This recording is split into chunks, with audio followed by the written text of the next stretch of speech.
Tarman, you need to clean off your desk sometimes. It's covered in cum.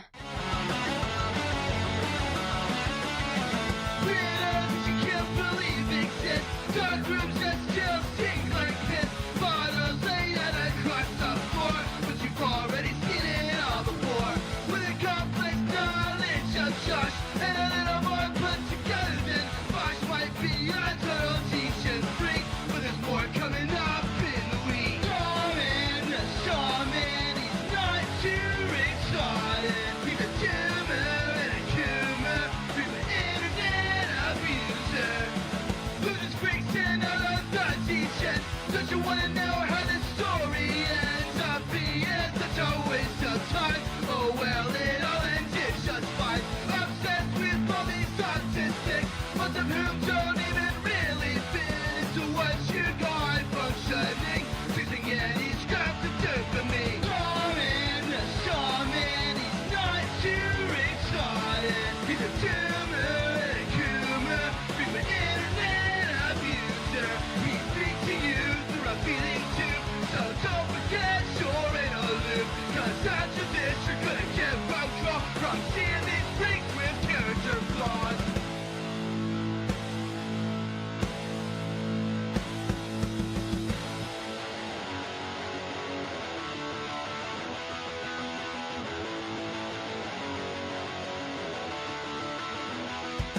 Alright!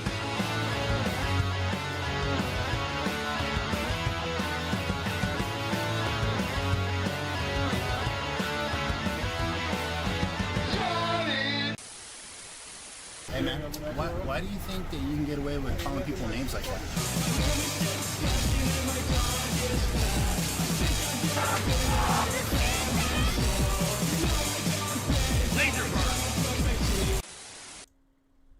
You what up, boys? I am Tarman, the Starman, Sudden Vietnam Man. And for those who don't know who I am, man, I'm a Timely Online fucking goober. I love lolcows. I love internet drama. I love watching Japanese people fight bugs on the internet also. That's my other hobby, okay? I'm a huge fan of bug fights. I love long walks on the beach. I don't fucking know. Yo, what's up, Elmo? Yo, what's up, Rat Beef? Yo, what's up, Raider? Yo, what's up, Jing? Yo, what's up, Spore? Yo, what's up, Ray? Yo, what's up, Ozzy? What's fucking crack-a-lackin' boys? Now, I do have memberships for only $5 a month. You're able to support me and the things I do, which is basically to fucking like sit on my ass and like do nothing. So if you want to support that, then I would greatly appreciate it. But I have been waiting for the quartering's fucking downfall for fucking years. Do you guys remember whenever he was obsessed with what's her name, Brie Larson or whatever? He was a dude, like that dude made like fucking 30 fucking videos on fucking Brie Larson. Wait, hang on, let me check. Hang on.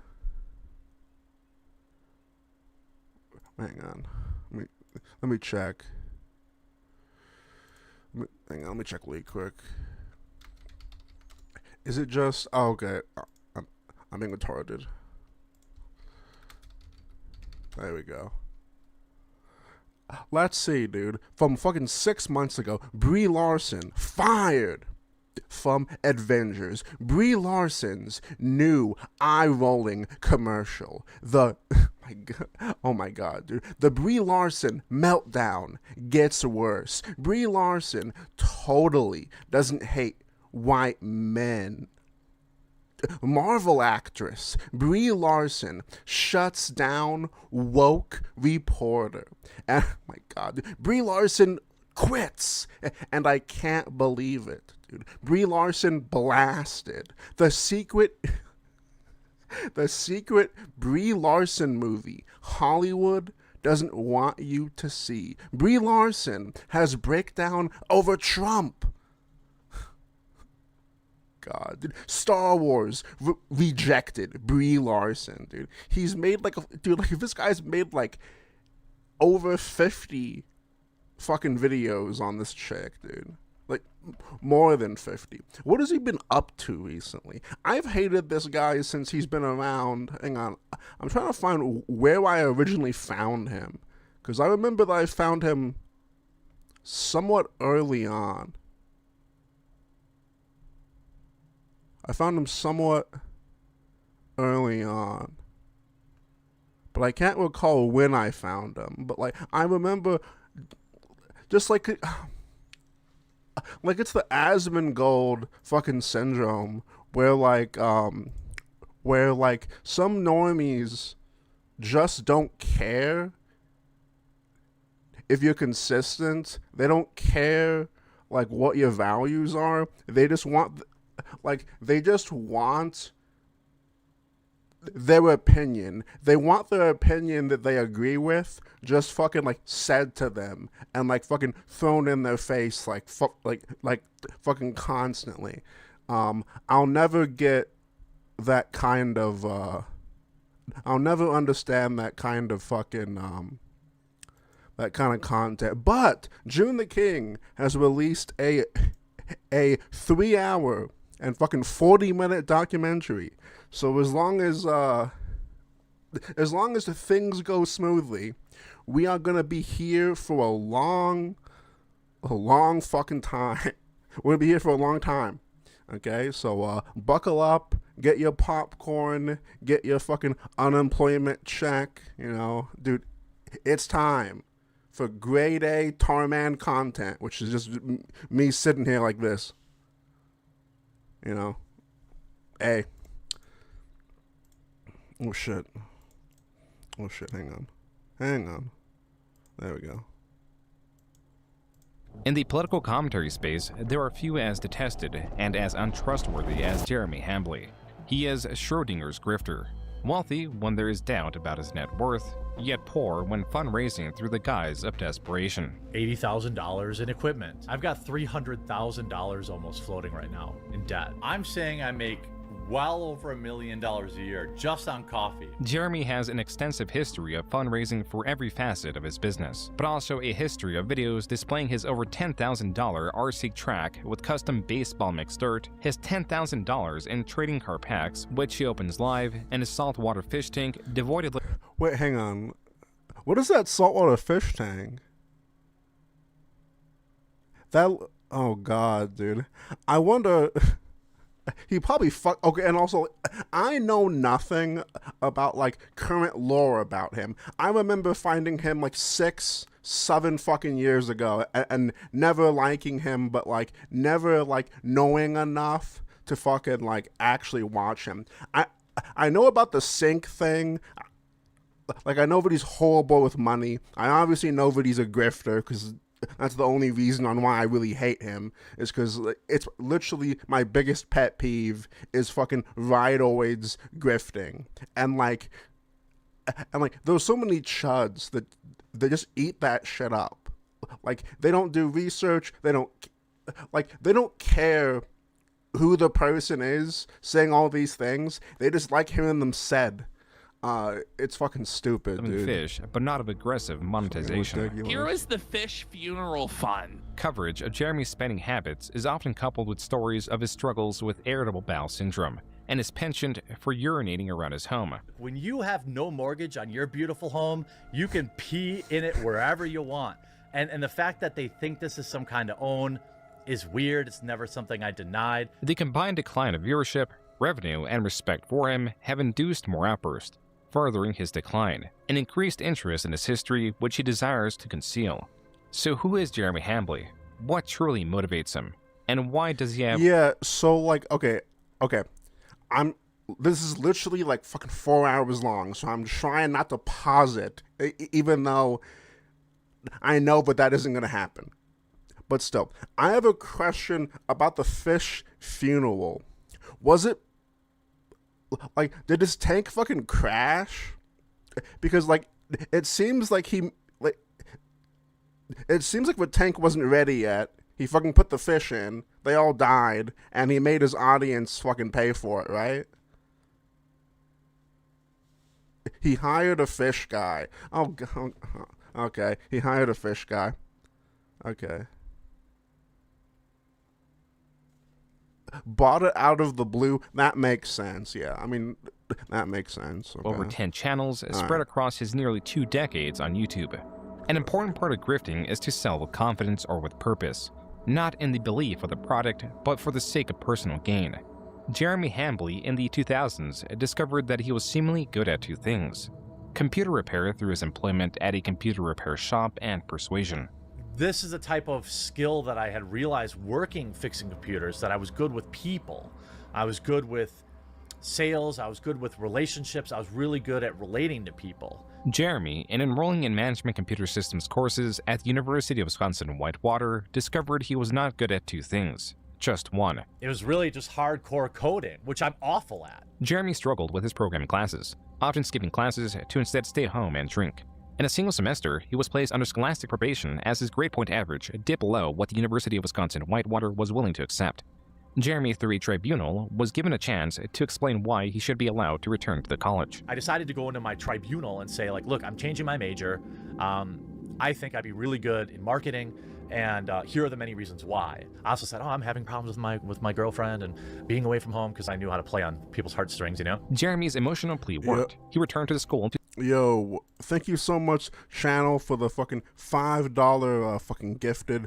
Let me fix my alert box really quick. I'm fucking up, YouTube. Thank you so much, man. I appreciate it. Welcome back, man. Regular TV has sucked ass, dude. Look. I'm gonna say that I'm surprised that you guys missed me, but in reality, I only went away to fucking starve you of my content, so then you would feel even more fucking obligated to send me more money. So, like, you know, it's fucking high IQ shit. to study marketing. Jeremy was refining his craft, claiming that he excelled in his marketing courses, eventually graduating with a Bachelor in Arts in Marketing in 2005 and a Master's of Business Administration in Marketing in 2007. It was the same year that Jeremy created his first YouTube channel, combining his college degrees and his experience with computers. The first video in our series, From the Eyes of a Computer Tech. Be Your Own IT was a channel primarily made to convince viewers to visit Jeremy's website, BeYourOwnIT.com. In both areas, Jeremy heavily promoted his personal computer repair courses, laptop repair courses, and even a guide on how to start a computer repair business. Eventually, he would sell the physical tools needed for computer repair. Among the hundreds of videos encompassing guides, general information on computer components, and advice, few would be archived. The videos that were would haunt Jeremy for decades.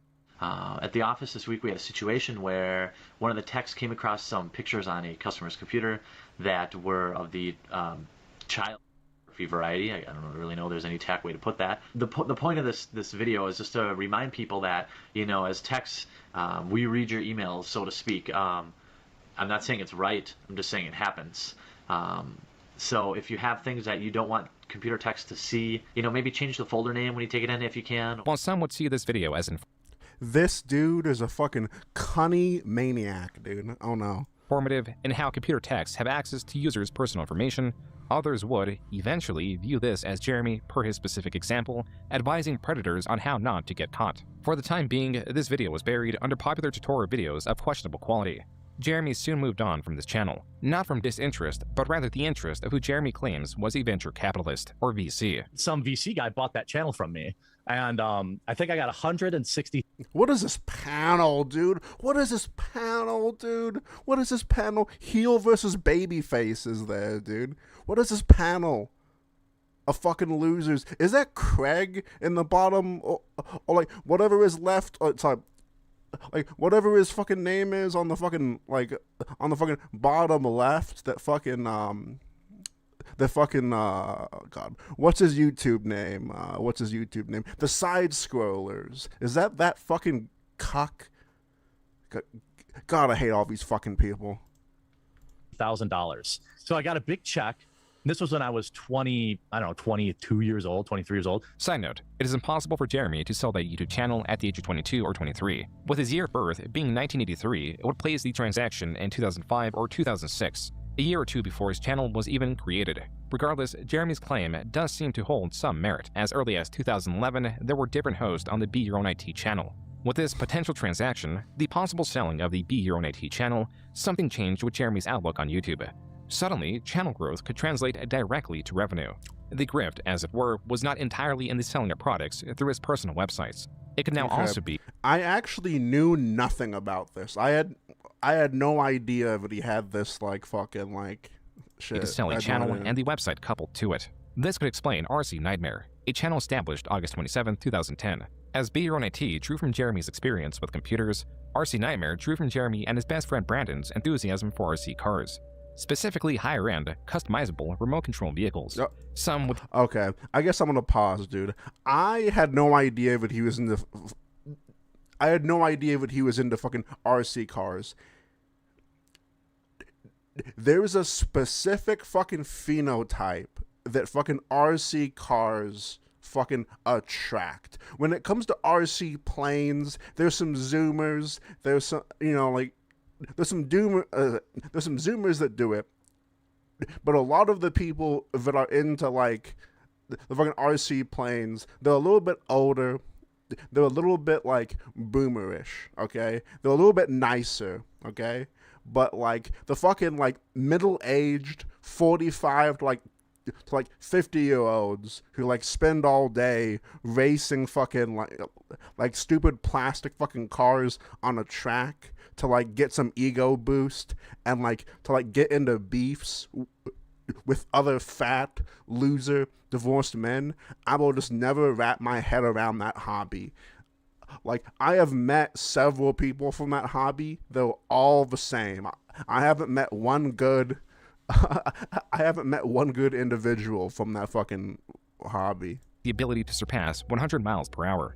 Jeremy and Brandon began by uploading videos focusing on unboxing cars and tutorial videos on how to optimize or install components. Brandon was adept in the verbal and physical breakdown of the vehicles. From the aerodynamics to even the thermodynamics, Brandon speedily named off components and even their composition. Jeremy, however, often spoke of personal anecdotes and the superficial qualities of the vehicles, sometimes even struggling to remove the vehicle from its cardboard platform. This time I'm actually a little bit better prepared to get this thing out of here. So I won't do my fat guy struggles bit. Albeit, I know that's a crowd pleaser. Well, maybe you will see it. Maybe you'll get a little taste here. Brandon's videos of this sort often outperformed Jeremy's. Regardless, there was not as much demand for information on remote control vehicles as there was computer repair. Naturally, this was an issue. Without significant traffic, Jeremy could not grow his accompanying website rcnightmare.com, making it both difficult to sell and more difficult to bring advertisers on too. While Jeremy did utilize his tested strategy of nearly daily uploads, he also found a new way to boost both his channel's growth and his website's growth, even if it was artificial. Every 250 subscribers we get on YouTube, we're going to give away a truck, up to 10 trucks. If we get all the subscribers in the next week, we'll give them all away this week. All that we ask is that you subscribe to our YouTube channel, come over to our forum, have at least 10 posts in the forum. Now, these can be questions, comments, or answers, and reply to one blog post. That's it. This strategy appeared to have worked. Jeremy announced a winner on November 16, 2010, and a different set of winners in January 2011. 117 participants amounts to over 1,000 forum posts. Just 1 month later, Jeremy made another RC-related channel, focusing on RC discussion with both Brandon and Jeremy present. And in June, Jeremy promised free t-shirts to any user that reaches 100 posts on the RC Nightmare forum. These are likely the same t-shirts that can be purchased on the website. Separately, and still in June, Jeremy was running yet another giveaway. Rather than focusing on forum posts, the condition to win was based on referrals, either to RC Nightmare or Friend of RC. Not included was the third channel in the expanding network, under RC Flight School, covering remote control planes. Following this pattern, the RC Skipper channel was created on July 1st, covering remote control boats. These channels, relative to RC Nightmare, saw very little growth, possibly due to their lack of uploads. Though RC Nightmare would see some monetization through advertisements and an online marketplace the following year, Jeremy evidently grew weary of solely focusing on RC vehicles. This explains the existence of Score10bucks.com, a website run by Jeremy. It is also tied to this Twitter account under his name, Jeremy Hambley. As for the website, Jeremy someone like Jeremy is gonna someone like Jeremy is like, I'm a businessman. I've always wanted to make money. Now, like, there's nothing wrong with fucking wanting to make money, but like, he comes off as just desperate as fuck. Like I know that most likely his thought process is, I'm a businessman. I've been grinding for years. And like, at least to me, he was so desperate for it, because like, especially in that fucking especially in that clip where he was fucking like begging his his fucking viewership to like get into his website or whatever the fuck. He seemed like fucking so desperate. It's fucking insane. Years to have been drop shipping select DVDs. Quote, here's what we're doing with our advertising budget. Instead of building tons of websites to promote these DVD releases or buying up ad space, we spend our budget on $10 gift cards to a major online retailer. Everyone likes free money, and getting $10 for buying a DVD is essentially getting a DVD for free. Unquote. This website, apparent from the lack of updates, was abandoned the same month it was erected. Jeremy, unrelenting, created yet another website known as What the fuck is this? Marketing Sheriff. Marketing and general consulting tips. Dude, wow. Sheriff. As with Be Your Own IT and RC Nightmare, this website had a forum, accompanying tutorials through the Marketing Sheriff YouTube channel, and offered one-on-one consulting. Quote, Marketing Sheriff also hosts high-level online marketing video lessons, elite contract negotiations, and members-only forums of experts to get your questions answered right away. The Deputy Program is a group of the world's top-performing online marketing, design,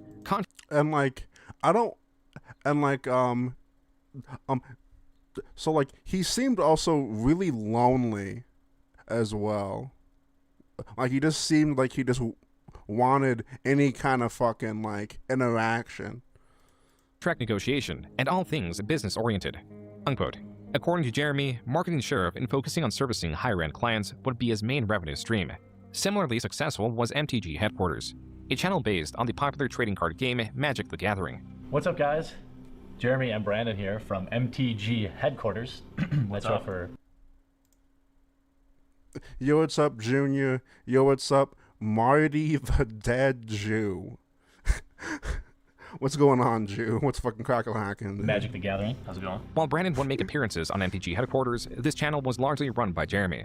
Rather than focusing on the strategic elements of the game, Jeremy centered his content on unboxing card sets. There were still more channels to be made, such as Team RCN and RCS Spotlight. Both of these channels were soon abandoned, as was the fate for all of Jeremy's RC-related channels. As in early 2013, Brandon had moved, making frequent uploads unfeasible and decreasing Jeremy's passion for the channels. This will be the last time I explain it. Brandon didn't leave, he got a job.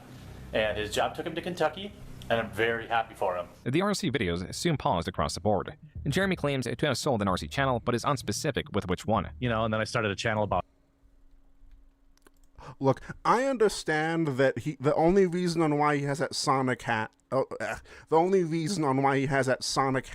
is because he's fucking making fun of DSP. I understand that, but like, I don't think a man that's like surrounded by like worthless fucking like Japanese like soy crap in the background wearing a fucking Sonic hat, I don't care if it's ironic.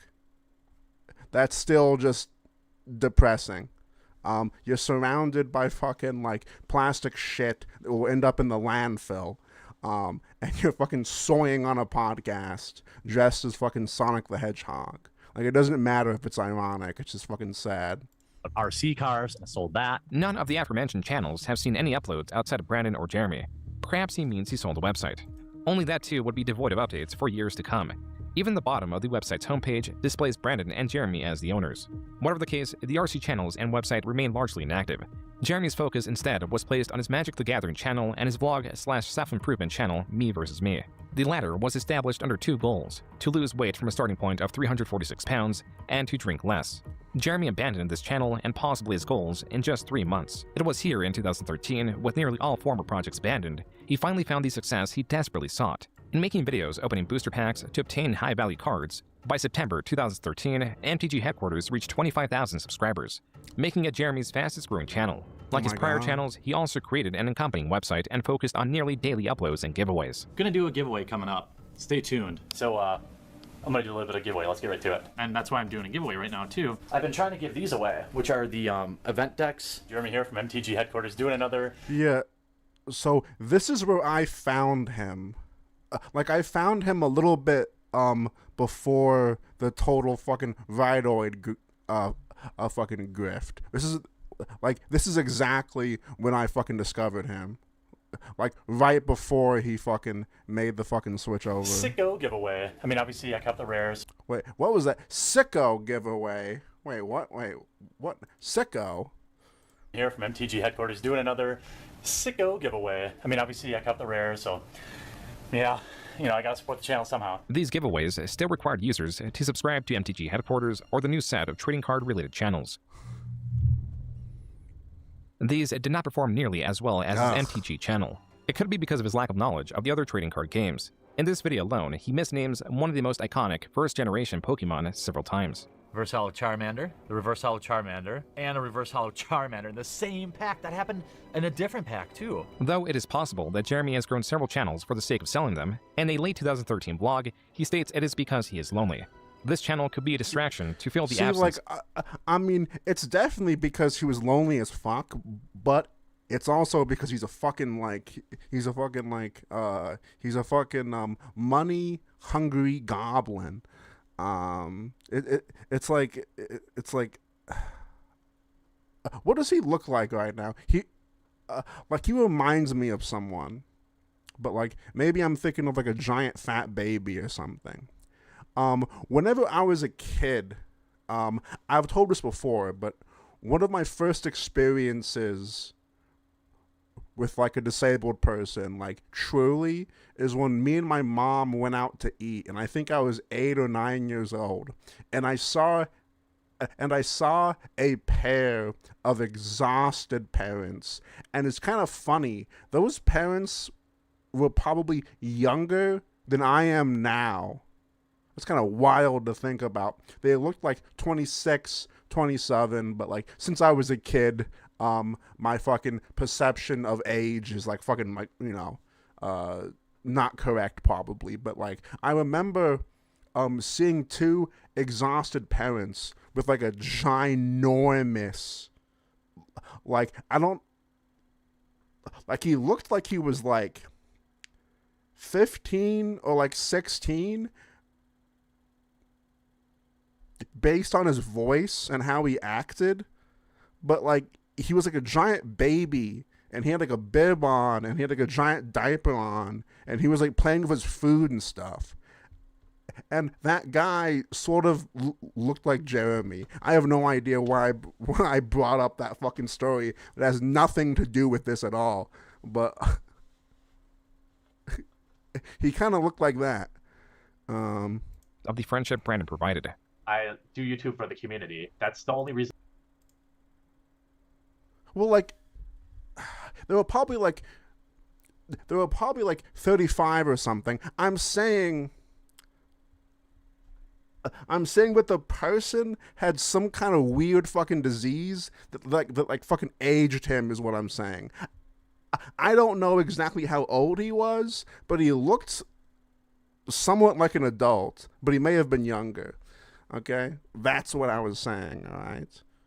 Don't fact check me on fucking ages, okay? Don't fucking fact check me, okay? How fucking dare you? I don't fucking know, dude.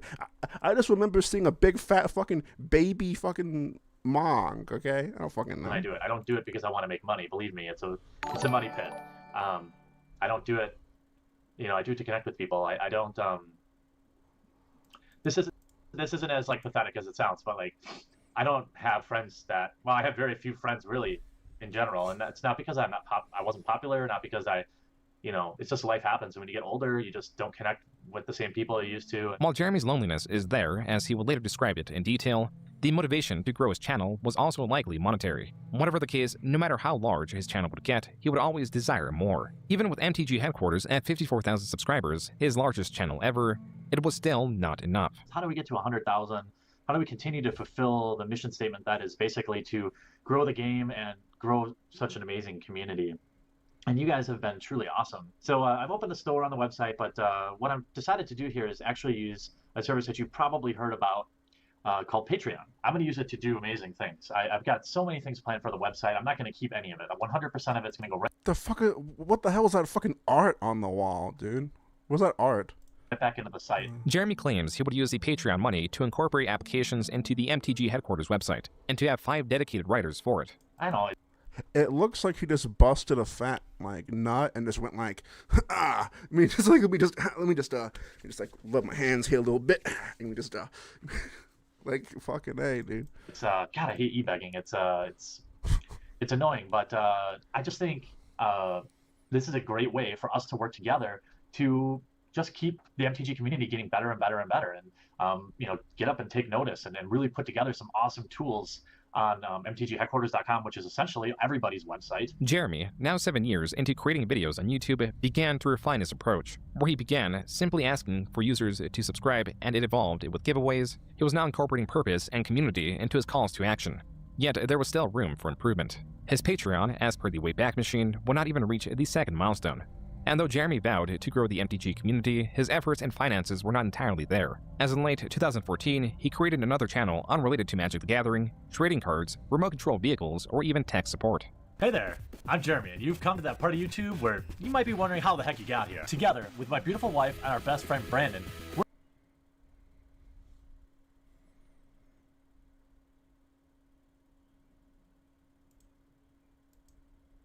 And though Jeremy vowed to grow the MTG community, his efforts and finances were not entirely short. Hey there, I'm Jeremy, and you've come to that part of YouTube where you might be wondering how the heck you got here. Together with my beautiful wife and our best friend Brandon. 3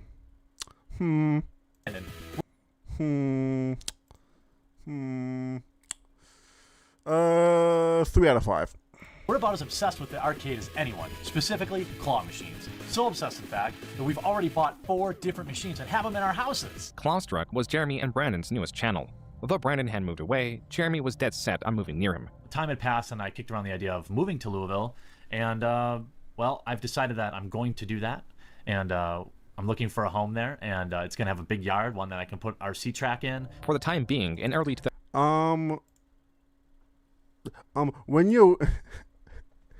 when you and your wife share a best friend, you're a cuck. I kind of agree with that. I've said similar things. I've said similar things before, dude. I actually kind of agree with that, or whatever the fuck. It opens the door to fucking things that you fucking don't want, or whatever the fuck. I agree with that. Thank you, Junior, for the fucking 2 jewels, dude. Thank you. 2015, Jeremy set his sights on yet another project. Not a website or YouTube channel, but an application he named Game Finder. The word Finder is missing an E in the same style of Grindr, the location-based LGBTQ dating app. Likewise, Game Finder was an app for its users to find one another. The criteria were the games users sought to play in person. Jeremy managed to raise $30,000 for the app's development on Kickstarter, and it released just 3 months later. This isn't a dead application whose owner is cashing in. In fact, the next pro is, in addition to being free, Game Finder currently is without any ads or even an upgrade cost. Well, that was the professor from the channel Tolarian Community College. Like Jeremy, the professor runs a Magic the Gathering-based channel. This is someone that Jeremy met at a convention earlier in the year. The professor was one of the creators Jeremy got along with. The same cannot be said about Wedge from the Manosaurus, a creator that cancelled a meeting of fans and creators because Jeremy was to be in attendance. All this is explained in this video from Darium CCG. So even with Jeremy being somewhat infamous in the Magic community, channels like Tolarian Community College were willing to be fair when assessing Game Finder. While the professor praised the app's lack of advertisements or predatory monetization, his complaints echoed the major issues users had with the app, describing it as simplistic and lacking in features. While Jeremy was aware of these complaints and sought to add more social elements to the app's main plight, according to Jeremy, was that it never hit Yo, what's up, Bathwater? What's fucking crack-a-lackin', dude? What's fucking crack-a-lackin', my guy? critical mass. It was never able to reach. Why did he look like an Indian doing whiteface there? Hang on. What was that? Like, maybe I'm just... to add more social elements to the app's main plight. Why does he, like, look like a white Indian here to me? I think it's the hair and, like, the fucking shirt that, like, screams, like, tech support fucking Indian. According to Jeremy, was that it never hit critical mass. It was never able to reach a wider audience on launch day, meaning users would download the app to find few people online. Jeremy claims the app also had budgeting issues, such as spending too much on rewards for Kickstarter backers and too much on the development cost of the app, claiming to have spent $10,000 to $20,000 more of his own money to market it. If what Jeremy says is true, then MTG headquarters would be more to him than a device for monetary gain. If anything, Jeremy was building a sort of reliance on YouTube. There was something about seeing his channel grow that would excite him. That gave him purpose. This could explain the ever-increasing giveaways, and why he has yet to sell this channel. If growing the channel gives him purpose, then what happens when the growth slows? when the video's earnings began to drop. The answer is this sort of video. Earnings are lower now than they were a year and a half or even 2 years ago, I think, for at least for my channel. And I know if you watch guys like Brian or Wedge talk about it, it's the same thing. True for them and true for all YouTubers. Everything on this shelf is going to be given away to patrons. Each month I'm going to host several giveaways where any patron will just, win it from, even if you back for $1, you're eligible. I never started this channel with the expectation of making money. I think openings... Dude, one of my friends, one of my friends fucking started buying Pokemon cards or whatever the fuck, and like someone took a picture of my friend with a shopping cart like filled with Pokemon cards or whatever the fuck. Someone took a picture of my friend, blasted him on the internet. So fucking retarded, dude. So fucking dumb. So dumb. Several $5,000 beta starter decks will tell you that. Whenever Jeremy's channel began... Yeah, my friend, dude. Yeah, dude. It was me all along, dude. I got blasted on the internet, dude. To lose traction, he does whatever it takes to keep it growing. He increases the amount of giveaways, pleased with his audience, all while claiming that this is not for him. It is for his viewers. This early 2016 vlog on MTG headquarters is key to understanding his potential true motivation. I never had any stress or anxiety, nothing, until I was like in my mid-20s, and bam, panic attacks every night. I know it's a combination of my brain chemistry and things I do. Not getting enough sleep, drinking too much caffeine. If I drink too much alcohol too many days in a row, I'm at like a higher risk for it. That was a video of Jeremy describing his anxiety issues, something that began in his 20s, something that he has been unable to shake. Earlier in the same video, Jeremy explains how, approximately 30 times a day, he reaches into his pocket to make sure his Xanax is still there in case he has a panic attack. Coincidentally, the rate at which he's been getting these has seemingly increased since his channel's growth has slowed. Jeremy specifically cites how he's already had 2 panic attacks within the week he made the video. Jesus. What is being established is a vicious cycle that would bind Jeremy the more he fit into it. The more he would try to maintain endless growth, the more it would crush him. For the past year, I've been running myself ragged, trying to run a business as well as YouTube full-time. And while it's been worth every long night, it's unlikely I can continue this pace much longer. I'm just so tired all the time. Now, you may have heard of me talk about my Patreon for several months now. Jesus Christ. The truth is, the support I'm receiving on my Patreon is literally the only reason I can spend the amount of time I do now on these YouTube videos. What I so desperately want now is the chance to take my channel to the next level. In this video, released April 2016, it appears Jeremy was reading a pre-written sales pitch, asking his audience to increase their support on his Patreon, allowing Jeremy to reduce the time spent on his clients from marking the sheriff, claiming it is for better or more diverse content on MTG headquarters. While Jeremy did make good on diversifying his content with the increase of collaborations, interviews with Magic the Gathering artists, and even PowerPoint presentation guides, none of these videos could trump his simple, effortless card-opening videos. As much as Jeremy desired to change and improve into something superior, he could not find any footholds, and was slipping into a breakdown. Now, I wish I'd done a lot of things differently. I wish I was friendlier with other Magic YouTube channels. I wish YouTube ad revenue wasn't less now than it was a year ago. But I can't change any of that really. I wish I had a brand new car. I wish my girlfriend was fucking like, was fucking Sydney Sweeney, okay? Like, you wish for a lot of things. Like, Jesus fucking Christ, dude. How old is this guy? Holy fuck, dude. To have that mentality of like, Jesus fucking Christ, dude. Fucking suck a dick, dude. Fucking cry more. It was just a month later, in May 2016, that Jeremy went on his infamous Twitter rant, spurred by this panel. Women are playing Magic and we're here to stay, and there are only going to be more of us. And that's kind of the conversation I want to have now, instead of just looking at us as something that is weird and to be studied. This panel was... Okay. Who is that? Wait, hang on. Who is that specimen?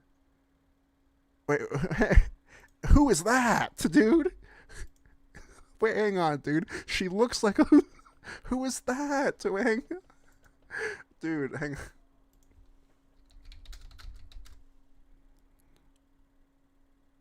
Like, what is that, dude?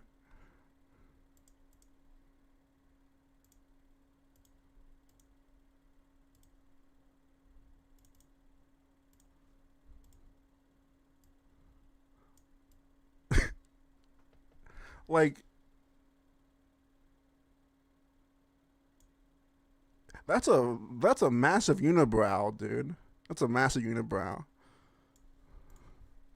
Streamed and uploaded in video form. It is titled Women in Magic Panel and sits at only 22,000 views. It is not at all a video of major significance and is of 4 female judges discussing their experience in the magic community, from the sexual harassment they received to wanting women in magic to be treated as a norm in the magic community. Luis Scott Vargas, a streamer, quoted a different magic creator who posted the link to the video on Twitter, noting how disappointing the comments were in response to the video. Jeremy, under his MTG headquarters account, responds by stating that they should not be so thin-skinned. Yet another creator joins the conversation, emphasizing how people should be less crappy to each other. Jeremy responds, quote, I simply choose to not be offended by what anonymous commenters say. That's a lot more obtainable, unquote. The conversation then moves into gender and skin color, Jeremy stating it is entirely irrelevant to Magic players, and how his penis does not in fact make him stronger. This kicked off a new set of tweets, not directed at any individual. My penis makes me stronger? Agree to disagree. And stay out of discussion. I can't win. Creator, rather the Magic community in general. Quote, so many mindless betas in the MTG community. Come on, sheep. Demand proof, statistics. You know, actual evidence. Attention, sheep. Formulate your own opinions. Being wrong is simply better than parroting popular opinion. Apparently presenting a logical alternative to playing a victim means you hate women. I should have known better, lol. Going back to real world. This era of feminism gets lost in spending more time shaming actual conversation. I love women. They are every bit are equal, unquote. Jeremy would delete these tweets soon after. That's not true. After posting. This will not stop them from being archived and immediately posted again on Twitter. This user takes note of his specific tweet in response to a comment about planeswalkers needing their own bathroom. Jeremy adding that they should send their urine into the aether. This was viewed as a commentary about the controversy of trans people requesting to use the bathroom of their gender identity. Jeremy responds to this screenshot with, quote, things turn toxic, so I clean them up. But yeah, you're right. Planeswalkers should use their own bathroom in the aether, kid. Unquote. I mean, this is what was going through my mind. You guys think that joke is transphobic? You think that joke makes me a monster? Let me show you what a monster is. According to Jeremy.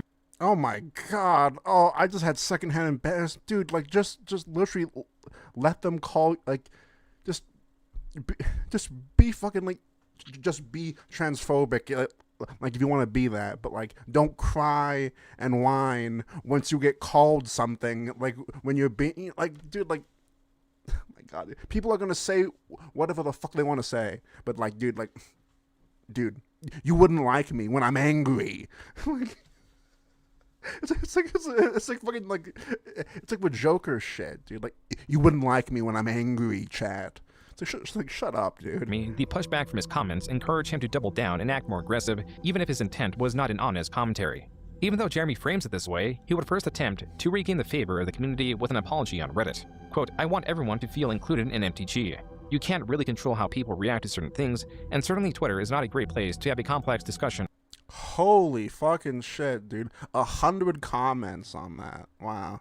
On gender issues. Everything I said after my original few tweets was at best insensitive and at worst outright. Yo, thank you so much, Sam the Hamman, for the $2 donation. I really appreciate it, buddy. I am tarophobic. I hope you're not, dude. Oh, I hope you're not. Wrong. Again, I am sorry. Unquote. This post has exactly 100 comments and 0 upvotes. The comments cite Jeremy's passion and specificity behind the deleted tweets and are distrusting of his apology. Some are even noting how often Jeremy is editing the Reddit post. To this specific comment, Jeremy responds, quote, yeah, it wasn't reading right. I am not good at writing, so that's why I do videos. I am just trying to apologize, and the comments keep saying it's not good enough. Unquote. Jeremy would address his tweets in video form. You know, drama over.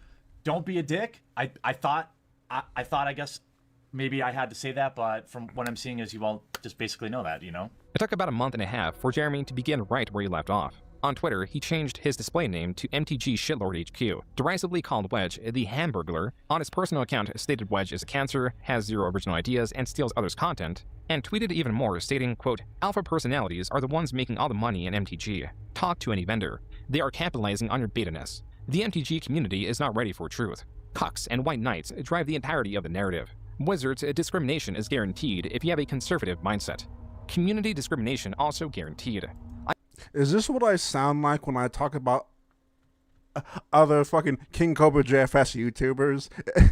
Is this what I sound like? Holy fucking shit. Dude. I mean, look at their community team. Every one of them yes. is leftist. Don't be a beta lotus, folks. Be an alpha. Unquote. Shit. Jeremy changed his display name again the following week, this time to make magic dank again, and tweeted, quote, "Straight truth, the reason you can't trust me is easy. I don't need your money like other top MTG channels. Simple as that. Here is the thing about my fellow shitlords. We have real numbers. Some would like to believe everyone who plays MTG is a snowflake. Nope." Unquote. In August, continuing this escalation, Jeremy announced that he had blocked many people on Twitter. Back to his personal account, Jeremy posted pictures of his guns in response to riots happening in his area. Finally, Jeremy, on his MTG headquarters account, states there are no good-looking females or males with personality, and that the vast majority of MTG YouTubers have subpar production quality and are boring. On the Magic TCG Reddit, users commented on Jeremy's ongoing rants. One former creator blames Jeremy for why he stopped making videos, specifically due to how Jeremy's low-effort pack openings flooded YouTube, potentially burying their higher-effort content. Other commenters share the sentiment and denounce Jeremy, deeming his content as low-effort garbage that is composed of opening packs of magic. Why did Seizure never do a tribute video? I think that Josh's death affected a lot of the Cobra YouTubers way more than they let on, and I do think that he has something planned, but like he probably has this like moral weird mindset about like, well, like I didn't know him, so I can't make a tribute. He might do another fucking Snake Bones with fucking Chauncey or like whoever else. Like they'll probably like he will most likely make a Josh video, but like it might come out in like a year. It might come out in like 5 or 6 months, but like I doubt that he's gonna make a full-on fucking tribute. But like I've said that before, I just think Josh's death really affected a few of the bigger guys, and they just didn't know what to do. Like, I think it's like a conflict of fucking interest or like a conflict of like fucking morals or whatever the fuck. I don't know, dude. I don't know. Cards. The following month, on September 8th, Jeremy released a 28-minute video addressing his ongoing controversy, saying that he needs to clear his name while claiming Reddit is a hate fest. Displeased in how Reddit mods are not policing comment sections enough, causing what he calls witch hunts directed at him. In this video, Jeremy states he takes no issue with trans or gay people, or any similar quality for that matter. Jeremy appears to be trying to de-escalate the tension between him and the Magic the Gathering community. And it worked, or so he thought. On September 9th, Jeremy posted 2 videos containing spoilers for an upcoming Magic the Gathering release. This is information from a PR firm working under Wizards of the Coast. The creators of Magic the Gathering often delivered to select content creators as a way to excite their audiences for upcoming cards. These videos performed terribly compared to Jeremy's pack opening videos. But the significance of this was not that it was meant to garner viewership. Rather, it appeared that Wizards of the Coast was extending an olive branch to Jeremy following his de-escalation. It was only when the spoilers were allegedly posted to Reddit that Jeremy, and to that extent, the Magic community, was notified the spoiler sent to Jeremy was done so by mistake. While the original post does not appear to be archived, this Redditor quoted the Magic the Gathering employee on the matter. Quote, "We don't reward the behavior this channel exhibits. When we preview sets, we provide a handful of cards to our PR agency to use with outlets who aren't part of our core audience. When one of these outlets passed on using these cards, they reassign the cards to this outlet without doing research and also without checking with us first. We would not have greenlit his receiving of these cards had they asked." Unquote. Here I was, feeling like a total moron to think that Wizards had just extended the olive branch and everything was going to be good. Jeremy in this video compares that statement as an endorsement. It looks like he's been crying.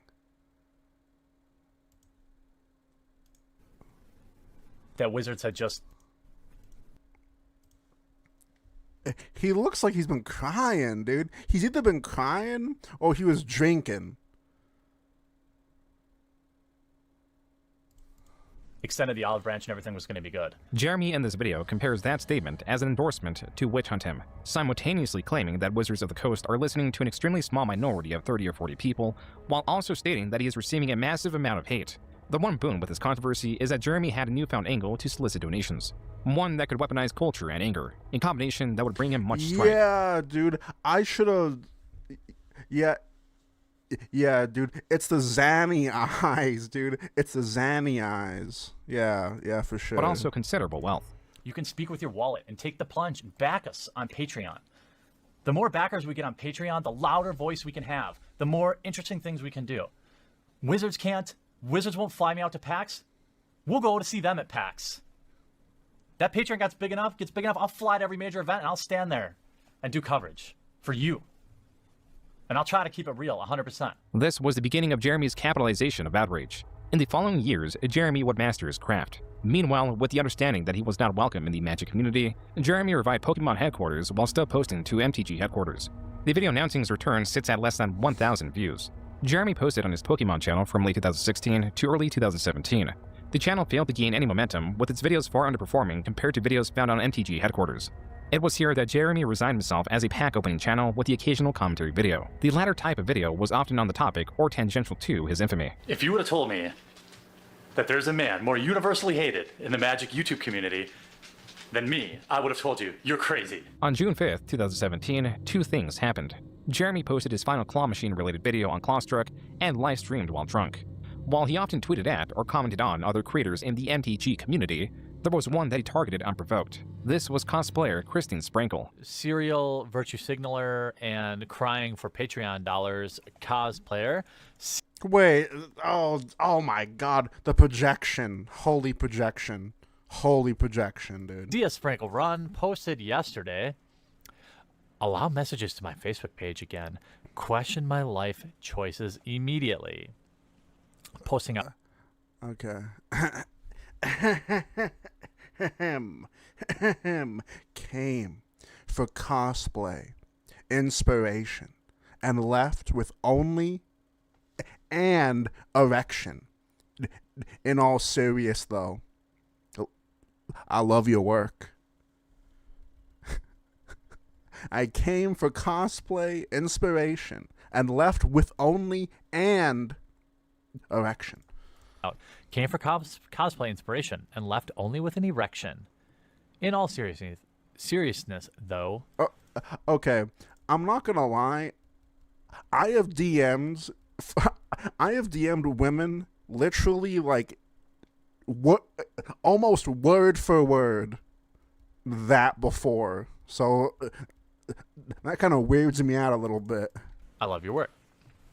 Okay. Jeremy was commenting on Sprankle's post and the comments found within. A post about receiving unwanted comments. Here we go. Victor Puente, cuckold. You know this dude's a cuck. Oh yes, she's just under constant anonymous direct message assault. Like, she is literally triggered. Here goes cuckold number Nicholas again.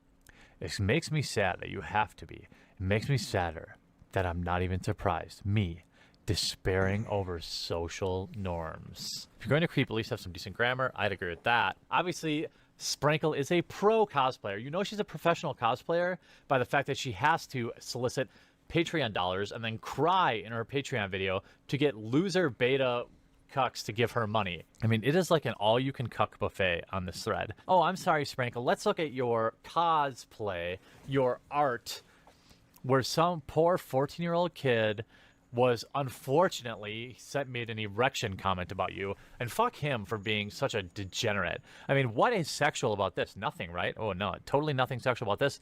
Oh, yeah, here you go, Sprankle. Another totally non-sexual picture. I mean, okay, look, okay. I dislike women like that. I dislike whores on the internet, okay? We all know this. But, like, she's like nothing. Like, she's like not... And, like, granted, which is like, what, 6, fucking 8, 9 years ago? So, like, it's changed, but, like, I don't know, dude. It's like... whatever. Where the Pokeball happens to be right on your fucking bush. Okay, let's see what we got here. Wait, what? Wait, what? Pokeball, what? Sexual about this? Nothing, right? What? Right? Oh, no, totally nothing sexual about this. Oh, yeah, here you go, Sprankle. Another totally non-sexual picture where the Pokeball happens. Okay, I think for Skylax Bush, okay, there's a thing with, like, I think he just fucking outed himself as a fucking bushman. because normally the only men who like say Bush like that usually like it. Happens to be right on your fucking bush. Okay, let's see what. And I'm not gonna lie, dude. I'm a fan of like fucking like clean shaven. I know that people have an issue with that. It's like, oh, you shouldn't like that because it's fucking sicko shit, dude. I don't give a fuck, dude. I don't give a fuck. My pubic hair is matted, okay? I don't want us to get fucking entangled in fucking hair, dude. We'll be fucking stuck there forever, and like I'll have to call the cops and fucking like like it wouldn't be good, dude. It wouldn't be a good outcome for me. What we got here? Oh yeah, you're wearing a bodysuit. Yeah, nothing sexual about that. Oh, here you go, wearing basically a bra. Yep, nope, nothing hot about that. Here we go again, more basically 75% nude, nothing sexual there. Oh yeah, look at a bodysuit. Yeah, I'm not gonna sexualize you. I mean, fuck me if I'm gonna say that I wish there was a little slot down here, for me to, for us to pleasure each other, because that's not what your intent is. Jeremy ended up directing his audience towards Sprinkle's Twitter. If not his comments, then this is indisputable evidence of targeted harassment. Please, everyone on the internet, come and support CS Sprinkle Run on Twitter and let her know how totally unattractive and unsexual she looks and how few Patreon dollars you're going to give her, and maybe she will avoid these digital rapes. This was not the only time Jeremy commented on Sprinkle or her appearance. In this tweet, Jeremy refers to Sprinkle as a man. This tweet. Ugh, wait. Hang on. Hang on. I agree with Jeremy. Hang on. Give her, and maybe she will avoid these digital rapes. This was not the only time Jeremy commented on Sprinkle or her appearance. In this. I'm not a fan of the light bulb head. Like fucking phenotype, you know what I'm saying? Like, I'm not a fan. Tweet, Jeremy refers to Sprinkle as a man. This Twitter user claims that Jeremy, in a deleted video directed at Sprinkle, stated, quote, "She's a dog, a 3 out of 10. I'd still do her," unquote. I mean, that also sounds like me. Half these things he's saying sound like me. Oh, shit, dude. These comments all came back when, in November 2017, Sprinkle stated that Jeremy, through MTG headquarters, has made her life hell this whole year. She followed this tweet by announcing that she was ostensibly leaving the Magic community, also citing that she was going through a horrible breakup. Jeremy was immediately blamed for Sprinkle's departure. One day later, Jeremy published 2 videos. The first could be found on his newest channel, The Quartering, a channel that hosted commentary videos mostly commenting on the Magic community or media similar to it. The second was MTG headquarters. These videos bring attention to the ongoing campaign to get him banned from Magic the Gathering, a campaign whose supporters were galvanized with the departure of Sprinkle. Commenters and creators alike were calling on Wizards of the Coast to take action, pointing out Jeremy's comments. Yet there was one often missed, a video in where Jeremy does not target a specific creator, cosplayer, or commenter. Rather, Mark Rosewater, the head designer for Magic the Gathering. I ran a similar scientific poll, and I even asked everyone to tell the truth. I said, hey, quick poll. How many of you did Mark Rosewater touch inappropriately? Parentheses, tell the truth, internet. Since internet polls are scientific fact, consider this your trial, Mark Rosewater. Now, I know he has me muted. That's fine. Jeremy created a poll insinuating that Mark Rosewater was a predator even after Mark had blocked him. This was Jeremy's attempt to discredit Twitter polls and also his response to Mark Rosewater citing a Twitter poll as evidence. Suffice to say, Jeremy had time and time again made himself known to senior employees at Wizards of the Coast. On November 26, 2017, the professor uploaded a video attempting to speak to the MTG community and reach Jeremy. He calls for de-escalation, for community members to stop harassing Jeremy and for Jeremy to stop his own campaign, even though he knows how unlikely that is. This video was far more comprehensive than any other video commenting on the ongoing scandal. Most importantly, it contained a great deal of evidence that Jeremy was persistent in harassing his online targets. Jeremy, just being fair here, just being reasonable here, do you think that when someone such as myself, and this is just one example, makes a reply to someone that says, oh, you lost a follower over Nazi punching joke, but you gained a modern follower, seems like you traded up, to make an entire video saying I advocate political violence.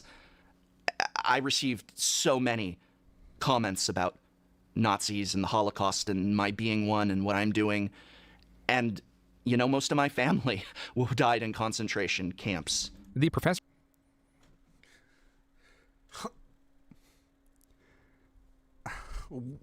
What? This video saw mixed reception. While it was touted for the amount of evidence against Jeremy, some creators took issue with the professor's presentation and the alleged scope of 2 years that Sprinkle was harassed by Jeremy when there only existed months, not years, of evidence of harassment online. It seems to me like the way Oh you're my presenting yourself just now. god. Oh my god, dude. Oh my god, dude. This video has every single person I fucking can't stand, dude. Count Dankula should have shaved that fucking head 8 years ago, dude. I have no idea why this guy ever got popular. I have no idea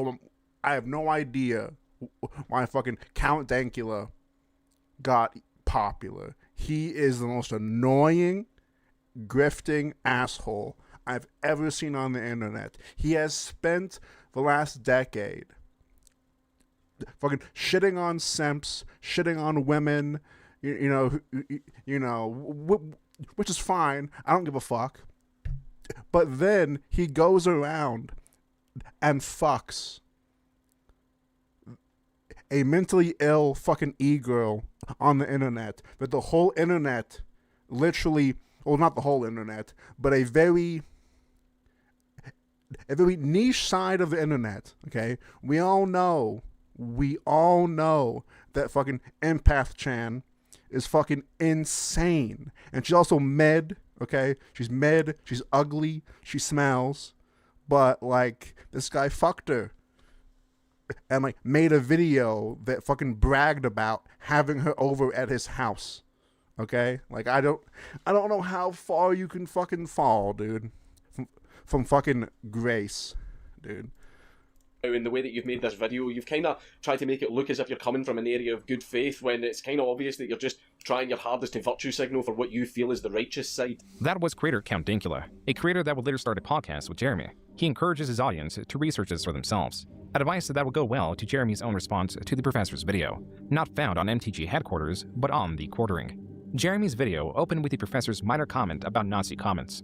Did you just evoke concentration camps to strengthen your video about mean tweets? Jeremy failed to engage with the overarching arguments that Jeremy is disruptive and that he encourages unwelcome comments. Instead, Jeremy chooses to comment on the professor's superficial qualities. I want to point out, look at how disheveled he looks. How... Wait.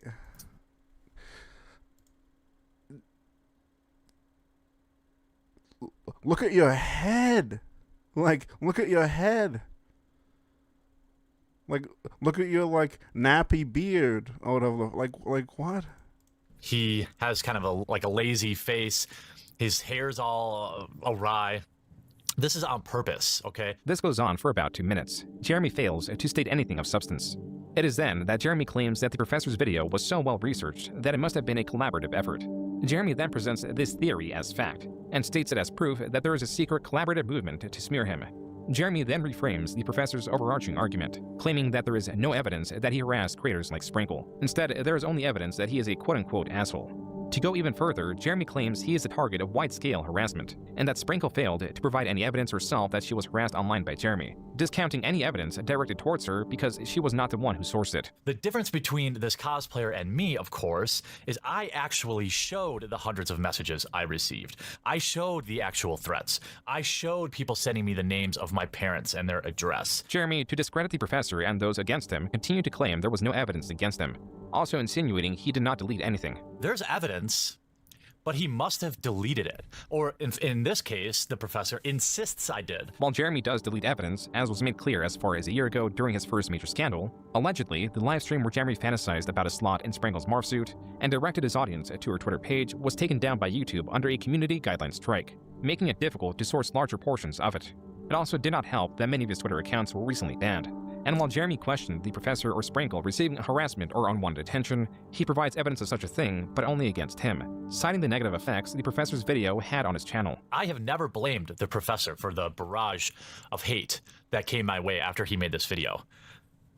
1,000 people unsubscribed from Unsleeved Media after he did this video. Jeremy goes as far as to insinuate that Sprinkle is responsible for the harassment he is now receiving. At Christine Sprinkle, who I think most humans would be infuriated at. She posted a dangerously false tweet. Let the hate mob ascend on me for going on 2 weeks now. and has done nothing to correct the situation. Though Jeremy claimed that the professor is a manipulator and failed to bring a shred of evidence forward, Jeremy, in his video response, skips all the evidence presented. Notice how in Jeremy's reaction, the video inexplicably jumps. This is because Jeremy skipped from 4 minutes 24 seconds to 6 minutes 55 seconds, over 2 minutes of voice clips, portions of his removed livestream, and more than 10 tweets directed at Sprinkle or cosplayers in general. Jeremy does not acknowledge this jump, and it was not the last time he would edit around evidence. This next jump is even more egregious.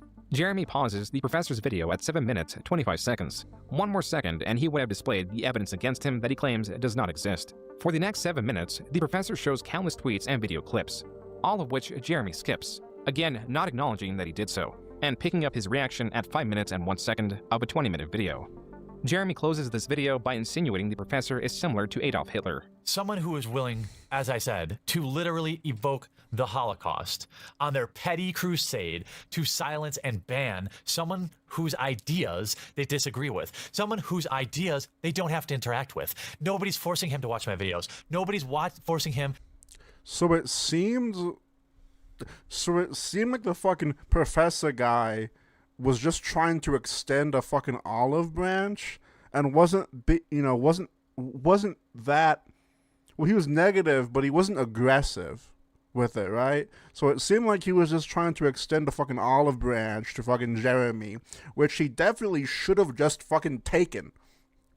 Like, well, whatever, dude. To read my tweets. You know, Professor, you actually sound a lot like somebody from history that your family might be familiar with. Jeremy pressed on that there was no strong evidence proving that he had harassed anyone throughout this period, even selling a shirt in that theme, which he allegedly donated the profits of. Show me the receipts. You know what? I printed a t-shirt today that I think I'm going to link in this video, and I'm going to donate all the proceeds to whatever the most reputable... Okay. All right. Who the hell would wear that, dude? That looks like DSP merch, dude. Like, that looks like fucking 2009 fucking Dark Side Film merch.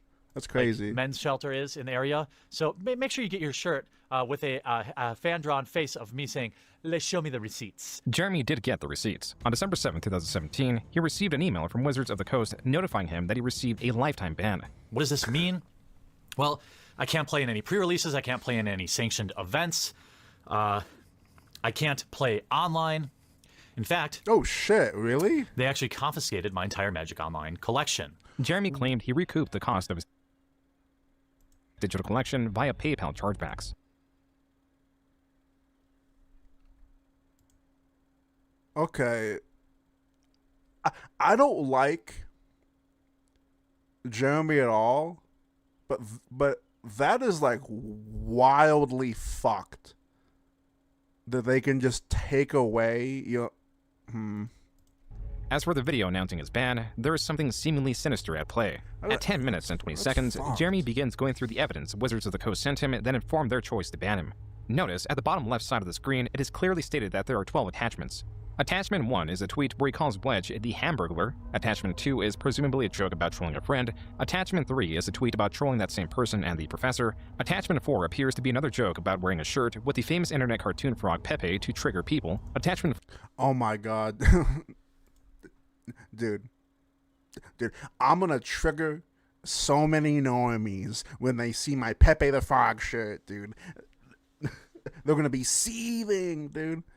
5 is what appears to be another joke that includes Pepe. Attachment 6 looks to be a joke about concentration camps. Attachment 7 is Jeremy alluding to a Magic player having a quote-unquote pedo smile. Attachment 8 is Jeremy in response to an accusation where he encourages R-wording individuals, responds by saying he would not even R-word the poster.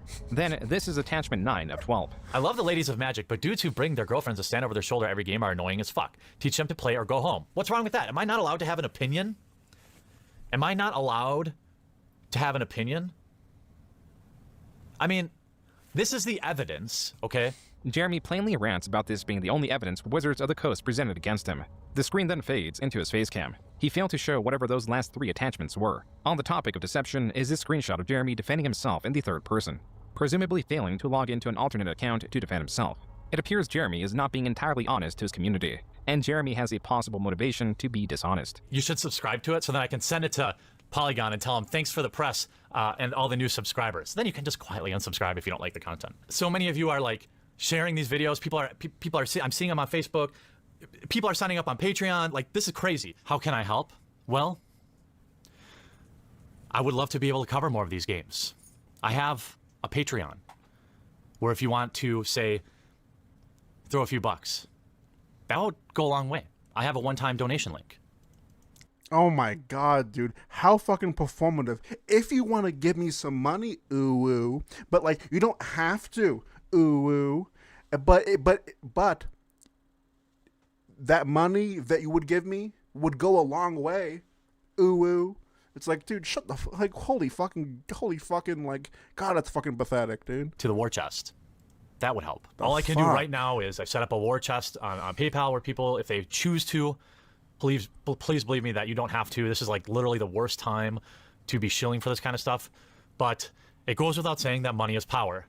And I can make the promise to all of you that any money there or people that decide to back on Patreon, so many of you have already, and I'm so thankful for that, 100% of that money goes. But speaking of e-bagging, I do have memberships for only $5 a month. Yes, for only $5.99 a month, you are able to support me and the things I do, okay? For only, dude, it's only $5, man, okay? It's only $5. It's only $5, okay? All right, that's my grift.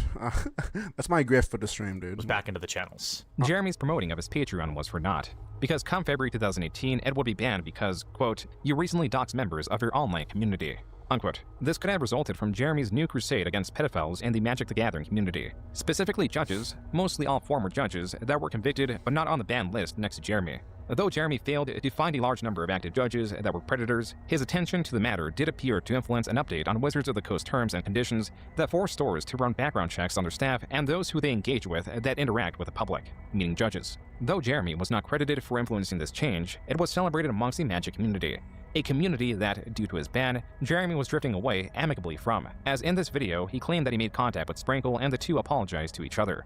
Jeremy then renamed MTG headquarters to Unsleep Media in an attempt to pivot to covering the card game genre as a whole. His recent scandal introduced him to a cast of new allies and helped him refine a lucrative genre of video that he had been making for the wrong audience.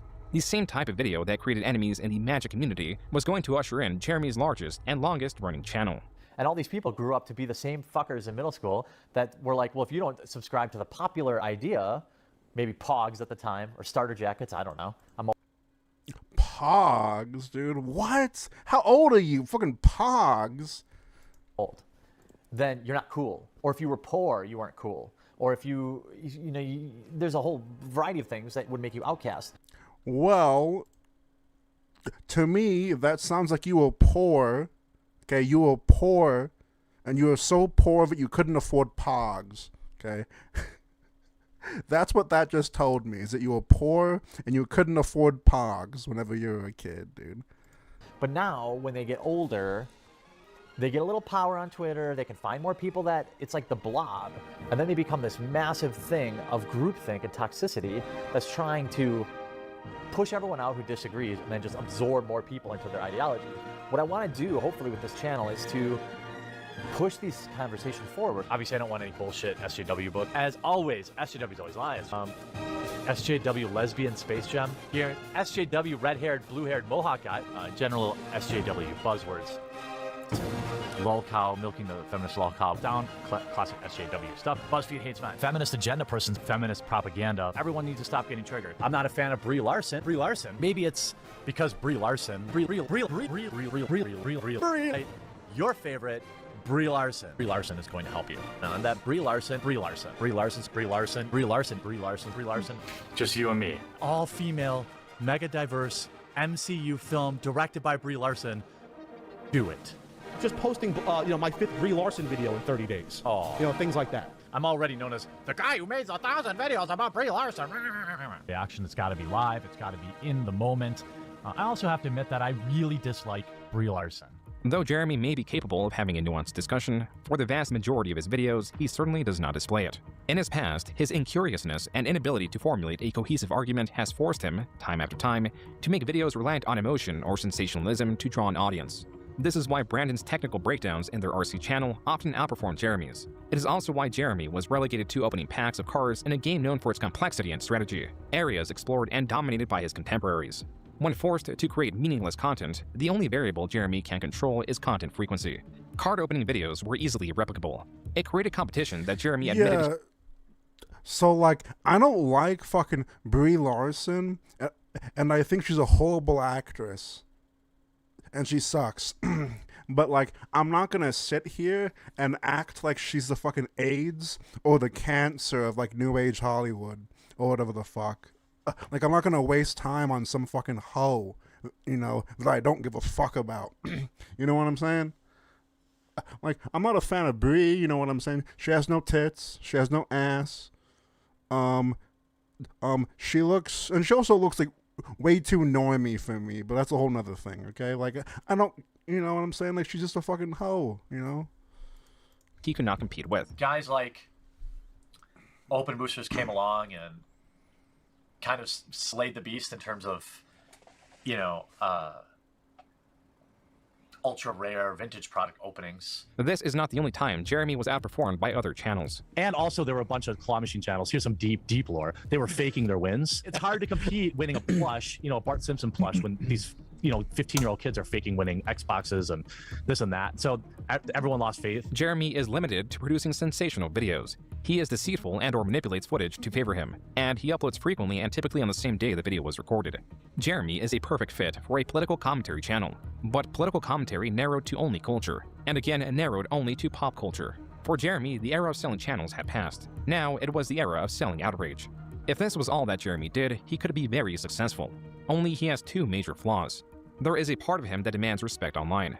The same part of him also seeks fellowship online. These two elements drive the opposite of the desired result. Thank you for your purchase. Sargon of Akkad would like to personally thank you for your purchase of 1 vial of his semen. This is a lot.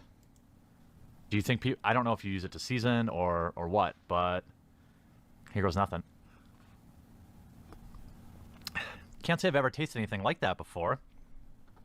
It's almost like when you have Cinnamon Toast Crunch and you have just the cinnamon and milk at the bottom of the bowl. That was a video titled Sargon of Akkad's Semen Taste Test. Sargon of Akkad is a creator that makes similar. Oh my god, I hate all these fucking people so fucking much, dude. They're all fucking cucks that just whine and then fucking bitch about things they don't give two shits and a fuck about, dude. Holy fuck. Videos to Jeremy. He is someone that Jeremy greatly admired. Admired enough to make this strange, sarcastic video because Coach Red Pill, a creator in the same space as Jeremy, commented about such a thing. Coach Red Pill asked me, actually stated, really, keep sucking on Sargon's dick, boy. V says that Sargon's cum tastes awfully good. So does it. Jeremy is not one to save face or cut his losses. This exchange was the first domino. It would bring more confrontation, and that confrontation would have Jeremy reveal otherwise private information. On May 21st, 2018, Jeremy and Coach Red Pill confronted each other on a live stream. I'll go education to education. I'll go house to house with you. I'll go wife to wife with you. I'll go bank account to bank account with you. I remember this. I hope June covers the fucking Mr. Medicare, a fucking debate, that he had, dude. That was so Keno, dude. That was so Keno, dude. Jim absolutely fucking raped, fucking Jeremy. Like, raped him good. Okay, sure. I will. How many children? I will. How many children? 0. Okay, I've got 4 by 3 different women. Okay, so you're a shitty dad. Congratulations. Jeremy and Coach Red Pill also compared their subscriber count. Most importantly, the two compared their estimated net worth. How many figures? On net, probably low 7s. Okay. At 35. At 35. Okay, good. Jeremy claimed to be a millionaire. This would not be the last time he would flaunt his wealth, but it was the first time and perhaps the only time that Jeremy provided information on his net worth. This otherwise worthless information is dangerous when put alongside any would-be desperate plea for financial assistance. For the moment, it would drown under a sea of noise. For the present, it was mid-2018 that Jeremy was hitting a stride in spotlighting social justice warriors, or SJWs, a derisive umbrella term used to describe indignant, unruly adults. Jeremy was able to recenter the frustration pop culture enthusiasts felt in their hobbies, such as comic books, towards these SJWs. 2 Ws. While Jeremy failed to move the conversation, if anything made tensions worse, he was successful in growing the quartering, going from 1.5 million views a month to 7 million by August, then to over 10 million views a month nearing the end of 2018. During this time, Jeremy started the podcast channel The Incredible Salt Mine with 2 other creators. Stories told in these episodes would haunt him far into the future. This specific story only made possible due to a chat member donating $500. Somebody just fucking donated $500. I have to tell the story about how I shit my pants now. Oh, you do? Once upon a time, I believe I was probably 32, 33, maybe 34. So hang on, what was that a couple of years ago? How old are you? Yeah. I'm 36. Okay, all right. So yeah, This is it's recent. vivid. Go on. The memory is vivid. We're at Walmart. We had just eaten, my wife and I, we had just eaten at Qdoba. And like, you know when you're gonna have a, I would say, watery shit, you can kind of tell, like your stomach kind of gurgles, and you know it's gonna be bad. Well, we're grocery shopping, and it starts to hit me. I'm like, oh, I got shit. We're in the front of the store by the vegetables. The bathrooms are way in the back, or in the front of the store, like on the other side, looking for avocados. And then it's like, oh shit, it's time. And my mind immediately goes in like slow motion, where I'm doing the calculation. I realized at this moment that there's a real possibility I might shit my pants, because it was just like fucking happening. I started thinking, well, if it happens, I don't want it to be up front by all the checkouts where everybody sees me. So I decide to take the longer route to the back, because I know I can kind of duck through. I'm proud to say that I've never shit myself. I've pissed myself before, fucking drunk, being like, I've definitely pissed myself. But I am glad that I haven't fucking shit myself. That's one thing. Clothing and like the automobile section, people aren't going to see me in case the inevitable happens. I hit the shoe section, which you guys haven't been at Walmart, but the shoe section, you're about halfway. You can see the bathrooms. The second I see the bathrooms, I get like shit radar. And I'm like, okay, it's happening now. I'm starting to think, okay, if I have to shit in the store, where is the best place to shit in a Walmart? Because I'm not going to make it. I knew for a fact I wasn't going to make it. So I cut down the shoe aisle, because nobody shops for shoes at Walmart. And then I've resided myself to shitting my pants in a Walmart at this point. I'm thinking, okay, so my wife's gonna have to find me like some sweatpants or something. I'm going to shit my pants. It's happening. And at that moment, a little came out, started running down my leg. Oh. And I like, oh my God, you know what? Oh my God. Okay, see, what he should have done is he should have ran to the duct tape aisle and like duct tape his fucking like cargo short fucking bottoms like to his thigh. You know what I'm saying? You should have got duct tape, and fucking made sure that like nothing would leak or whatever, I'd rather than like kneel and accept my fate, I'm fucking going for it.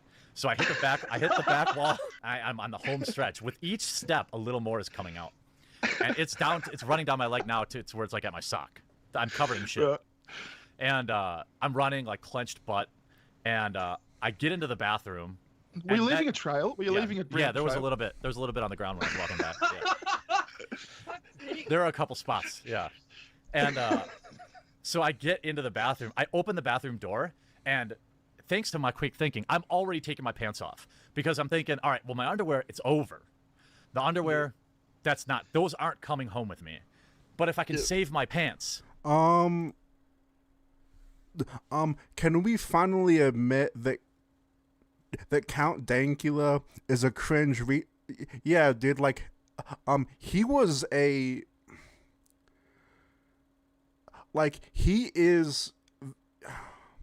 he is a degenerate, and he always was, while making fun of like lefty degens, which I never really I don't know, dude. He always rubbed me the wrong way, because I've known dudes like Dank that like the same stuff, dress, a fucking similar, and I knew from day one that he was disingenuous. He just got lucky from his literally his whole career is fucking based on his fucking on his fucking Nazi dog. Like he's literally only popular from his stupid dog, and like that's it. But yeah, I agree with you. I never liked him. I hate the majority of these ridoid fucking grifters. Even though I definitely lean in that direction. And like my main issue isn't even that I disagree with their takes. It's mostly the fact that like I don't think they believe in them. Is my main issue, but you know, whatever you two. Because I'm 6'5", 6'6", and a big dude. I'm not finding pants on the rack at the store, so I'm like, I gotta save my pants. So I burst into the bathroom. My pants are already half off. Shit's coming out of down my leg. There's a fucking dude at the urinal, and he whips his head around and said, "Dude, I'm shitting myself. Sorry." And there's shit all over the floor. Why did you need to know that? Yeah, I was taking my pants off. I thought he should know. That it wasn't like. Dude, I'm shitting myself. Sorry. Yeah. And at this point, it's just over. It's over. I get into the stall. Thank God no one was there. Otherwise, I was going to sit on the trash can. And what's left just exits by no choice of my own. It's the rest of it. Now I'm looking down. My pants are in the middle of the Walmart bathroom with several spots of shit.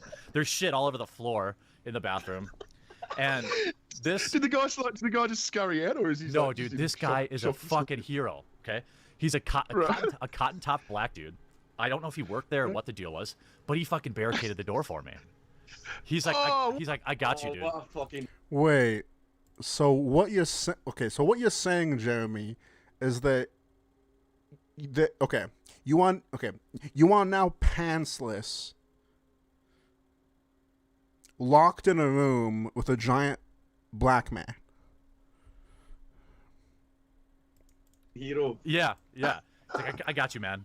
He's like, no one's coming in. So then I begin a long cleaning process of having to take a 6'5", 300-pound man taking a bath in a Walmart sink because I had shit all over me. And at no point, by the way, does my wife turned one way, saw me picking out avocados. 30 minutes later, she gets a text from me. I shit myself. She had no idea. She had fucking no idea where I went. She thought I was like mad and I left. It was like, because you know, obviously I'm like, look, I gotta handle this. When you're covered in. Okay, I also like that he just like he gave us a quick view of the relationship dynamic because he just casually said, "Oh, my wife thought I was mad, so like, I just left her." Like it was a regular thing that he does whenever he gets pissed off. He just fucking leaves her and like goes home.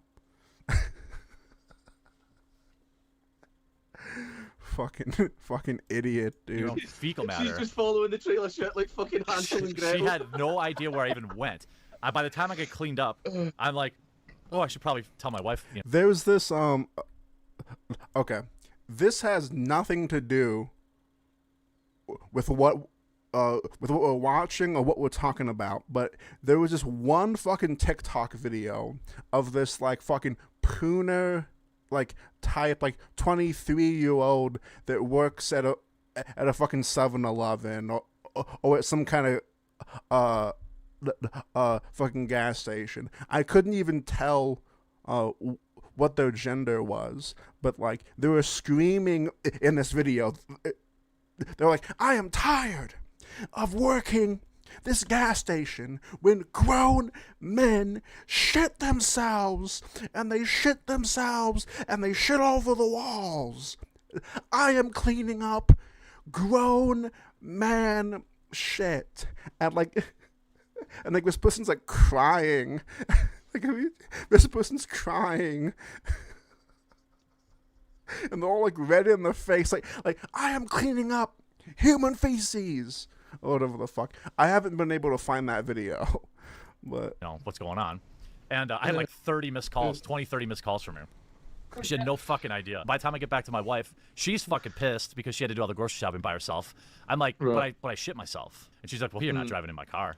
So she because I still had, there was obviously still poop spots on my pants. They were fine, but there was some splatter. Though the streamed podcast where Jeremy told his story only got 30,000 views, retellings of the story would get considerably more viewership. On the topic of viewership, Jeremy began uploading 2 videos a day and began his crusade against celebrity Brie Larson, the actress who played Captain Marvel in Captain Marvel, a movie based on the Marvel comics. Jeremy covered the release of Captain Marvel while commenting on Brie Larson's own controversial comments. Holy in his career, shit. he's made 270 videos on the topic of or mentioning 270 videos.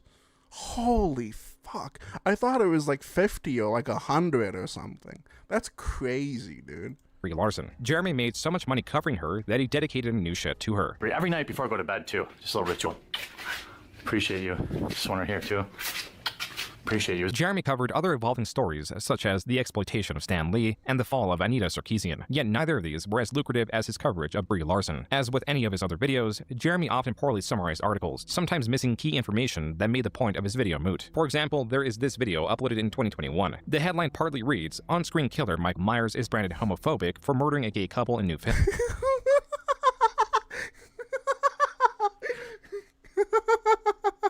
On-screen killer Michael Myers is branded homophobic. What the fuck?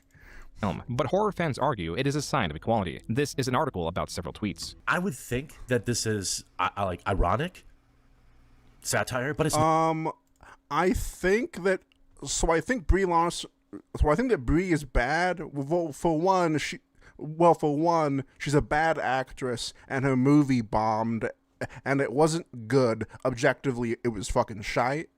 And I think that she made some, like, feminist comments on, like, a talk show or something. Right?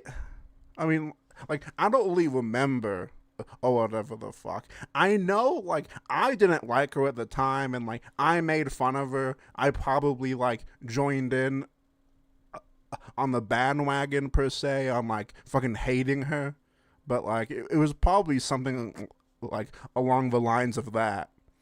I wouldn't know. Quote, the Twitter user later added, "If it wasn't already clear enough, this tweet was a joke, so please stop attacking me." Unquote. Not only is this in the article Jeremy is reading, it is on screen while he is contradicting it. It does not end there. I got so many people like outright stating very obviously fake, false information, like so easily researchable, and then stating it so emotionally as fact that it made me think like these people are actually insane. As profitable as it was for Jeremy to monetize nonsense outrage and antagonize others on YouTube or Twitter, back in 2018, some posts would have lasting consequences that outweighed any monetary gain or support. On June 30th, 2018, in response to Matt Fantastic alleging someone was being predatory, Jeremy, as he did with Mark Rosewater, claimed, quote, "Someone once told me Matt Fantastic did some horrible things with young boys. He should pay for what he did. Listen and believe me." Unquote. 1 month later. This is the window he punched in after not being able to continue to punch me. Here's some witnesses. Hey, did that guy just ask my name and then start assaulting me? Yeah, he said, "Hey, are you Dan or me Hambley?" And you said, "Yeah," and he goes, "Fuck you," and reached over and started punching you in the head. I don't know if you saw it. Yeah, so what that comes off to me is you got your ass beat. That's what that comes off to me is like you got your ass beat and you didn't fight back. That's what that sounds like to me. The YouTube footage, but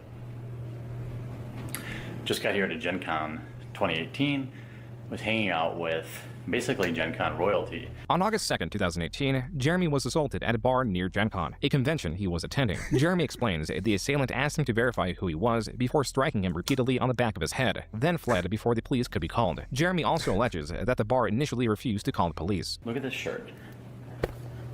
Fucking ripped my shirt. Wait, hold on. Ripped all the buttons off my shirt. Fucking, my arm is bleeding from, here, let me put it this way. Can you see that? That's just from me trying to pull away from this guy. Like, he probably thinks he's so fucking woke. And he's gonna... I don't know how cucked you have to be like, look at this. look at this rash I got because the guy that I fought used laundry detergent that is very sensitive to my skin. Oh my God, I'm breaking out in a rash. It's like, dude, shut the fuck up. It tells buddies how cool he was, right? For attacking somebody when they weren't even looking. Quote, I'm keeping a lower profile, but I'm straight chillin' doing fine. Telling stories about me online is what it is. No charges. I haven't fled the con/state. I'm drinking beers, playing games, and doing business with my friends. Unquote. Matt Fantastic, the assailant who was identified the same day of the attack, ended this post with #PunchNazis. On the 4th, Jeremy commented on the widespread coverage of his assault, remarking on the support he was receiving and vowing to pursue legal action. And though he initially wanted to prematurely leave Gen Con in fear of another assault, he made the decision to remain for his previously appropriated time. With videos of support pouring in, Jeremy on August 9th created a GoFundMe for the purpose of suing Matt Fantastic. The fundraiser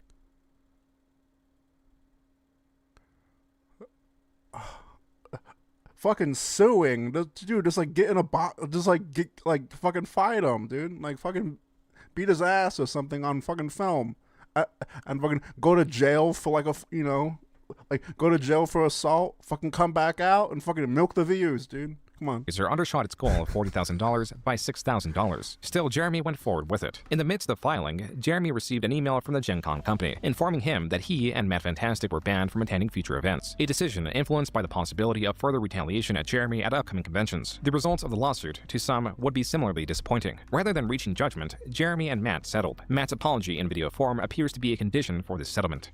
Hi, this is Matt Loader. Some of you know me as Matt Fantastic. Just prior to Gen Con 2018, I let my anger get the best of me and physically confronted Jeremy Hambley outside a bar in Indianapolis over statements he made about me previously.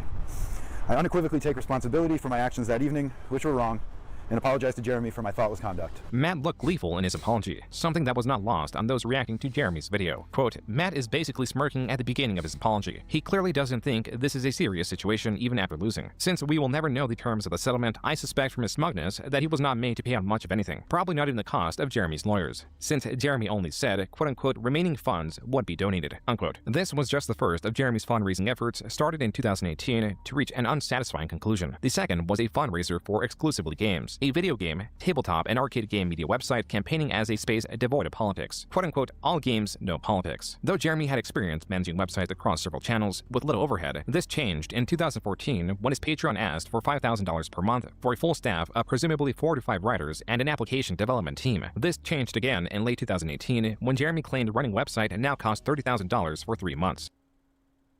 Bullshit.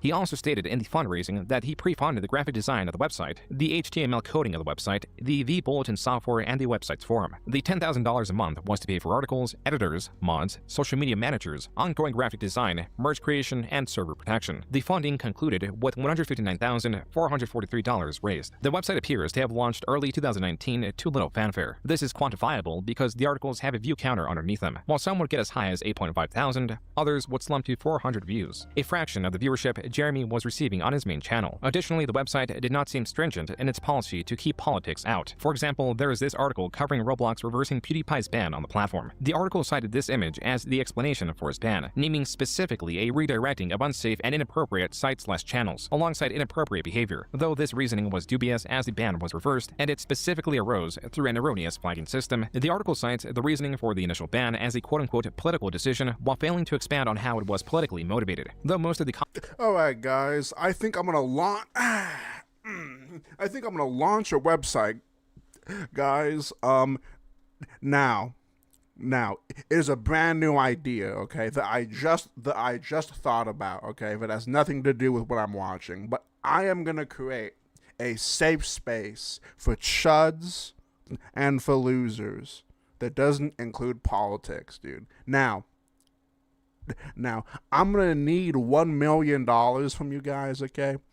So, look, I know 1 million might sound like a lot, but realistically, it's not a, it's not a huge deal, you know what I'm saying? Commenters do not question the writing, this user does. Quote, isn't that political? I thought this site should be free of this kind of stuff. Unquote. A different user responds, quote, type text here, ellipses. Not really. An influencer was banned from an online video game. Was it for 2 political reasons? Maybe, but it's still interesting to know. And the writer isn't giving his opinion on the ban either. Unquote. Exclusively Games also had a YouTube channel where reviews could be found not adhering to the policy of no politics while claiming to be doing such a thing. The reason it's called Exclusively Games is that its writers do not inject political agendas into their articles, which has become, sadly, as many of you know, all too common in the gaming industry today, especially in games media. So that's what it means. It means no political agendas. It does not mean no opinions about anything. For the most part, fairly inoffensively done.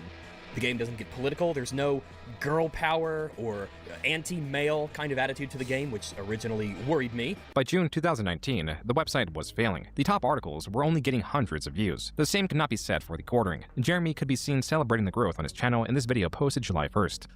My sponsors don't care at all about the fact that, you know, about how many subscribers I have. They care. The only reason they reach out to me is because of my average daily views.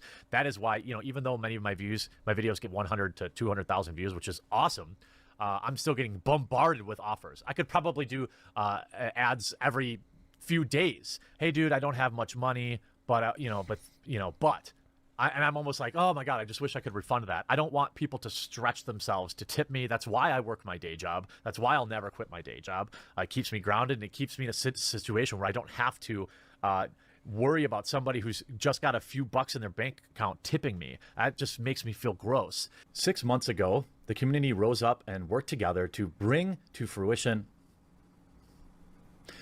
6 months ago, the community got together and brought to life exclusivelygames.com. Quote, Exclusively Games July fundraiser. The website's monthly operating cost for an editor, news desk, and to pay the writers is approximately $10,000. Yo, channel, thank you so much for the $2 donation. Gotta start somewhere, dude. Thank you so much for the fucking $2 donation, man. I appreciate that, man. Tarman.com dev stream when soon, dude, soon. I am seeking to cover 6 months of content. 100% of funding goes into the content. I, Jeremy, have not taken a dime and will continue to draw no revenue for myself. Unquote. This received $53,000, raising the total fund raised for the website to over $200,000. A fundraiser that came during Jeremy's best performing months so far, maintaining 20 million views a month helped by his upload rate of 2 videos a day. This likely influenced Jeremy's decision to officially leave Unsleep Media, formerly known as MTG headquarters. Jeremy applied himself to the quartering, not only embracing its growth, but also its trouble with demonetization. You know, it's not like 2/3 of my videos end up getting hit with the yellow check mark only after reviewing. By the way, I have over 1,000 videos. To give you an idea about machine learning, I have over 1,000 videos, and maybe 2 of them were confirmed after manual review that they weren't appropriate for advertisers. Jeremy's frequent uploads were making it difficult to appeal the videos that were flagged as unsuitable for advertising. There was worse to come. YouTube, in taking more control of its algorithm, was reducing the effectiveness of subscriptions. Previously, being subscribed to a channel meant a notification was sent to the subscriber. This was changed and now required users to select a secondary option, the subscriber bell, to now be notified. Hey, did you cover this? Did you cover how Riot Games had this lawsuit settlement the other night? Yeah, I did a video 3 freaking days ago, but YouTube doesn't care. YouTube is not only not notifying you, but they're actively hiding the garbage. I don't care. There's some smaller channels out there who think it's funny when people out there are struggling and frustrated, and I get it. I've been there. It's okay. Make your content. But the fact of the matter is, this is exactly why I will never commit to making content full-time, because the YouTube system is completely, unequivocally, undeniably broken. Jeremy was also having problems with YouTube's claim system, a system often abused. YouTube is still allowing them to leave claims. I mean, he's not wrong. I mean, like he's not wrong at all. Claims on YouTubers' videos. This has been going on for years, and they don't do anything about it. I'm sick of this shit. You have no idea what it's like to put a 2, 3, 4 videos a day and then have some dickhole claim your video and say, well, 10% of people will only fight this claim. I guess we'll just milk money off people who are clearly in fair use. And you know what, Marvel, you're part of this too. Jeremy was indeed uploading 3 to 4 videos a day. He had, in just a year, gone from uploading daily to twice a day to now double that. Within this sea of uploads, starting 2020, Jeremy began to have some unique opinions. But He said in an interview with The Independent that he was so bored of talking about the film. Instead, he turned the discussion towards his views on Mr. Weinstein's alleged victims and that adults who made choices and why he's tired as a white man for being blamed for everything that's wrong with the world.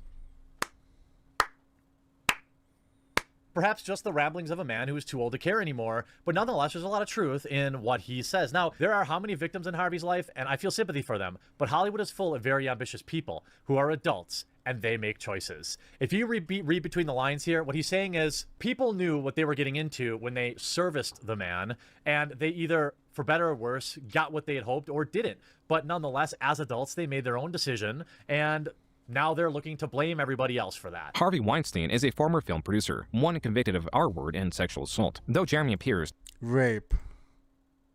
God, you R-word. Come on, June. Come on, dude. Come on, dude. Come on, dude. That's gay. That's so gay.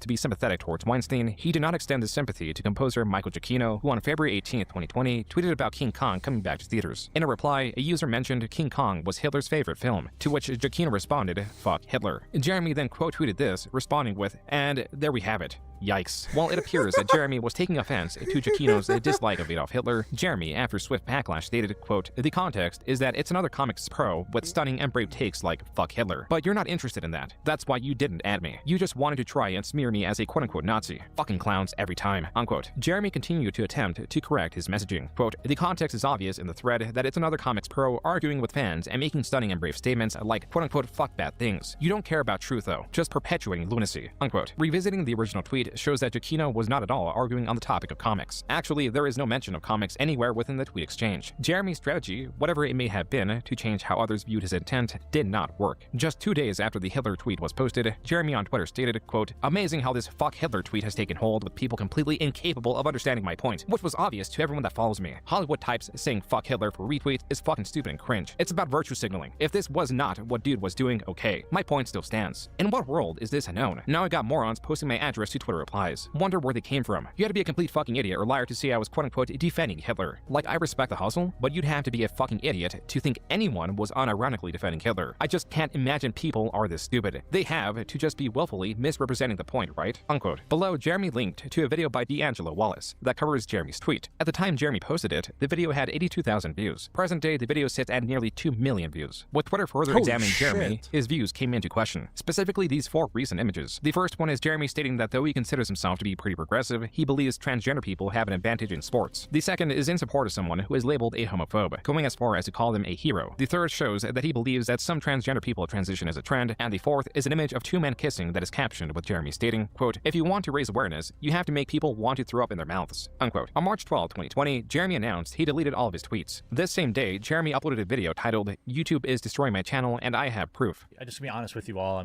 I've been very, very stressed over the past week or two, and I've tried to not let on to it, but I can't figure it out, and I need your help.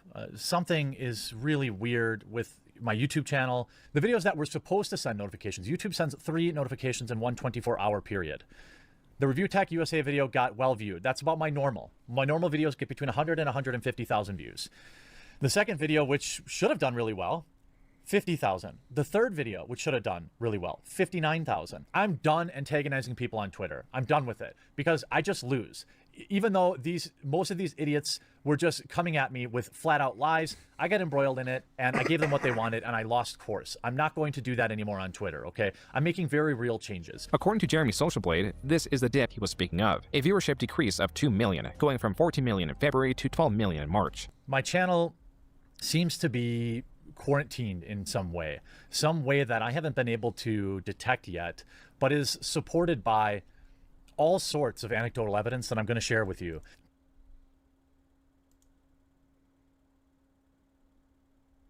Is that the fucking Ghostbusters fucking Lego set? That thing was like $800 fucking dollars when that fucking thing came out. To help share not just my videos, but other people's videos in this space. And I need you to give me feedback because YouTube oh yeah, it is slowly killing us. Yeah, it is. They're slowly pushing out independent creators. Yo, what's up, Crystal? What's fucking crack-a-lackin', dude? Long time no see, okay? I haven't seen you around, but also, I also haven't been around. I don't. Okay, I have no idea why I was. I don't know why. I don't know why I was accusing you of. Hey, you haven't been around, even though I haven't streamed in a whole month. This is literally my fucking second stream, fucking back. But what's up, Crystal? I hope you're having a good day, dude. Creators, which is why I have a BitChute, which is why I have a library account. I'm a founding member on Library, okay? I'm a financial supporter of Library and BitChute because I know this is what's happening, but we still have to fight back. And I'm sorry I don't have the energy, but I'm just frustrated and tired. Please help not just me, but other independent creators continue to exist here on YouTube and continue to push back against what is an obvious bias for mainstream media by YouTube. Despite okay, that is a good question. I don't know what's more, I don't know what's more autistic, owning Ghostbusters Lego sets or knowing its price at release. Well, like, I remember the price because I really wanted it and I couldn't afford it at the time. I really fucking wanted it, but I couldn't afford it. I was so mad at myself. Like, okay, one of my biggest regrets is not getting the fucking Simpson fucking Lego sets. I'm such an idiot for not fucking buying the fucking Simpson sets because they are worth money now. I wish I would have fucking kept them. Jeremy's evidence. I wish I would have bought them. And kept them, I guess. That largely consisted of users not getting notifications for his uploads and petitioning for support on third-party platforms. His channel, per the Social Blade graph, jumped to 20 million views the following month, his best-performing month ever. This same month, Jeremy announced on Unsleep Media that he was returning to Magic, apologizing to Wizards of the Coast while also faking their apology to him. In this video in April, Jeremy claimed his return was not a ploy for financial gain. Instead, it was for when he needed to boost his mood. I view this channel as like a cathartic outlet for me, a place for me to go and just relax and turn off my brain and open some product again. Jeremy would leave and return to Unsleep Media multiple times in the following years, making it a useful tool to track when he's feeling despondent. His channel, with its improved performance, should not have brought him undue stress. Exclusively Games was a different story. Quote, I really am struggling with keeping Exclusively Games running. The monthly nut is nearly $15,000 and website revenue is trash. It was a website in a time where websites are dying. Do I continue to crowdfund it or admit defeat? Unquote. Exclusively Games had sunk to the point that articles on the site's front page were not only lacking any comments, but also their view counts were so low that they were presumably not displayed. As such, the website closed in mid-2020. Jeremy later claimed that the website exceeded its $200,000 fundraised amount at the beginning of the year. I paid a severance to my video editors. I paid a severance to all the major writers, which I of course proved since then. A 1 month severance for some of the bigger salaried people. Why did I have to finally pull the plug? Well, I had been paying for everything out of pocket since basically January, which was almost $10,000 to $12,000 a month, depending on which months, how many articles we publish in a month. The figure of $10,000 to $12,000 a month was different than the $15,000 Jeremy tweeted about. With 12 months of operation cost should have amounted to $120,000 to $144,000. On the website QB Farms, a verified poster and alleged friend of Jeremy claims that Jeremy was not being too dishonest, that he did pay out severance and Jeremy was mostly hands-off when it came to the website, and it was mismanaged to hell by infamous commentator Ian Miles Chung. Quote, after I left, Ian was eventually fired for failing in his duties and scamming Jeremy. To my knowledge, the site never fully recovered. Things behind the scenes often seem to be messy or disorganized. As for how a site with 200 grand failed, well, Jeremy wasted a lot of funds. On the site, mind you. I won't share figures, but the design team got paid exceptionally well, as did IMC, among others. I think Jeremy just got in over his head and trusted the wrong people. I don't have access to all that. All I know is that Ian was paid, I believe, $2,500 to $5,000 or so per month. Unquote. Jeremy, at a later date, revealed that Ian Miles Chung lied to his face in claiming the website needed more support. Jeremy complied, and Ren, an additional quote-unquote employee, was hired. From what Jeremy gathers, Ren was an e-girl who Chung bought an iPhone 4 and was sending money to.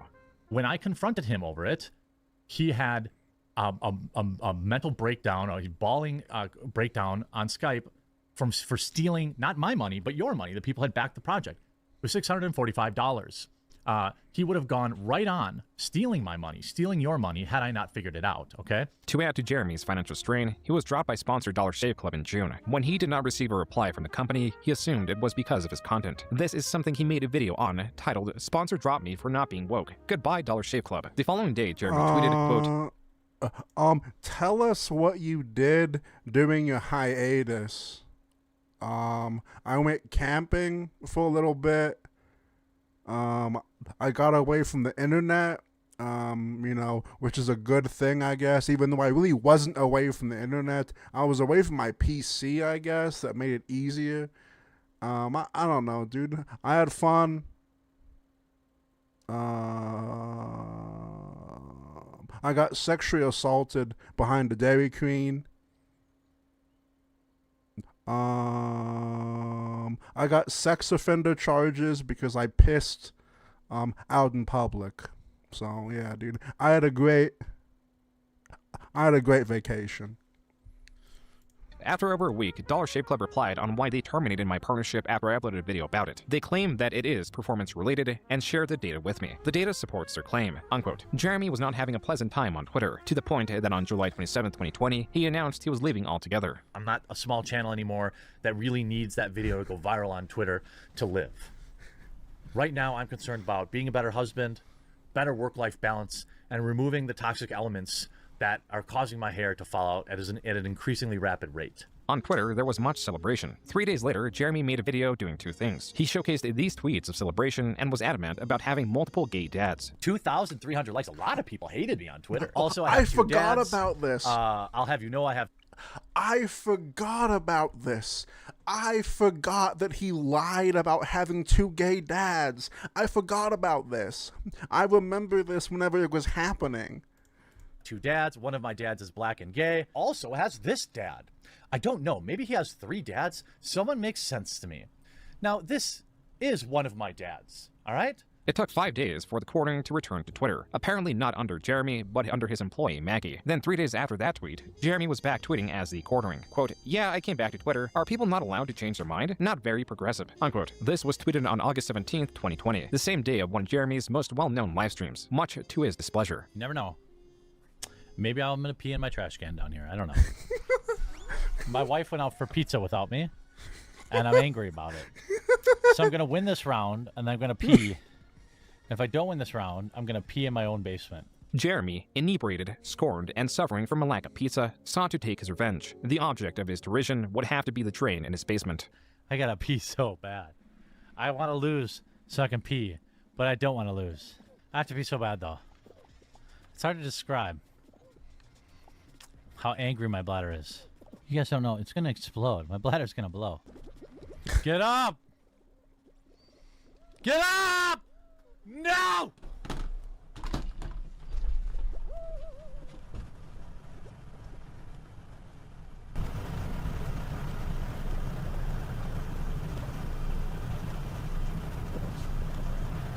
I mean, like, okay.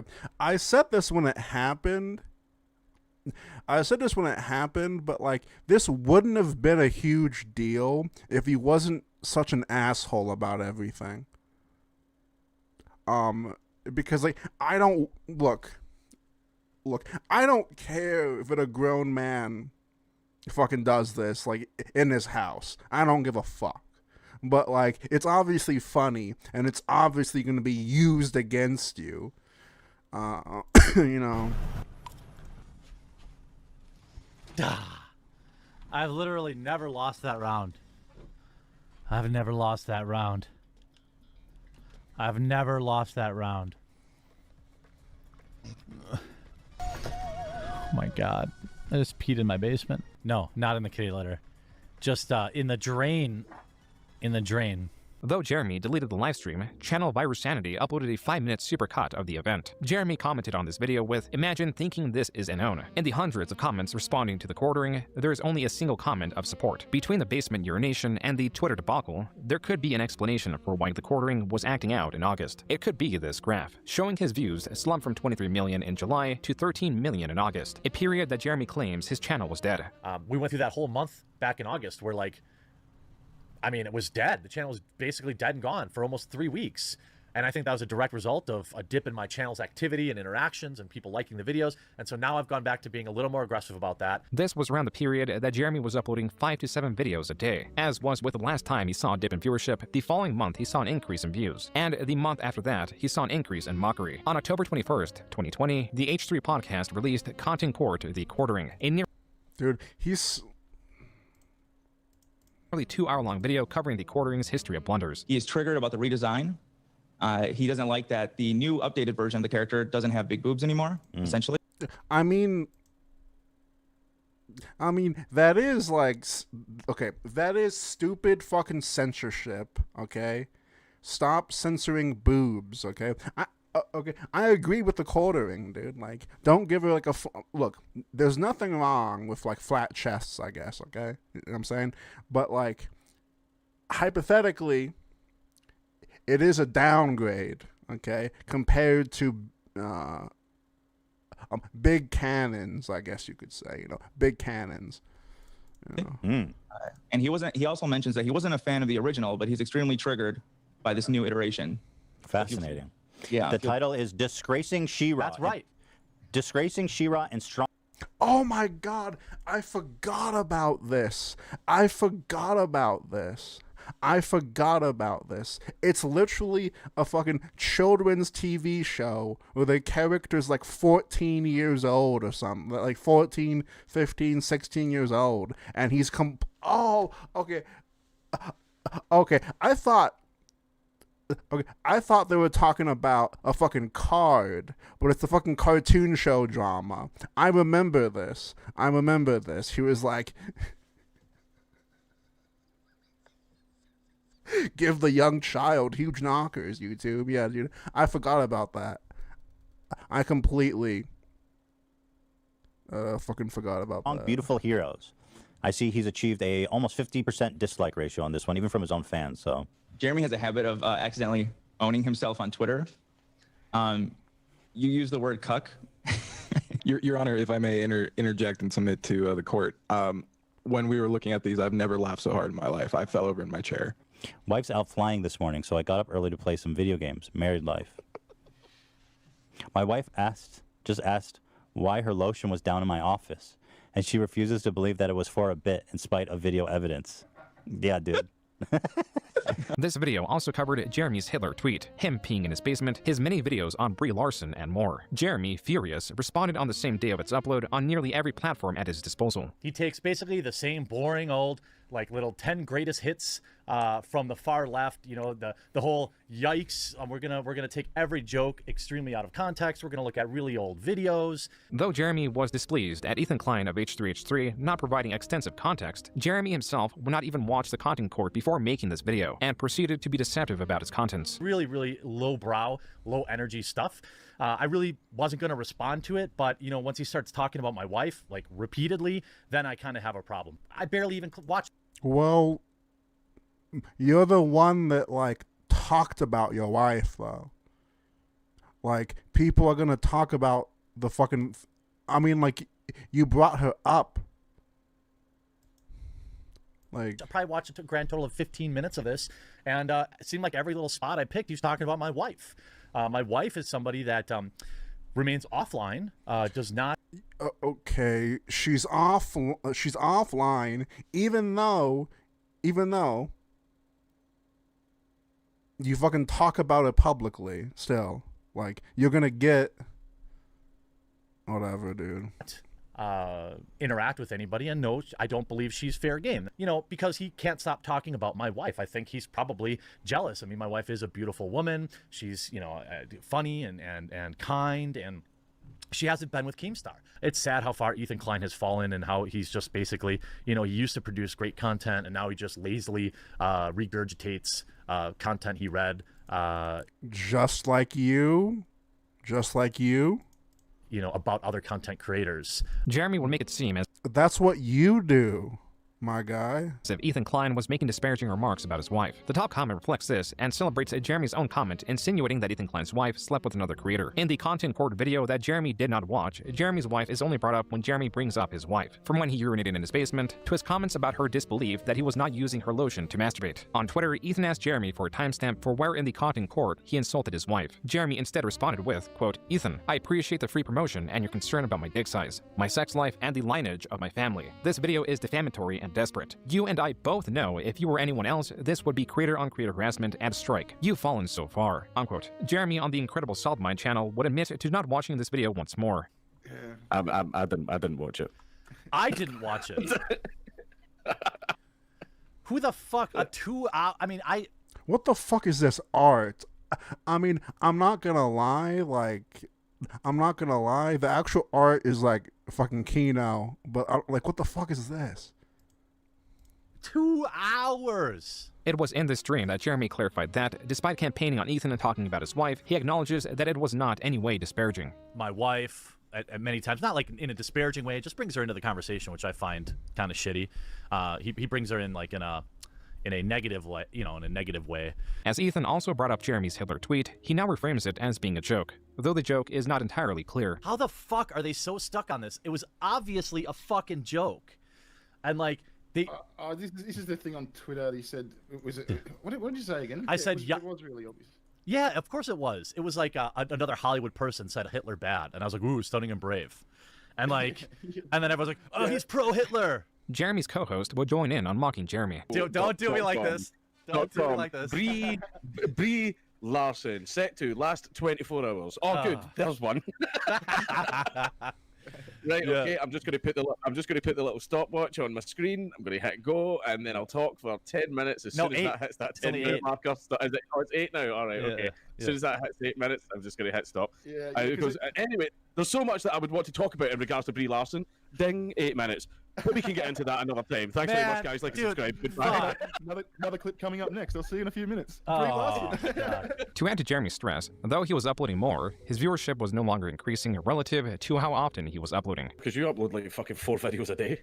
Yeah, 7 to 10 usually every day. Because I usually do like 2 to 3 on Midwesley too. Jesus I'm getting Christ. fatter, and like my heart can't be in great shape, because I'm spending so much time sitting at my desk, and like, but fuck, man, when it's like you get on that fucking heroin drip of AdSense revenue every single day, it's like, fuck, it's really hard to get off it unless someone forces you off, like you quit cold turkey, like getting demonetized or something, Though Jeremy sought endless growth, the more traction his videos got, the more opposition he received. Just a day after the content core was uploaded, the Quartering is a Nazi subreddit was created, a small but growing group of Redditors who greatly disliked Jeremy. Conversely, by the end of 2020, the Quartering surpassed Redditors, dude. Oh no, dude. Oh no. It's the Redditors, dude. 1 million subscribers. Rather than focus entirely on covering articles, Jeremy continued to make videos giving attention to his critics. I got hammered on a Twitch stream once and peed in the drain in the unfinished part of my basement. Like, I don't even care about that, but these people are obsessed with it. It's hilarious. Like, look, when you have no mortgage on your beautiful home, you can pee in it wherever you want. And the fact that they think this is some kind of own is weird. It's never something I denied. Jeremy, on The Incredible Solvemine, would admit to urinating in or on several more places. He calls me one night at like 1 in the morning. I happen to have people, I'm just fucking obliterated. And it's Mark, so I'm like, I gotta answer it. It's the first time he's ever called me. And so I go out in the garage, and I'm smoking a cigarette while I'm talking to him. He can hear me smoking. He's like, oh, you smoke? I'm like, oh, I felt judged a little bit. And then I had to piss so bad, but there was like music and everything else going on in the house. So I just start pissing in a bucket. Like, there's a 5-gallon bucket in my garage. And I start pissing in a bucket, and a dude comes out. My buddy comes out. He's like, what the fuck? You're pissing in the garage? All I hear is like a 10-second silence from Mark. Mark's like, do you need me to call you? Do you want to call me back? I'm like, no, he's just joking. He's just joking. I'm not really pissing in my garage. Why do you keep pissing in random parts of your fucking house, man? My wife, like, sometimes, like, I get home late on, like, dart night. It's like, I usually get home, like, 1 in the morning, and I've been drinking since, like, 5 or 6, and then I take the dogs out when I get home so then I can sleep in a little bit longer. And then, like, oftentimes I'll be standing out there with the dog who's peeing, and then I'm also... Just in time for Tarman to end the stream, dude. We still have like a whole hour and like 30 minutes, dude. I've already committed. I've already committed. We have like an hour and 30 minutes left. I've already committed, so it's fucking, fucking... peeing. And then she, like, got up one night and saw me out there taking a leak next to the dog who was also taking a leak. She's like, gross, why don't you just come inside? I was like, what do you mean? I'm right next to the dog who's pissing in the lawn. What's the difference? Sometimes I'll take my dog out. He's still got to be on a leash. And, like, I got to piss too. So I'm like, I'm going to piss. And then he's like, he's pissing. I'm pissing. And, like, if he gets done first, he's like, what's going on over here? I'm, like, trying to hold him off while I'm pissing so I don't piss on him. I'm like, God damn it. Yeah. Anyway, yes, I have pissed on my dog too. Jeremy, facing undue stress, released a video in February because his channel performed poorly the day before. Every year, seems to be 2 to 3 times a year, there is this algorithmic reset or a shadow banning. It goes by very different names, but if you've been around, you know that this channel has talked about it several times. My channel being affected very negatively by this most recent one, cutting views by as much as 50%. Now, a lot of people might say, "Oh, people just are getting sick of your stuff," or "I didn't really like it." No, I have a big enough subscriber base. Yeah, so like cause like that's what I was that's what I was like sort of getting at, is that like and like yes, this is a case of like oversharing, but I feel like you can get away with that if you're just likable. Or if you own it, I guess. Certain things you can own, but yeah, dude, like Jeremy, like all of his past, buffoonery that some people let slide all surfaced up. You know what I'm saying? Like, it's gonna happen. You know what I'm saying? It happens to every fucking content creator. You know what I'm saying? It's like somewhat his size or fucking bigger. You know?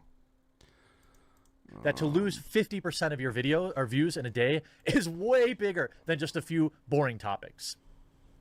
And I put out a tweet about it this morning, and more than a dozen other creators reached out to me confirming the exact same problems. It is super stressful. When this stuff happens, I pace around my house wondering about how to change my financial decisions, etc. And my employees wonder, and they see this type of thing. Mental stress that YouTubing, and look, yes, I know being a coal miner is more difficult. Being over-the-road truck driver is difficult too. I understand, okay? I'm not complaining about, I'm not saying YouTube is the most. And like, I think that like, so like, what other drugs does this guy take? FBI boy, are you still in here? So I know that he's an alcoholic. I know that he likes Xannies, but like, does he do downers and stuff? Because I feel like he's just in like a perpetual loop of like self-cope, to like when he isn't recording, he's drinking.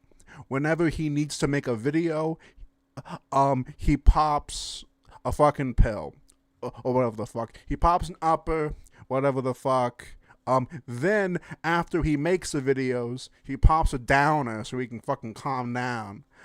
Like, I think it's a perpetual loop of oh, okay, that makes sense. Okay, that makes sense, FBI boy. Because I think it's like that's what I thought. Okay, that's what I thought too, Dante. I think he takes a Xanax and then probably like mixes it with fucking Adderall, because like that's what I used to do as well. It's stupid, don't do that, but like I feel like he's in like a perpetual loop of fucking popping. Difficult job ever. But what I am saying is the mental toll that YouTube places on content creators like myself and others with lack of communication and transparency is unlike almost any other job. As with the many other times Jeremy released a video on his channel's viewership, Social Blade shows no viewership variation for the month of February 2021. And despite it being the shortest month of the year, February outperformed the previous 6 individual months. Though it is also possible that Jeremy's videos were getting demonetized at a higher rate, or his earnings were simply just not satisfactory. Come March, Jeremy used a tried and tested method of inducing financial support. It begins with Zombie Kills, a controversial Twitch streamer that Jeremy made multiple videos covering. She was allegedly being harassed, and Jeremy was being blamed for it. This Twitter user claimed that she was swatted, naming and blaming Jeremy for the event, and asking for his sponsors to oh my god, dude. Black girl gamers in 2021. A black content creator is terrified because a racist troll called the police to swat her at her house. She's owed an apology. And any brand supporting this supporting this quartering person will be held to task, dude. Abandoned him, all while failing to provide evidence he did such a thing. Various creators came out in support of Jeremy while denouncing the Twitter user. Jeremy covered this situation on his channel, and the Twitter user deleted her tweet. Jeremy then released a video recapping the situation, emphasizing that he needed financial support during this time. For myself and my staff, a lot of people forget, just for this YouTube channel, there's 4 full-time employees. Jeremy would transition this into promoting his Subscribe Star, a Patreon alternative. But we are now 47% of the way to essentially securing all of their jobs, regardless of if these fools get my sponsors removed or something bad like that. Jeremy also makes it clear that this was financial support for his business. Fundraising for litigation against anyone slandering him would be a separate fund if he decided to go that route. This is a screenshot of Jeremy's Subscribe Star from February 24th, 2021. There are 3 goals on the right-hand side, all relating to support of his staff members or funding the quartering website. While there is a percentage attached to them, there is no clear number attached to the goals. It is not possible to quantify how much Jeremy was earning, but it is possible to quantify support if only through how many likes and comments his post received. This post, published February 22nd, 2021, has 16 likes and 5 comments. On March 5th, after making the video requesting support, the same post has significantly more interactions, up now to 68 comments and 161 likes. Optimally, Jeremy's goals could also be tracked by how much the percentage of the goals has increased, but this is not possible because he removed or edited the old goals, the new ones highlighting protecting himself from the cancel culture mob. Jeremy's finances would be a topic of a podcast he attended later in the month, spurred on by conversation of his wife's planes. She went to she's selling her existing plane. We don't have like Tim Pool money, so we have to sell the plane she has now before she can get something else. Wait, she has a plane? Yeah, though? She has Zenith 750. It's I mean, like a that's Bush plane. Yeah, that's a if you got a plane, that's it's all right. Yeah.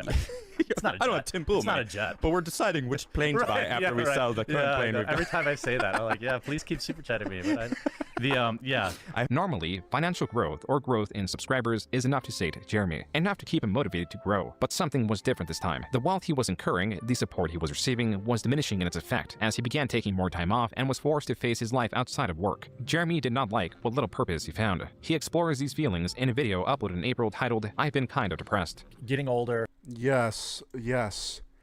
That is what happens when you're in a fucking pill loop, dude.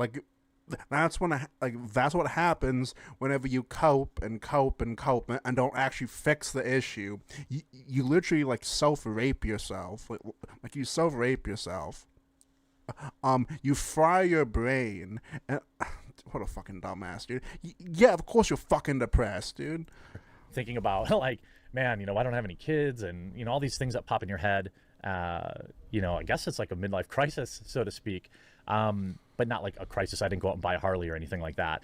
But I've also been freaking grinding on YouTube for basically the last 3 years, daily videos on 1 or 2 channels, multiple daily videos. This is really what kind of was like an epiphany for me. A bunch of people backed me on Subscribe Star, which is like a free speech alternative to Patreon. Reality is, because people chose to back me there, I could afford to maybe not do 5 videos a day, 5 days a week.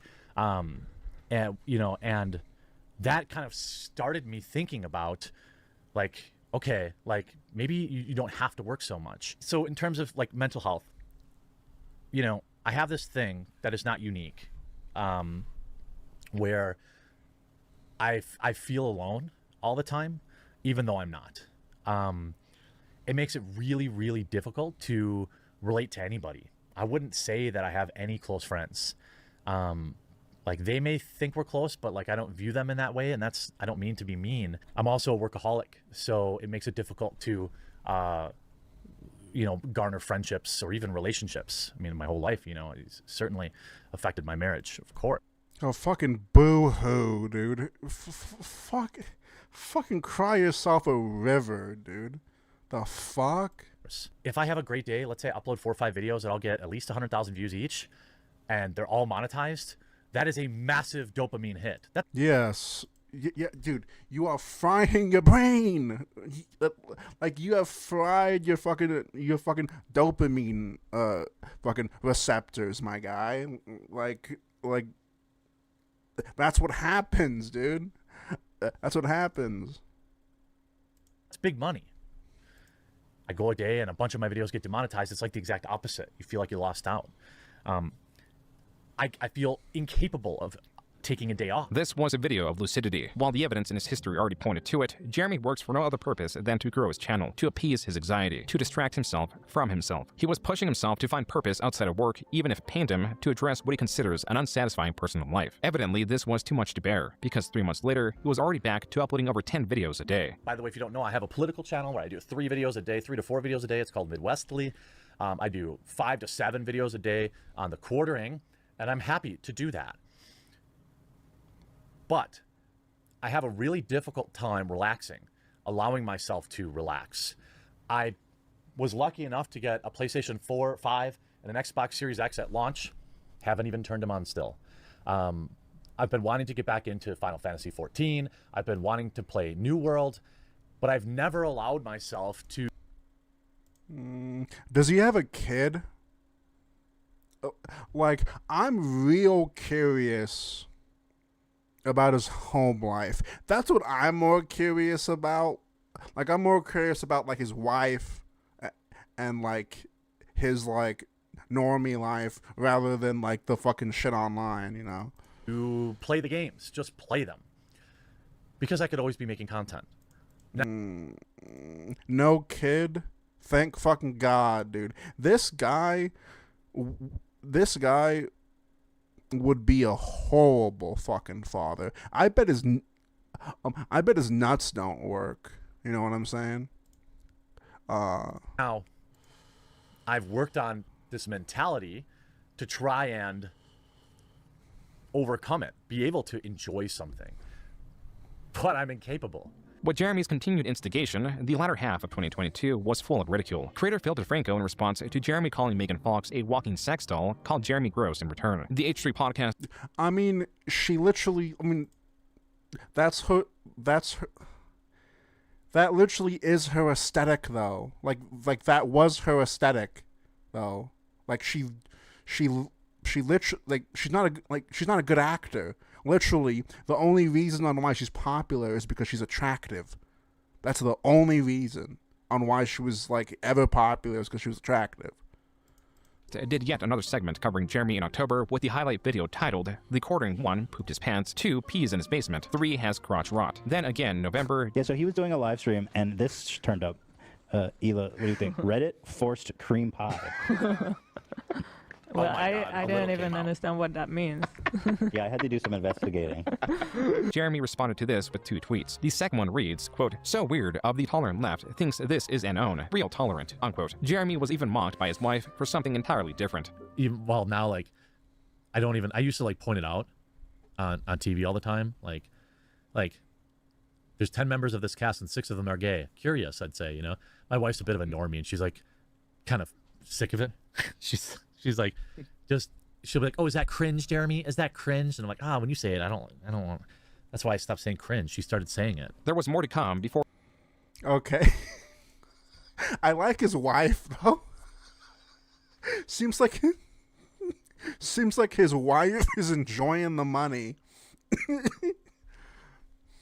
For the end of the year. On Kiwi Forums, a user archived Jeremy's recent rant about his loss of hair and the amount he works. At the end of October, Jeremy released another video claiming he was the target of YouTube's demonetization. Finally, in December, he made a video bringing attention to those mocking him and his IBS. Jeremy then closed the year by announcing his New Year's resolution to find a work-life balance, to not smoke, and to lose weight. While it is possible he did stop smoking, it is certain he failed with the other 2 resolutions. By 2022, it had been 3 years since Jeremy initially told the Walmart story, yet it was still in circulation, now evolving to where creators were breaking down his choices in depth with diagrams to prove the inefficiency in his choices. Yes, that's what I was saying. It made no sense for him to, like, stop in the shoe aisle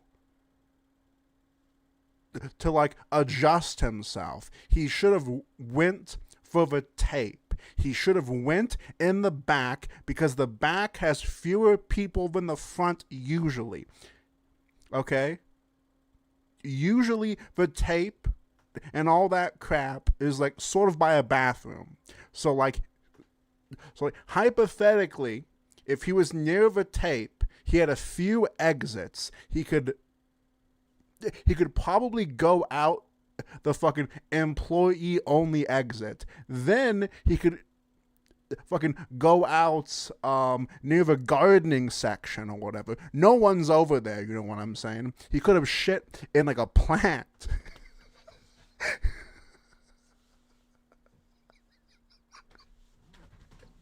He could have dropped fucking trowel and fucking fertilized fucking plants, dude. Troon Man, the Walmart expert, knows the layout in every district. I've been to enough Walmarts, okay? I've been to enough Walmarts to where I can assume and guess, okay? There was yet another Twitter rant on the topic of balding and soiling himself. In the midst of this mockery, Jeremy was making plans to create something that could sustain him outside of YouTube. With a history of failed websites, he was investing into something material. He was investing into the coffee brand Coffee, a title of his own creation. Coffee Brand Coffee was formally announced in a video titled "My Coffee Company is Under Attack." Jeremy clarifies in the video that the title was clickbait and a marketing ploy to bring attention to his newest project. Jeremy would heavily promote this coffee, to the point that there are, at this moment, approximately 1,000 videos on his channel talking about or mentioning Coffee Brand Coffee by name. On June 8th, infamous political commentator Tim Pool was swatted. Jeremy viewed this as an opportunity for promotion. He spent $100. Oh my god, what a fucking goob. Fucking Tim Pool of all people, dude. In chat, tying the high stress of his swatting to one of the stress-relieving teas or cocos he offers. Jeremy was also swatted later that night. As for the donation, on Twitter, Pimp Master Yoda 1 made a comment in jest, asking if Jeremy gave the officers free coffee. Jeremy was none too pleased, citing the aggression and or lack of critical thinking of the police officers. As for the coffee brand Coffee, Jeremy wanted something uncomplicated, which is why he named the coffee brand Coffee. Okay. Okay, that has to be the worst fucking branding that I've ever seen for like a fucking product. Coffee brand. Coffee Brand Coffee was being sold as apolitical, though he constantly advertised it on his political commentary channel. He saw this as a necessary boost to then hopefully detach it from his brand, and perhaps see it on store shelves. There was an issue with this, not only with Jeremy's brand inherently tied to his coffee business, but also the possibility of it being tied to the roasters. On July 17th, 2022, Kiwi Farms user, Cat Attack, compiled several images from Jeremy's visit to it. Yo, what's up, Andy? Yeah, okay. To be fair, this guy didn't shit himself in the shoe aisle of Walmart. Well, okay. He actually did shit himself, but only a little bit came out and it was dripping on the floor. Then he made it to the bathroom where a nice fucking black man stood by the door and didn't let people into the bathroom while he was taking a shower in the sink. Okay?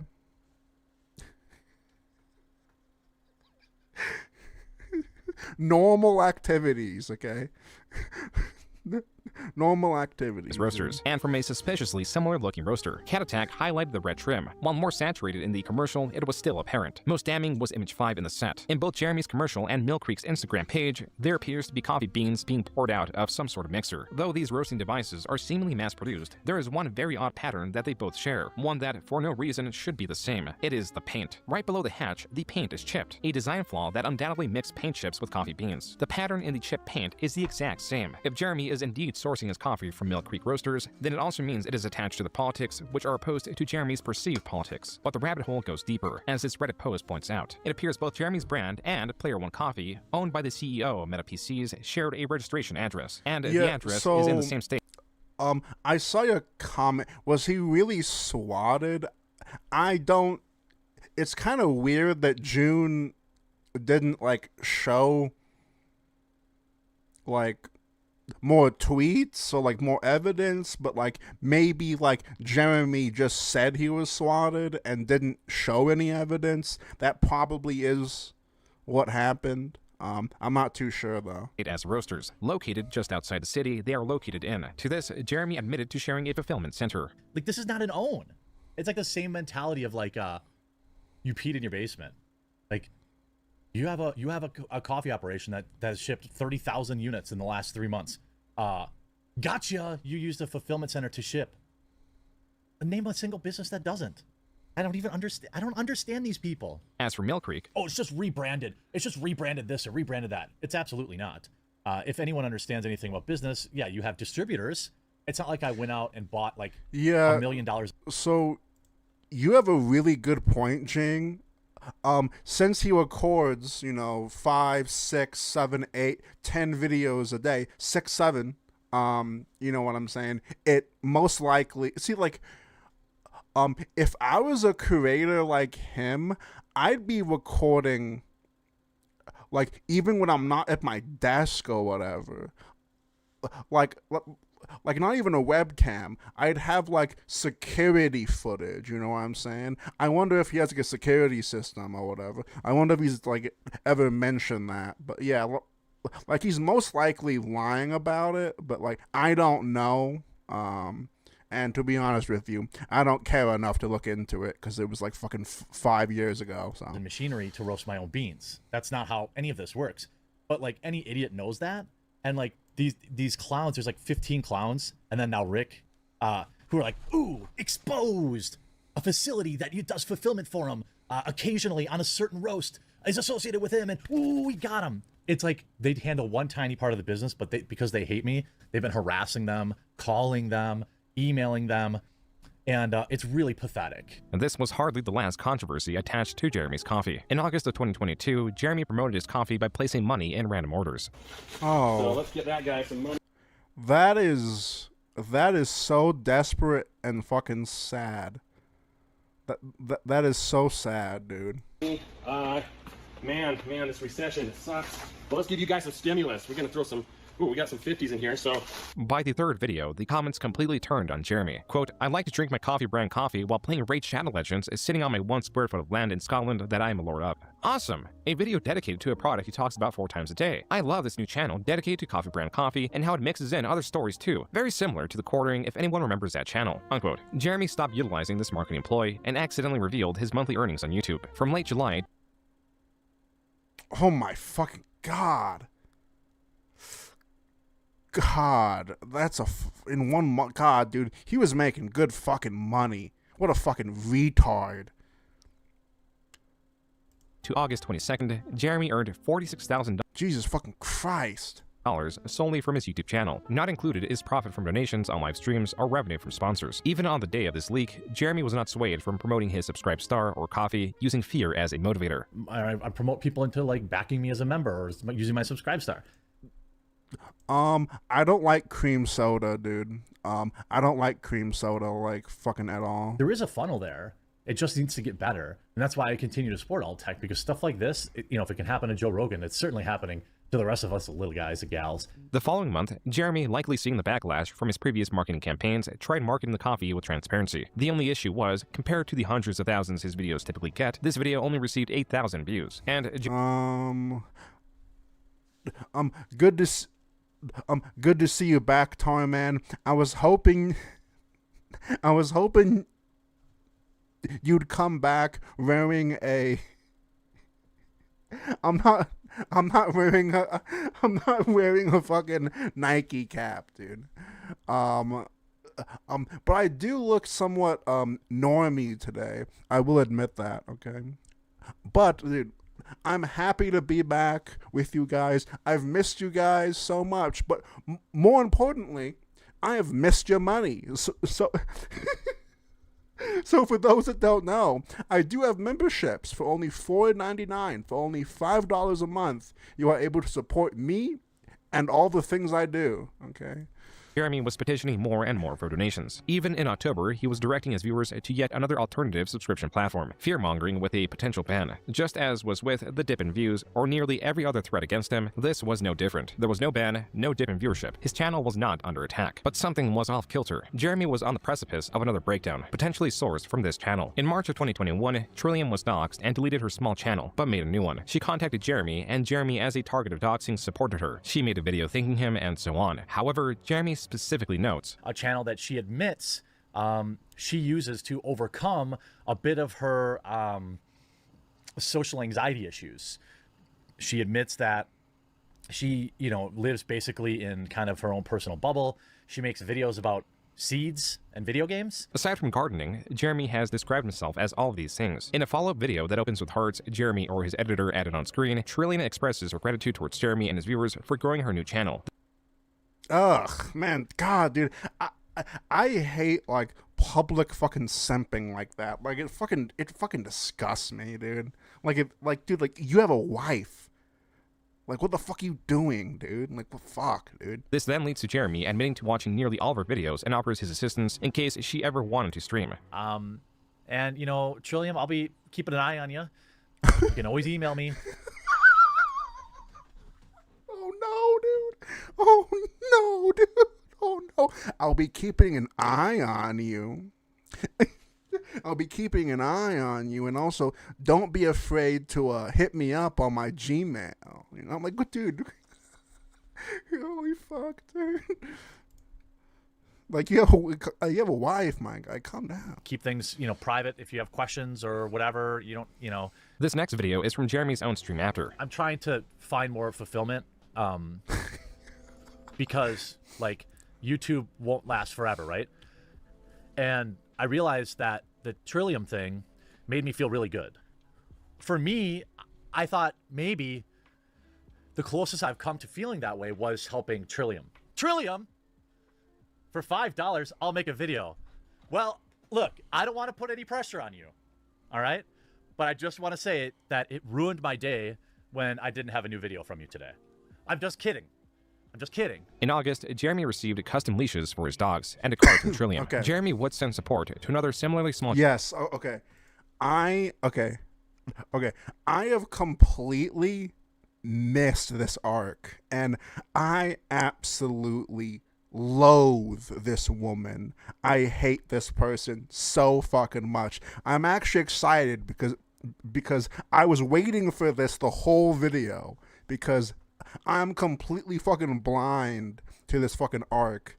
I'm so hyped right now, dude. Channel known as Melanie Mac. You know, just like with Trillium, just like with Melanie, just like with MXR Plays, or, you know, whatever the case may be, Ursha Gaming, Ishra Gaming, you know, don't just do it because I told you to. Watch a video or two and see if you want to support her. Melanie Mac is someone Jeremy would take interest in, but that would have to wait. In March of 2022, rather than mention Trillium offhandedly, he made an entire video dedicated to her. Something's been weighing on my mind over the past 3 or so weeks, really the last month or so, and that's really the disappearance of Trillium, a YouTuber that I have a strong I don't know, like, I feel protective. Like, if you go to Trill's channel, like, I watch all of her videos, all of them. I mean, if they're not read on here, then that means I watched them on a different account, okay? This is an important part of my day. There used to be daily or every other day videos, but now I feel like, and I don't want to put pressure on her because I know that's how she's going to be, how she's going to perceive this, but that's not what I mean. It's just, her content is important to me, her success is important to me, and her safety and happiness are important to me. And she had disappeared for about, I don't know, a month or something like that. Came back and kind of let everyone know that, hey, you know, my mom isn't doing well. But they had seemed like they had got together a plan. Kind of 1 week went by, 2 weeks went by. I sent her an email, gave her my number. I was like, hey, if you need anything, you know, you need us to crowdfund something or whatever. People think this job is easy, and maybe it is. But it requires you be plugged in like 24/7, like waking up in the middle of the night, checking your phone, see what's trending. There's some big thing happen. And then I'd watch her videos about like taking yucca leaves and making twine out of them. And they're an important grounding factor for me. Trillium did return in June, stating that her mother's illness was a reason for her absence, which is when Jeremy released this video. I don't have any way to really get in touch with you privately, and obviously not that I would expect that. But so as long as, you know, as you're on YouTube, I'll be keeping an eye out for you, keep an eye on you.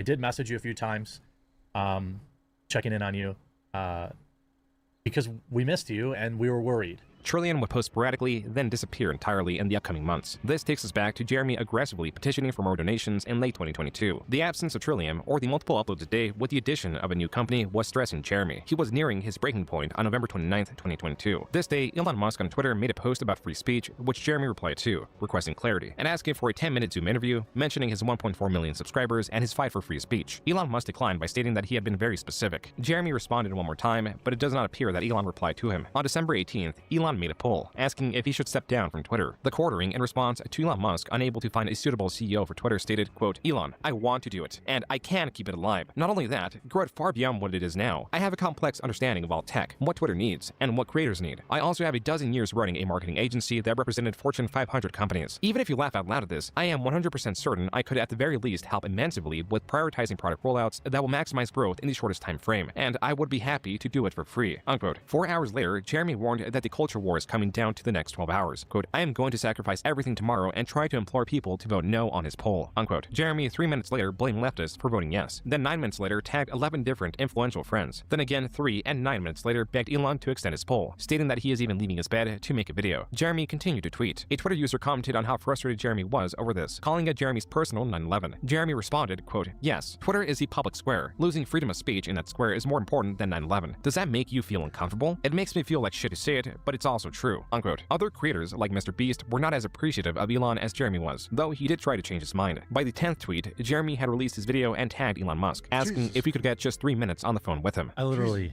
got out of bed to make this video. My most important video that I've literally ever made on this channel. Jeremy in this video asked his viewers to vote on Elon's poll, and if they didn't have an account, he requested they make one. Then he attempts to rally his contemporaries. I'm calling my fellow content creators, Sydney Watson, Count Dankula, Bering, Sargon of Akkad, Carl Benjamin. If they let this window pass without throwing their hat in the ring, without getting out of bed to fight for freedom of speech, I will forever remember it. But if you don't get out of bed as a fellow content creator, if you don't wake up and fight for this, I don't ever want to hear your freaking opinion ever again about freedom of speech. I need you to remember this moment when all of my fellow free speech content creators were in bed, okay? Why they weren't paying attention to the most important decision in free speech online in history. Look, I'm 40. I'm tired. I'm sweaty. I'm fat. I'm overweight. I'm not long for this planet, is the culture war. Twitter is the public square. We must keep it. All right, guys. I'm going to take a small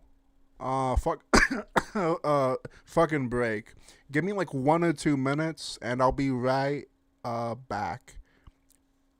Give me like 4 or 5 minutes, and I'll be right back, all right? BRB. BRB.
Tarman, You need to clean off your desk sometimes. It's covered in cum.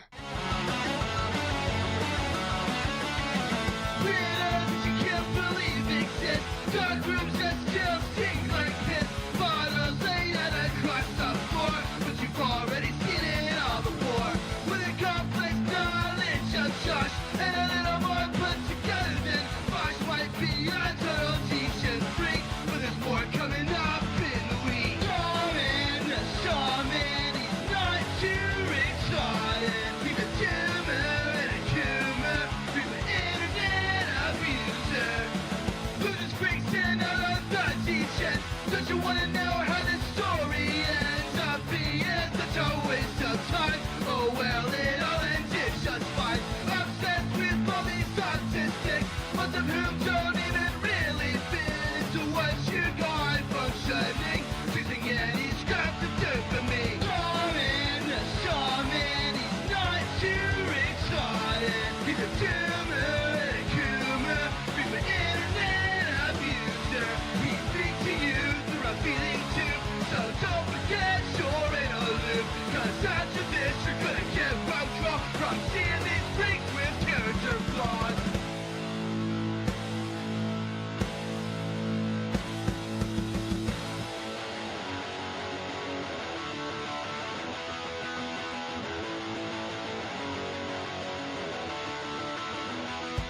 Alright!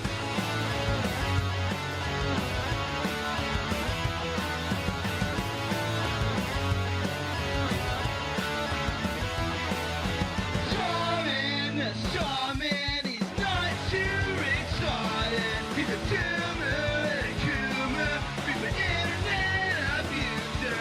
He speaks to you through a feeling tube, so don't forget you're in a loop. Cause after this you're gonna get road draw from seeing these freaks with character flaws.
Tarman, you need to clean off your desk sometimes. It's covered in cum.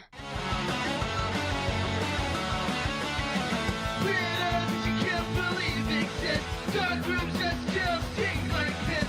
Bottles laid out across the floor, but you've already seen it all before. With a complex knowledge of Josh and a little more put together than Bosch might be a total teach and freak, but there's more coming up in the week. Shawman. Hey man, why do you think that you can get away with calling people names like that?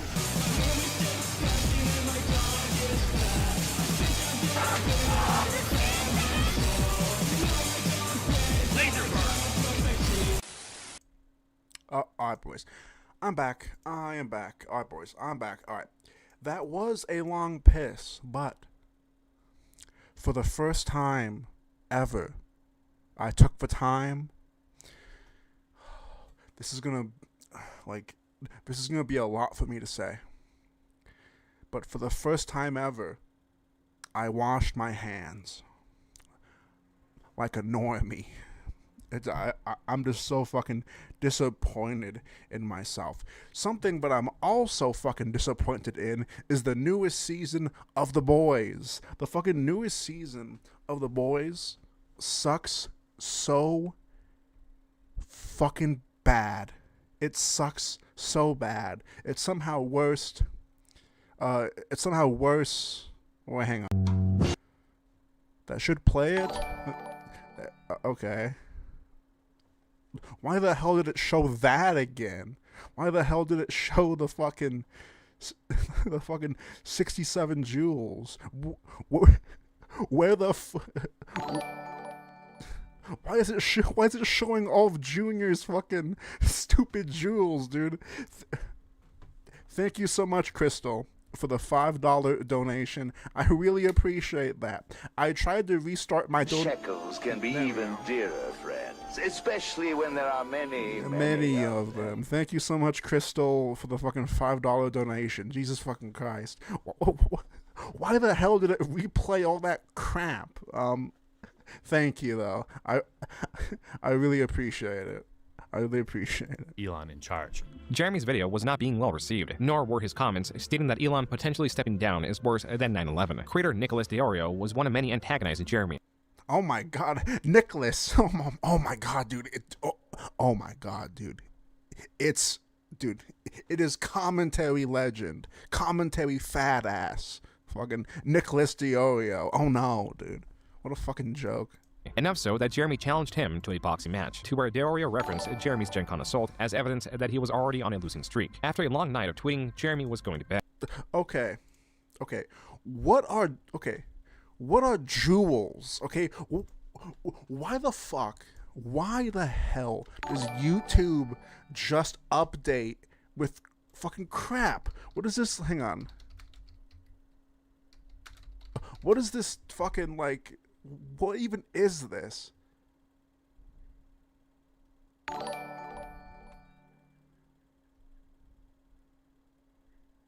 What is this? You can now send interactive GIFs to engage with creators. Wait, what?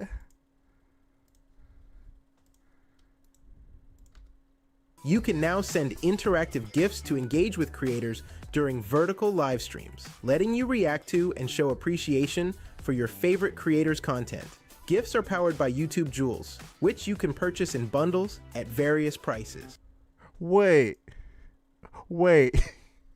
You're actually spending money on this? Once you purchase Jewels, they'll unlock a variety of gift options you can send during a stream for various jewel amounts.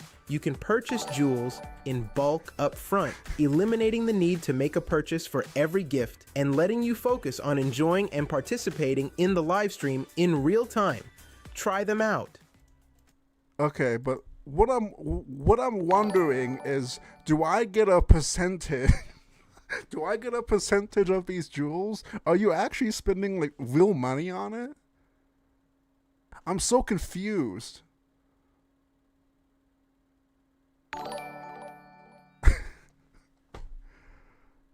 Like, I'm so confused if I get...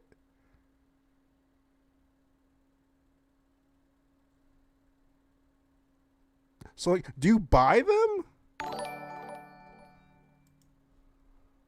Huh. Okay. I'm gonna have to look into that. That is weird.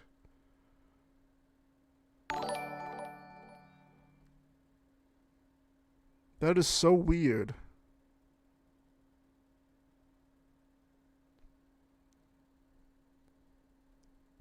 Thank you guys, I guess. Like, I don't want to be rude to you guys or whatever. I appreciate it. I just don't know. Yeah. 2 cents, dude. It's like 2 cents. You're like sending me a cent. You like sending me a cent. I'll take it though. I'll take it though.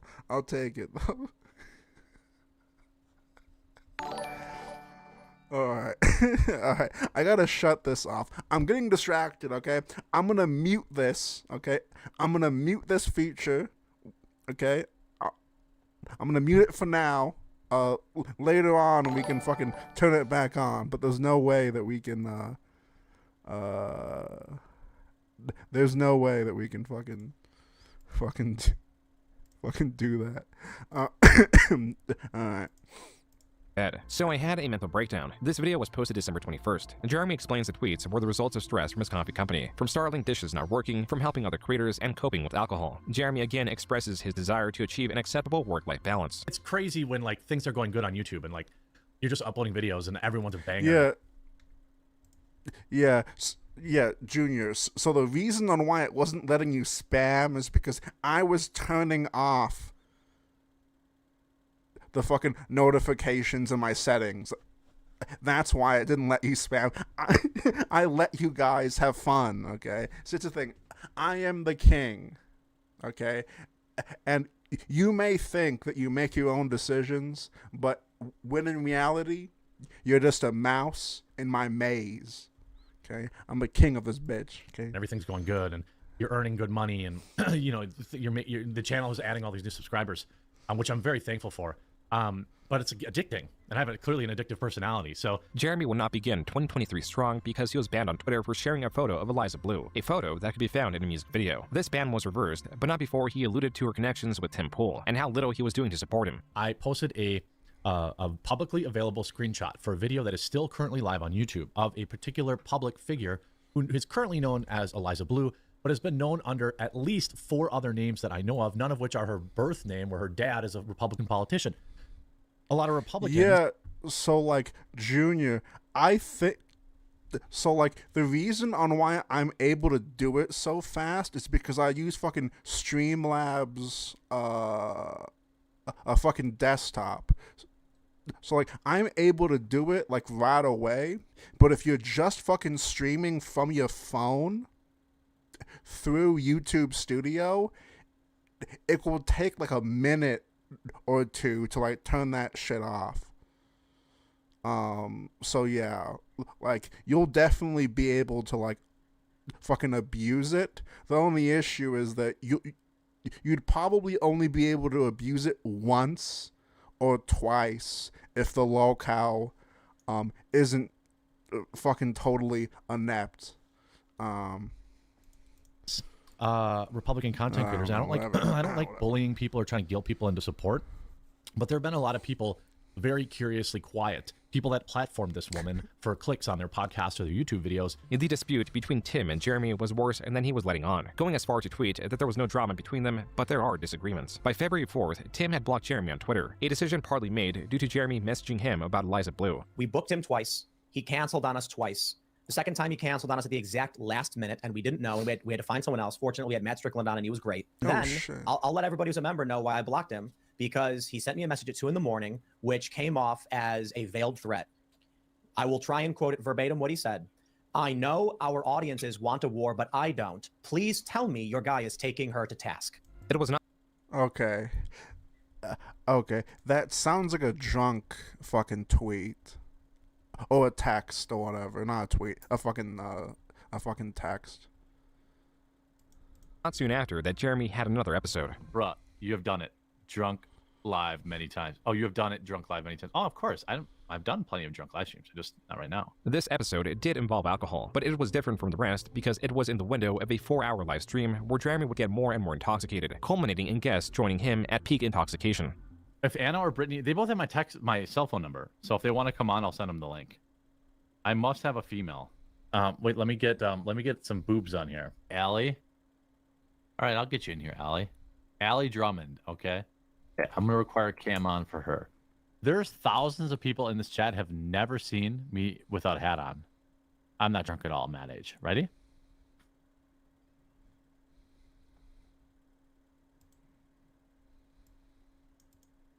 Okay. Sure, I've gone from a 4-head to a 5-head, but I'm not bald. I need a vagine in this chat so I can go pee. I gotta pee so bad, but one of these girls better show up. Welcome to the stream. How are you? I'm good. How are you? Oh my god. So like this is just some random chick that's watching his stream. This is just some random Foyd. And like look at how happy he gets. Like like But I'm not bald. I need a vagine in this chat so I can go pee. I gotta pee so bad, but one of these girls better show up. Welcome to the stream. How are you? He's like, oh, how are you? It's like, oh my god. Ooh. It's like, dude, what are you doing? I'm good. How are you? Oh, I'm killing it. Yeah, I didn't think that anybody would be into pregnant chicks, but hey, I guess the internet's a big place, so Pregnant chicks. Now you have me. Now you have me interested. You know what I'm saying? maybe they are. She also has an OnlyFans where she sells breast milk pictures, stuff like that. So, oh, breast milk pictures on OnlyFans. What is happening? Oh, Allie, I mean, we've only ever exchanged nudes online, so what's it? I appreciate you joining me. Yeah, no, thanks for having me. My husband actually likes your content, and I didn't even know that you had reacted to my content before. Husband? Oh. Oh. That is the sound of like thousands of men's fucking souls fucking all dying at once. I didn't even think you like looked at my channel like that. Well, it's obviously before you were pregnant. Now that I know you're pregnant, I've moved on. I'm diagnosed. And I didn't even know that you had reacted to my content before. I didn't even think you like looked at my channel like that. Well, it's obviously before you were pregnant. Now that I know you're pregnant, I've moved on. I'm diagnosed Asperger's, so I can say it. Oh, what? Like, but yeah. you seem like the very normal. What? Hello. Oh my lord. I love how much women hate her just because she's so beautiful. I was pretty ugly before I learned how to do my hair and my eyebrows. Oh yeah, and you were blessed with gigantic boobs. But the Came in later. Are you live right now? Yeah. Are you live right now? Oh my god, dude. Brittany, dude, why is Brittany there? Why is she literally everywhere? She's fucking everywhere. Dude, if I did something like this, like on my channel, like if I was drunk flirting with a bunch of women, I think half my audience would like actually hate me and like leave. Like I don't know how he gets away with something like this. What is happening in this call? Yeah. So Yeah. if you want, I'm not gonna be offended. Brittany said she's gonna pop a nip later. Maybe. When I say later, we don't really know when that means.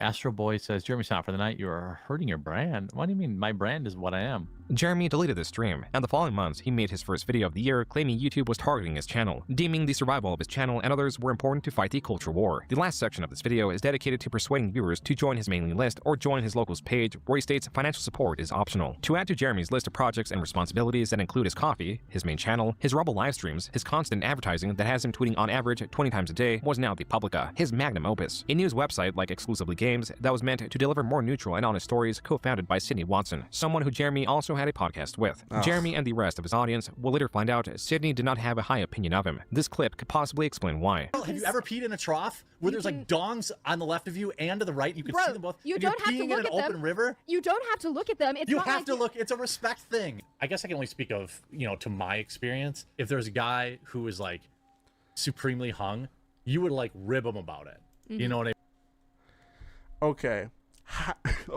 Okay. How would you?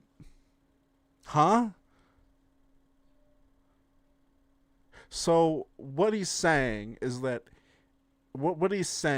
if you know someone that is well endowed, if you know someone that is packing, then you should try and break the tension by somehow knowing that and turn it into humor. You know what I'm saying? That's good life advice, to be honest with you, chat. That's some good life advice for you young ones in chat. I mean, versus like be jealous. Most of our conversations are you saying, "Man, I really want to put a bunch of work into things," and I'm like, that that reminds me of fucking Wings of Redemption. Whenever he was on like an early fucking he was on an early PKA episode, and like he was trying to be funny, but like it just came off. Well, it was still funny, but like it was meant to be like a like. Anyway, Wings said something along the lines of, "Have you ever like been at the urinal and you ever think about another man's cock?"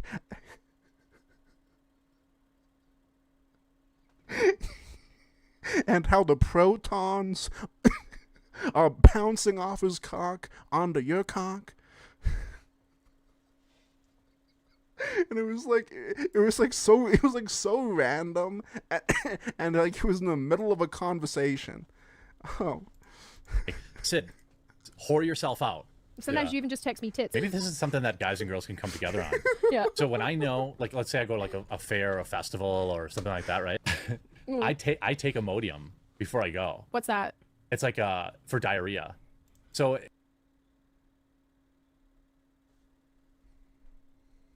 It like, oh, you do not, dude. What is happening? This is devolving. From that. This is not information that I needed. It's called the life hack, Sydney. Okay, it just. I'm surprised that he had a podcast with her. Like it seems like a bunch of people used him. And I don't care if they did, but it seems like they just like used him for his like clout or whatever the fuck. Confirms to me that men are revolting. The importance of the success of the Publica to Jeremy was the same as his coffee. He chased it as an out to increase his income while lessening the time he worked on YouTube, as any dip in revenue would increase stress. To that end, he was discontent with the direction of YouTube, now angry that they were pushing YouTube channel promotions, asserting how insulting the proposition was to have to pay YouTube to promote his videos while his subscribers were not receiving notifications. Even so, this service would be on the back of Jeremy's mind. For now, compared to 2022, 2023 seemed like a better year for Jeremy. His life was beginning to see some stability, but then in August, his father passed away. In this video, he reflects on the shortness of life, the importance of spending it with loved ones, and the importance of making peace with others while there is still time. In November, after 6 years of not posting on it, Jeremy resurrected his RC channel, a decision he made to relieve stress. This is a channel he'd post most frequently to in 2024, a year that pushed Jeremy towards quartering and away from his failing external projects. Still, a ghost of a former project would come back to haunt him in a somewhat ironic way. When you are living off other people's work exclusively, I think that's the definition of parasitic. You can make the same argument. Look, I cover other people's news too, right? I try to say, hey, this is where it's come from. Try to give, Jeremy was irritated that his former employee, Ian Miles Chung, had posted on Twitter one of the Publica's headlines without giving credit to the website. After Chung got into an argument with Jeremy on Twitter, Chung posted the infamous 2008 video of Jeremy. Here's the creep advising peds on how to clean up their messes. And his response was to take a video from 20 years ago where I am simply describing to people that when they take their computers in to get fixed, oftentimes techs will look at the files. It obviously had nothing to do with advising predators, okay? Jeremy is hang on, sorry. I got distracted by chat and I zoned out. Hang on. Let me just definition of parasitic. Sorry. You can make the same argument. Look, I cover other people's news too, right? I try to say, hey, this is where it's come from. Try to give, Jeremy was irritated that his former employee, Ian Miles Chung, had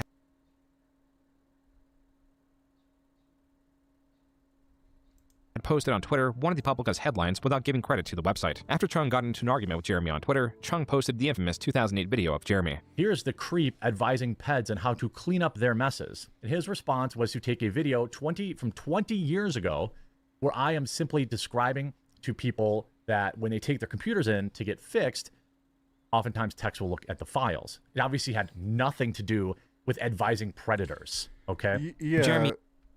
So it definitely didn't, but like from what I would call, and I'll defend Jeremy, but like the way that he said it in that video came off horrible. The way that he said it, like, fucking came off like fucking awful.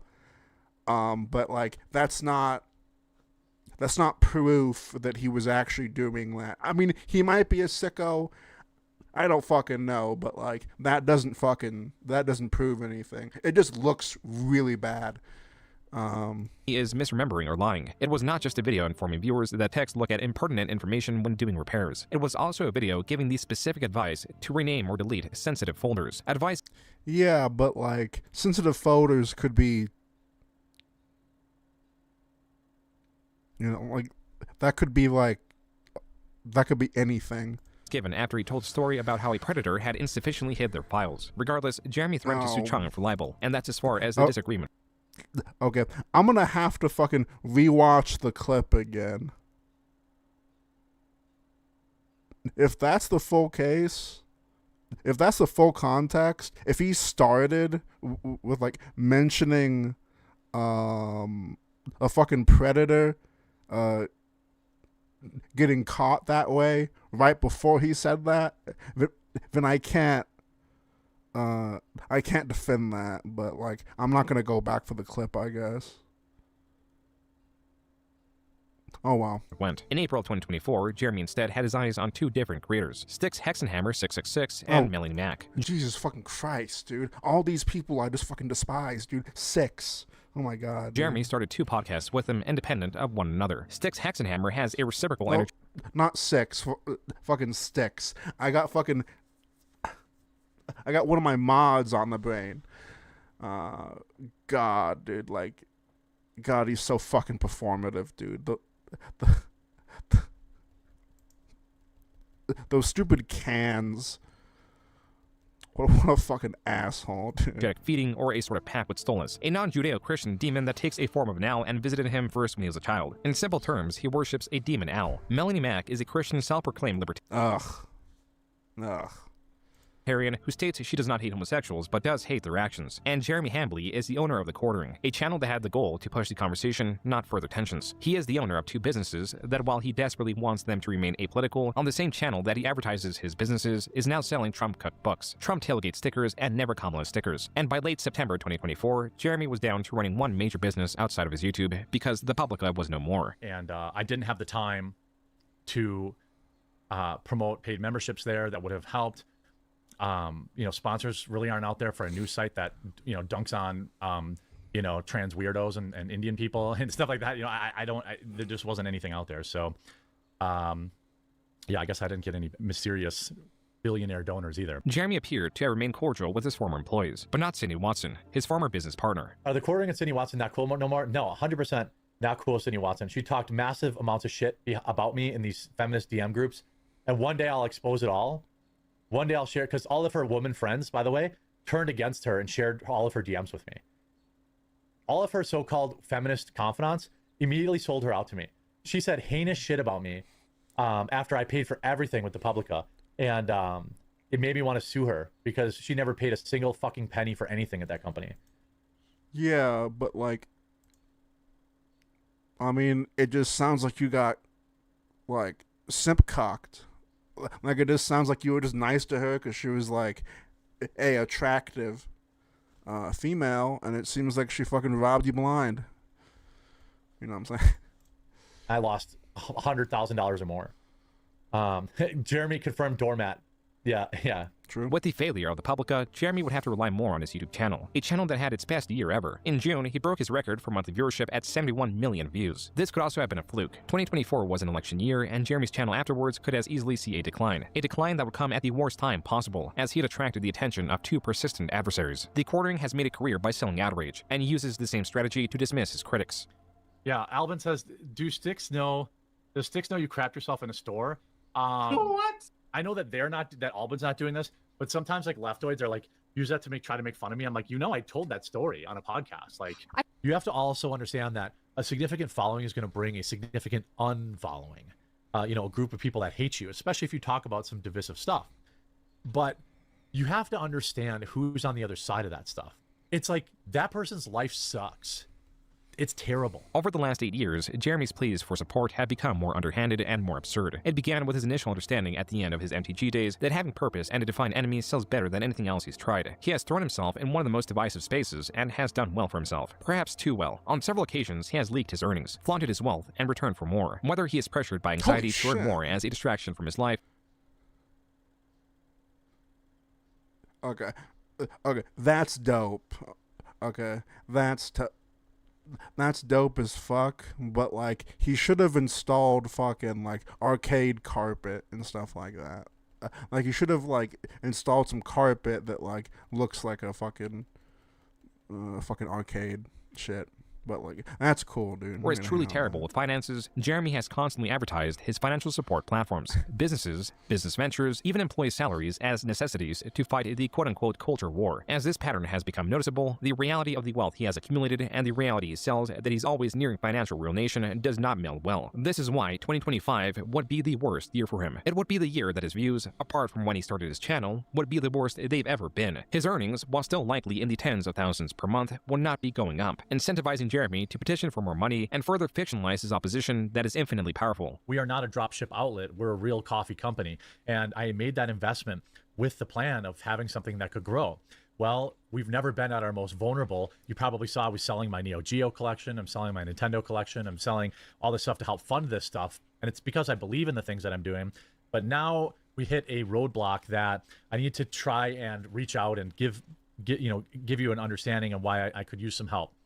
I can't confirm this for sure. The only thing that we were reliant on anyone else for was some of the boxes for our K-Cups and some of the procedures around that. Well, apparently that person, I don't know this for sure, but I suspect it, saw my YouTube channel and didn't like my politics. And while we have a 20,000 K-Cup order, basically decided to tell us, to pound sand, or I don't know what's going on. We haven't heard anything back. The title of this video is Woke Leftist Just Screwed Me Over and All My Staff. Jeremy says he is selling his Neo Geo and Nintendo collection. These are retro gaming consoles and games that Jeremy has a large collection of. As for the core of the video, according to Jeremy, he only assumes the order was cancelled because of his politics. Furthermore, he bought an $80,000 machine to make coffee K-Cups and allegedly took out an $80,000 loan through his credit card to pay for it. That is not even the extent of his debt. I've got $300,000 almost floating right now in debt. I'm just being dead serious. Some of the comments on this video read, quote, imagine being financially irresponsible as this and blaming leftists for your own incompetence. Couldn't have happened to a better person. Can't take any responsibility and got ruined in free market doing what 10,000 other YouTubers have done. $300,000 in debt. It's almost like woke ain't the only ones going broke, unquote. That video was released in March, which appears to be the same month of this livestream where the mutual frustration Jeremy and his viewers had clashed. Jeremy, your show is not worth all of your BS promotions I have to listen to. I'm done. Okay, 757 driver. First of all, I'm gonna ban you from chat, and you can suck my fucking ass, dude. I have been live streaming. Yeah. Dude, like, just imagine Jeremiah with fucking Jeremy's money, dude. That'll go fucking crazy. Dude, like, I think he'd be dead in like a month or two, to be honest. On a fucking Sunday for 3 fucking hours. Instead of spending time with my wife and relaxing, I've been streaming for 3 fucking hours. Sorry, okay? Sorry if I'm trying to make a living. You can go fuck yourself, okay? Fuck you. I don't have any time for that. You fuck off. I don't want you to watch my videos. I hate you. You know how hard I work on my coffee company? I'm not like these other losers that just do dropship coffee. We have 15 people's jobs that depend on this. So I'm sorry if in 3 fucking hours of live streaming, I talked about it 3 times. I'm sorry. In April, Jeremy released a video titled, Woke Psychos Try Destroying Local Business for Being Conservative and It Backfires, hopefully. It's kind of become a meme on this channel of like, I'm under attack. Like, I get that. This near 14-minute video is about Jeremy being disgruntled that he got a 1-star review. This is a 1-star review out of 36 reviews. The other 35 are all 5 stars. The review in question shows no indication that it was motivated by Jeremy's politics because the user is very specific with their criticism, citing the high price of $100 for 6 items in the package. These are 3 snacks of dubious quality, 2 small bags of coffee, and a reusable K-Cup. As evidence that this user was politically motivated, he fed the response to Grok, Twitter's AI, and asked it if it was politically motivated. Jeremy then admitted he reported the review to Amazon. What?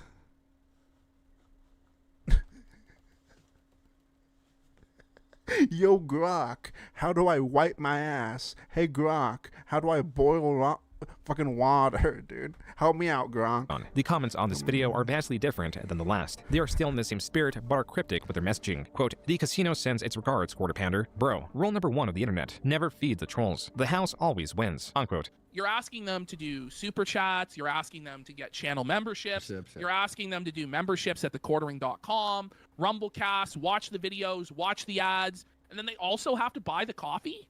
Like how much more do you need? Content creators PPP and Andy Worski have been online for a very long time. They are internet jesters, and together they are the Kino Casino. Unlike Jeremy's prior opposition, their motivation for choosing their targets is not influenced by politics. They don't take themselves or their critiques all too seriously. They do accentuate the absurdity of infamous figures, covering their antics on their live streams spread across months, maybe even years. In Jeremy's case, they are the worst enemy to have because the Kino Casino does what Jeremy does, only infinitely better. Jeremy draws online stalemates by sheer attrition or manipulation. He uploads so many videos against his targets and selectively edits them that accurately responding to them all is unfeasible. Such was the case with Tularian Community College and the H3 podcast. He can maintain his ironically skeptic audience with his deception, knowing that they will only ever watch his video on the matter. The Kino Casino, however, just like Jeremy, weaves narratives about creators they cover. Where Jeremy is reliant on a handful of pejoratives that he uses indiscriminately, the Kino Casino is far more crude, specific, and unconcerned with their insults, as Jeremy would later find. At first, their coverage of Jeremy began in 2024. It was mostly through stories he was tangential to. If anything, they were following Styx Hexenhammer more. Interest in Jeremy grew when Styx failed to show up to his live show. This is when Jeremy found out live that his co-host had been arrested for domestic violence. Jeremy then spent the rest of the stream attempting to bail him out, even asking if any audience members lived near Styx to walk over the documentation needed for bail. It was not until around April 2025 that the Kino Casino had an invested interest in the quartering. Again, partly because of Styx, who admitted to be working for Jeremy basically for free, likely to pay off his bail, and on a live show fell asleep. He's not happy right now. He's staring at Styx, and Styx is just in a blissful dream state on drugs. He's like, what do we do with this guy? This can't. Look at quartering, bro. He's very displeased right now. Jeremy fired Styx because of this blunder. The Kino Casino proceeded to cover Jeremy as one of their main targets. Initially, their coverage was on Jeremy's business-related videos, particularly the ones where Jeremy attributes political beliefs to anyone that negatively affected his business. Jeremy was now dealing with a truly declining channel, a possibly failing business, and the Kino Casino. This is likely why he uploaded this video on May 20th. This year has been the most stressful, most difficult year of content creation that I've ever had. Naturally, to counter the stress, Jeremy was tweeting about expanding his RC collection, teasing at more RC videos. On stream and his podcast with Melanie Mack, and now Hannah Claire, a former employee of Tim Pool, Jeremy would speak of buying watches for around $10,000. On separate occasions, he would talk about the customized Cybertruck he owns and how he's thinking of selling it. On Twitter, users pointed out how Jeremy was flaunting his wealth and weaponizing outrage even more for money. He simply responded with, "Stop being poor, F slur." As to only dig himself a deeper hole, he responded to the Kino Casino covering him, calling PPP the only guy fatter than him on the internet, and Andy Worski a burnt-out cokehead. Also adding, quote, "By the way, I'm happy to join these clowns any night on a stream," unquote. The Kino Casino, a live stream and clip channel much smaller than Jeremy, had successfully gotten his attention. Now that they have evidence that Jeremy is aware of their insults, they are motivated to cover him even more, especially now that in June he was continuing to flaunt his wealth by purchasing a massive saltwater fish tank. Only 19 days later, Jeremy uploaded a video titled, "I'm Destroying My Channel." In the video, Jeremy talks about having terrible anxiety, spending nearly every night thinking about how he's going to save his channel while reminding his audience. Yeah, dude, you have completely fried your brain over the last decade abusing fucking uppers and downers to where, like, oh my God, like, see, like, he needs actual, like, psychological help, and he needs to get off the fucking medication for, like, 6 or 7 months or a whole year, and then, like, maybe he can start, like, something else or whatever the fuck. But, like, yeah, it's fucking mush brain. It's like his fucking, like, receptors are fucking, like, firing off, like all the time, nonstop. Like, he needs to, like, he needs, like, a reset, I guess, is, like, what I'd call it. Like, it's fucking bad, that dude. His channel needs to succeed for the sake of his employees. But I'll rely on YouTube, which has been extremely consistent for me over the past 5 years. For the first time in 3 or 4 years, I have started losing a lot of subscribers, hundreds, thousands a day. I couldn't figure it out. I can't figure it out. Jeremy pleads to his audience, claiming he is reducing the amount of ad reads to 1 a day. As for his content, Jeremy wants to create in-depth videos and be wrong less.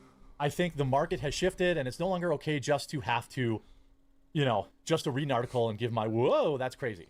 I need to be better. And to avoid having my wife sell her feet pictures, I have hired a researcher full-time. I was having near daily anxiety. You see me squirming around, doing this, touching myself, like it's a weird tick, like touching my heart. Jeremy was agitated, anxious, and one of the casino's prime targets on their July 4th stream. Here, they covered the previous month's happenings, even Jeremy's new, inferior Rumble contract. So now what he has to do, because of his Rumble deal being changed, he has to show the Rumble subs, and he only gets half of that money. Let's just say we took a pretty huge pay cut at the end of our Rumble contract, and I wonder why. Let's go to his most recent video and see if anything That's has changed. what I was gonna do. By the way, what's the title of this video? Video? Flight forced to emergency land for insane reasons. So it sounds really clickbait to me. Okay, at least it didn't start with a coffee mug. Okay. What's the thumbnail? Hang on, let's see the thumbnail. Let's see. I'm done. I'm done flying forever. So it's just full-on clickbait bullshit. By the way, one of the last chances to get your hands on there it is! Immediately! He's shilling the coffee. How long did it take for him to shill the coffee? 35 seconds. 35 seconds. So we get literally no content before the shill.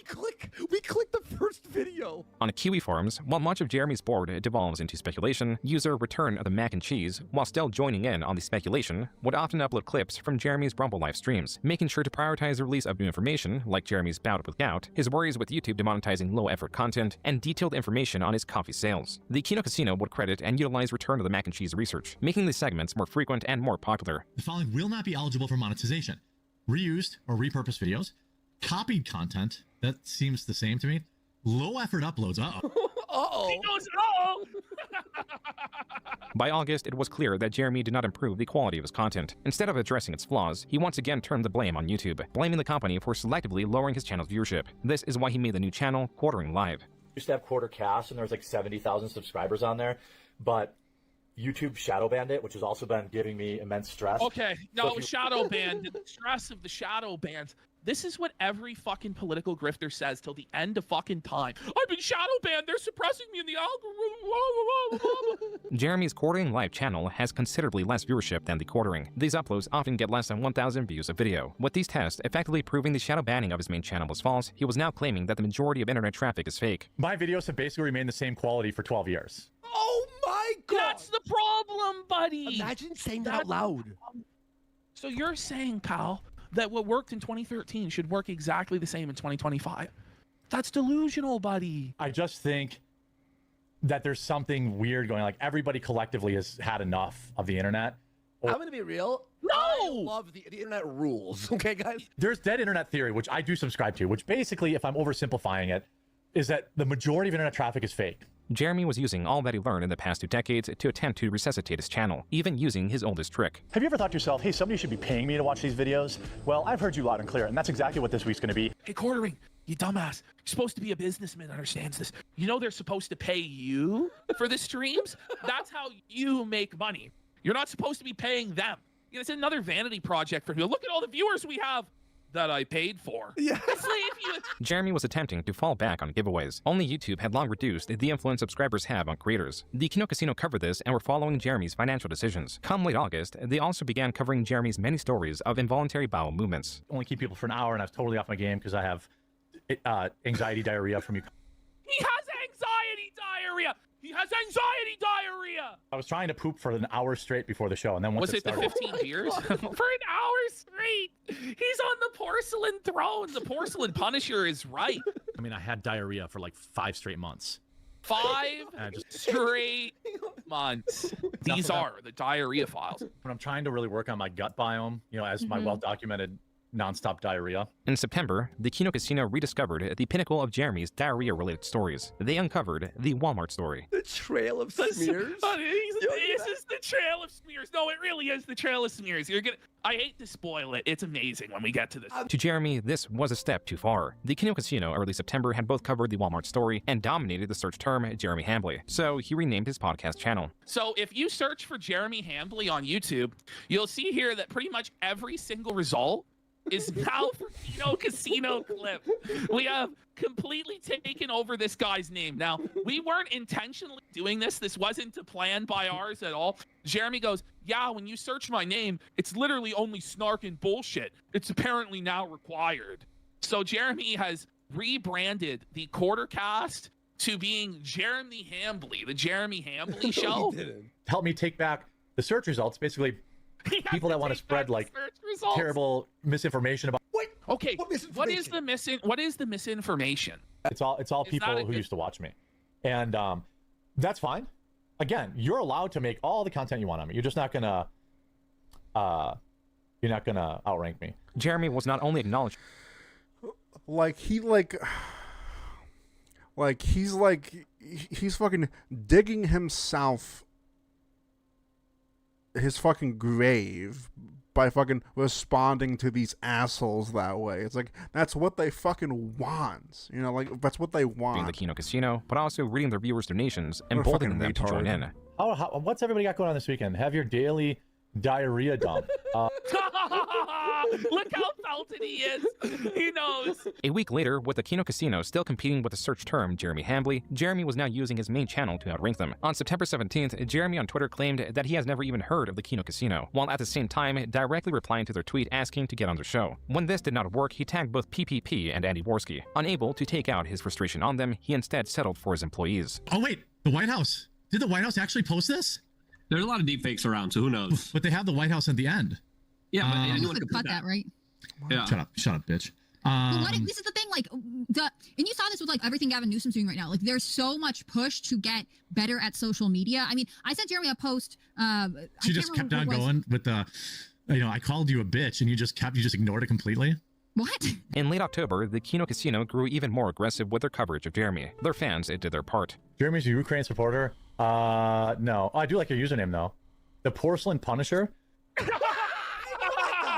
All of this attention towards Jeremy was going to pay off, especially as he continued to post information related to his earnings. Like in mid-October when he showed his previous 30 days of earnings on Rumble, amounting to 26,000. That's not all. He also got 6 million viewers and 195,000 hours viewed by those viewers. Though Jeremy streams 4 hours on end, these stats meant that a viewer, on average, watched only 1 minute and 47 seconds of his content. Something is not quite right about these stats. Noel, the owner of Kiwi Farms, then posted his stats as a direct comparison. Quote, both of us are showing you the last 30 days. Let's do a quick comparison. Jeremy gets approximately 48 times more views, but only 5.6 times as much money. Jeremy gets approximately 48 times more views, but only 2.75 times the watch hours. What is driving me crazy is the last part, 2.75 times the watch hours, unquote. Regardless of Jeremy's peculiar stats, he has now shown that through one revenue source, he has made $26,000, spending more than half of that in November on an RC track. What kind of dirt did we use? Well, we used what they call baseball mix, like what they use for baseball diamonds.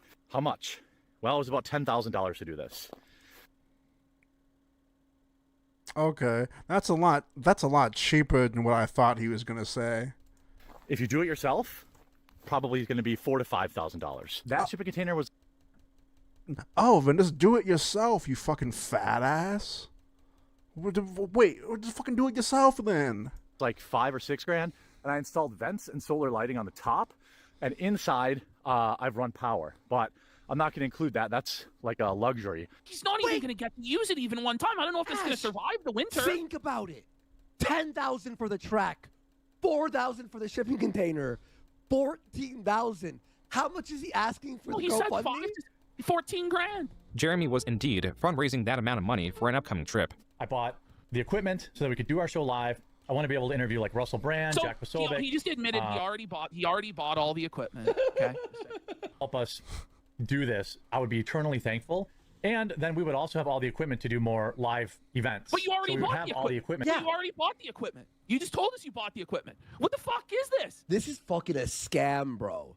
Okay, here we go. You guys can help us out with something because it costs about $14,000 for me to pay for the crew and to buy the equipment to go out there. No, for us to all the pay. equipment's here and What the hell? paid for. Okay, so and all the equipment's here and paid for, so why do you need our money again? Even though Jeremy mentioned he already bought all of the equipment, he would still include it in the fundraising costs. Perhaps Jeremy was reluctant to spend more money because of the failure of Publica and the downturn in coffee sales. His yearly Advent coffee calendar sold 3,500 units in 2024. He does not think he will surpass 500 sales for it in 2025. Lucky for Jeremy, 2 donators made up the cost for the trip. Jeremy was going to AmericaFest, or AmFest for short, an annual convention hosted by Turning Point USA, and the Kino Casino was going to cover clips of it, analyzing 30 minutes of footage through 3 hours of live streaming. They covered the awkwardness of attendees walking up and interrupting the quartering's crew to get free bags of coffee that were laid out in front of their set. They also covered how Jeremy's setup was a fire hazard that he had to address. The Kino Casino also noted how little leeway Jeremy was getting, believing him to be a very unimportant attendee. Jeremy brought on guests, spoke of the convention, and fumbled much, to the extent that he misnamed his guest from the organization Gays Against Groomers as Gays for Groomers.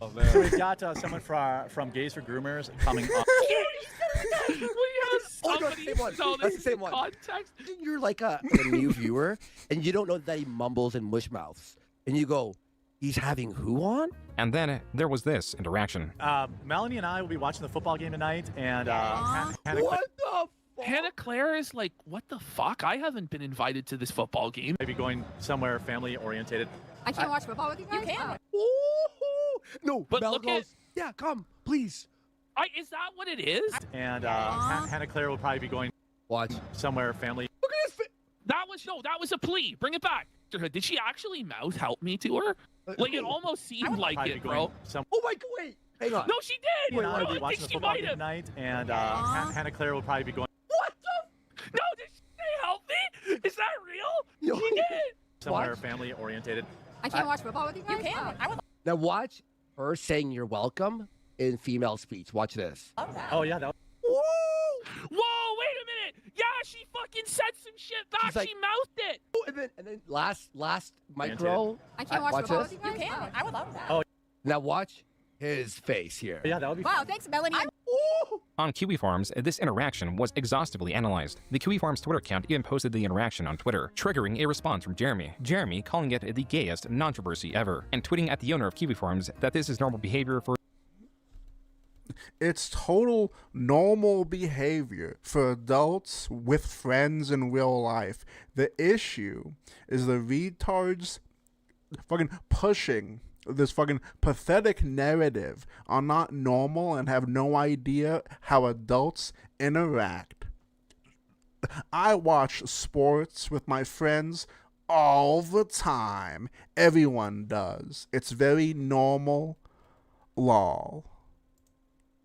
So, like, I have a question, though. What's his wife doing, like, at home while he's, like, watching football with fucking Melanie Mack? adults in real life. Jeremy deleted these tweets, but not this one of an AI rendition of the three at AmFest. Jeremy is portrayed slovenly, next to a fearful Melanie Mack as Hannah Claire looks on with concern. The Kino Casino also covered day 2 and day 3 of the AmFest streams. Afterwards, they took a short break for the holidays and came back to cover Jeremy's declining channel. His video business, his YouTube channel, has declined to its lowest level in over 5 years, down 66%. 2026 was a different year for Jeremy, where he would normally make the New Year's resolution to stop drinking, to lose weight, to work less. It appears he has resigned himself to stay the same. An unprovoked monologue from a January stream captures this. A lot of people, you like have to make the choice of what your mindset is going to be and follow through. And I think for some people, it just gets, it's like you get into a mode and You're you're in the always rut. looking for the next. Yeah. I would tell guys this all the time at the bar. You know, the bar I hang out at, it's a dive bar. Okay, there has not been an attractive single chick that walked in that bar in 20 years. There is some truth to the fact that people, what is the saying? Like, people are living the exact life that they want to live, and that does play out. But I feel like compelled to always try and be like, yeah, but do you want to, like, is this fun? Like, there was a point in my life when I was kind of depressed and feeling in a rut, and I would be at that bar 4 nights a week. But like, I had a wife at home, which was even less of an excuse. But like, I saw the same fucking people there every night, the same 10 people every night. And it's like, man, no, like, this is a rut so deep, you're never going to get out of it. Somebody who drank probably 4 to 5 nights a week and has now gone to maybe once every 2 weeks. There's a book. Okay. I have a few questions. Who listened to this podcast, and how did these women put up with him? Because I had no idea that they had a podcast together. I thought she was just some fucking, like I thought they barely talked or whatever. I didn't realize how weirdly obsessed he fucking was/is with fucking Melanie Mac. I thought it was more of like a distance, you know what I'm saying, admiring from a distance type situation. I had no idea that he had a shitty fucking podcast with fucking two fucking women of all things. Me, I listen to this podcast. I read that is just, it's a really easy read, and I'm not telling anyone, hey, you got to quit drinking forever, because I don't think I ever will. My plan is probably never to quit, but it made it way easier to not drink on a weeknight. You know, it went from like 1 to 2 times a week to like, wait, I drink like 6 days in a row. Like, what the fuck? In those clips, Jeremy claims he drank 4 times a week, but then it was 6 times a week. The important bit was that he was making peace with his addiction, aiming to drink less rather than not at all. There was a similar approach to his YouTube channel, as the Kino Casino were noticing. Yes. He got, on January 19th, 20,000 subs. On a day, he got 87,000 views. Okay? Everyone's like, he bought subscribers. I'm like, no. I was running YouTube ads because things were leveling off. I wanted to see if I could re-engage. The views on that video, 80,000 of them were from my own channel. You get like 2,000 paid views, and it costs you about $2 to find a new subscriber. Jeremy was now utilizing what he previously called one of the most insulting services YouTube has ever offered him. As a comparison, the quartering in January got 10 million views and gained 50,000 subscribers. His peak month in June 2024 was 74 million views and 60,000 subscribers. This is around 7 times the views, yet just 1/5 more subscribers. This is how inordinate Jeremy's subscriber growth was. If 40,000 of those subscribers were paid, then that means Jeremy paid around $80,000 to YouTube in just January. Even stranger, Jeremy had long known how useless subscribers were through YouTube prioritizing their algorithm, but there is the possibility that this same learned behavior from 2008 is still present within him, where sub growth directly translates to dopamine, creating a strange loop where Jeremy is endlessly working to escape his life, is burning himself out and exhausting his money to artificially grow his channel, all done to feel better. What's more, exposing that he does this exposes that he has much more money that he's let on. $80,000 is how much he mentioned the K-Cup machine costs. It still does not stop there because... Okay.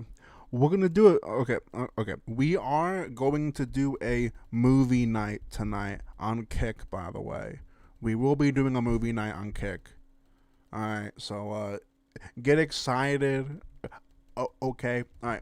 That is my thank you to you guys for fucking putting up with fucking watching this crap for fucking for fucking 4 hours, dude. Jeremy was reviving Unsleep Media, also at a cost. In fact, I have about $10,000 in product to open up to celebrate coming back. And Jeremy claims he was Crystal, it's like a weird mindset because I've said before that I don't care about views, and that's not necessarily true. Of course I care about views to a certain extent. I don't necessarily care about massive growth. But if if one of my live streams does 200 fucking views or 250, I'm sitting there that should be at that should be at 4, and that should be at 400 fucking VOD views or whatever. It's just fucking YouTube fucking content creation shit, or it's I get in my head about oh, I need more memberships. Where did my memberships go? It's like a fucking I don't know. It's like a fucking YouTube curse to fucking care about that stuff. But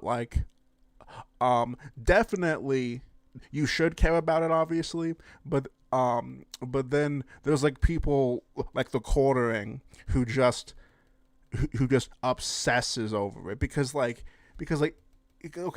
it's crazy that this guy made 30, 40 to 50K in a month, monthly, and somehow he's still in debt. He's still in debt even though like he's been making that money for like years, and like he has like a private plane for his fucking wife. It's like, how the fuck?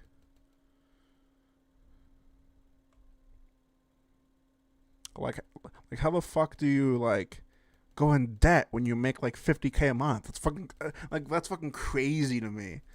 Banned by Wizards of the Coast. As for the packs, he was phenomenally unlucky with the cards he received, obtaining many inexpensive, rare duplicates. The pinned and love comment on this video reads, quote, "Thanks for the heads up. Forgot about this channel. Unsubbed immediately. I would prefer an actual rectal prolapse than having to suffer through any content from Jeremy, the walking prolapse." Unquote. So he live streamed this on the Quartering Live, and it has a grand total in a day of 1,500 views. Live viewers? Not live viewers, just replay views. No! Wait, is this sweater inside out? It might be inside out, but it looks like it's like a poop thing. Wait, I don't know, maybe it's just a style. I'm being like a little... Now I'm being it's like... inside out! It's inside out! The Kino Casino reacted to this lengthy stream, and where Jeremy admits to forgetting to go live at the very beginning, which means he was opening packs to no one, and is wearing his sweater inside out. The most shocking event did not even happen in the stream, but a different one. Ash, emergency. What's going on? Quartering just got caught looking at cock porn? No! It's on Kiwi Farms? This is why I can't scroll Twitter. That's why I'm out. Like if I'm ever hosting, I'm not logged in because that way it won't. It limits what you can see because I don't. There we go. Sensitivity. Well, yeah, I guess I could probably do. On Twitter, Jeremy claims that tweet suddenly popped up, furious that it did so, even tagging Elon Musk in the process. This tweet received a community note, explaining that Jeremy has in the past been exposed for searching Reddit for force cream pie, going as far to assume, quote, "It is easy to assume they search porn frequently and get recommended porn in their feed," unquote. Jeremy deleted this tweet. The antagonization of Jeremy had increased sharply, his antagonist now not only utilizing his sexual blunders to expose previous sexual blunders, but also now commenting on his finances and failing channel. Previously, Jeremy spoke about his watches, RC track, and saltwater fish tank. This time, he leaked his Rumble dashboard, presumably on purpose, showing a balance of $904,000. Much of this dashboard does not make sense and works against improving the image of Jeremy. To start, the center notification states that he has been rejected from the Rumble Creator Program. His balance from the last 30 days is $2,594 from 6.6 million views, a tremendously low pay rate, and with the views he has 158,000 hours viewed. This is even less than last time he leaked his dashboard. Now it averages to 86 seconds of watch time per viewer. Jeremy soon after admitted that the balance of $900,000 is false. This is the super chat that makes him seethe and crash out here. Jeremy, if you have 900K in a Rumble account, why are you asking people for 14K to go to AmFest? And why couldn't you donate the 6K to Toys for Tots? He crashes out about this, and this is the moment where he admits the 900K isn't real. And I recommend, as a man, as I'm sure you are, you don't worry about other men's money. The idea that I'm not sure what you're talking about with the Rumble money, but I get paid from Rumble monthly, and okay, it's not what people think. You know, it shows a bunch of money in there, but that money doesn't really exist. So there it is. That's him admitting that the 900K isn't real. There was a new revelation. It turns out Jeremy did not sell his Neo Geo or even Nintendo collection. Thought you were selling them off. No. So he's looking over at his wife. Oh, so he's denying he ever sold them off. She's like, what the hell? I sold my Neo Geo stuff a long time ago, but my NES stuff is still around. I still have a good amount of Neo Geo stuff. This is a fucking lie. You can only really... Jeremy on 2 occasions claimed that he sold his Neo Geo collection. Once in this tweet to focus on his Nintendo collection, and again... I can't believe I'm still here, Tarman. Do something funny. Do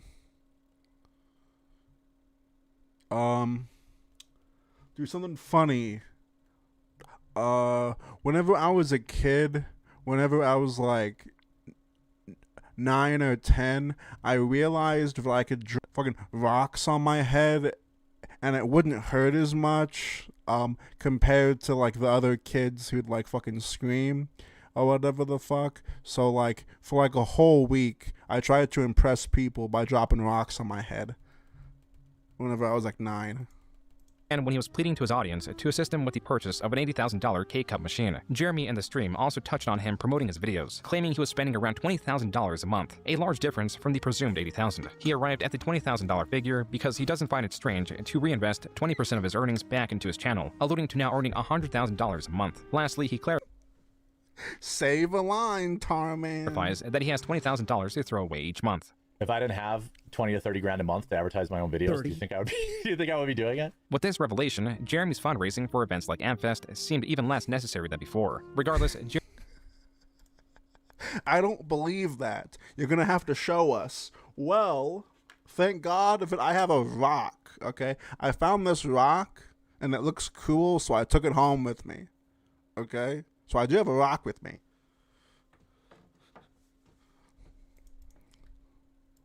Jeremy in March claimed he is not wealthy. Isn't Jeremy rich? Why'd be concerned about finances? Well, I'm not rich. Only the rich can own a shipping container, according to fat retards from Canada. Yeah, if only fat retards from Canada were actual people. On Rumble, I've never paid for bots. I don't give a fuck. I have a contract with Rumble that does not care about my minimum viewership, does not care about any. Yo, thank you so much for the fucking $2 donation. Glad you're back. Thank you so much, Arcade. I really appreciate it. I don't know why. Wait, hang on. Okay. That should trigger it to make noise. Hopefully. No? Okay. I fucked up my alert box, but I really appreciate the welcome back, dude. I appreciate it. None of that. Multi-million-dollar contract with Rumble. Multi-million. And they have never had minimum viewerships or anything like that. So, wait, so you aren't rich but I'm willing to risk 100K? Yep, I am. If you can prove that I've ever bought bots for my live streams, I will give you 100,000 USD, or even in Bitcoin, if that's what you want. Just because you're begging us to buy your charity coffee, at the same time you're trying to flex your finances. I'm not begging anyone to buy my coffee. You're living in a fucking loser mindset. Do you have any idea? Like, I sell $150,000 of coffee a month, every month. You think I'm fucking poor? I'm saying I make well over $1 million a year just on coffee. You think bullshit. I'm poor.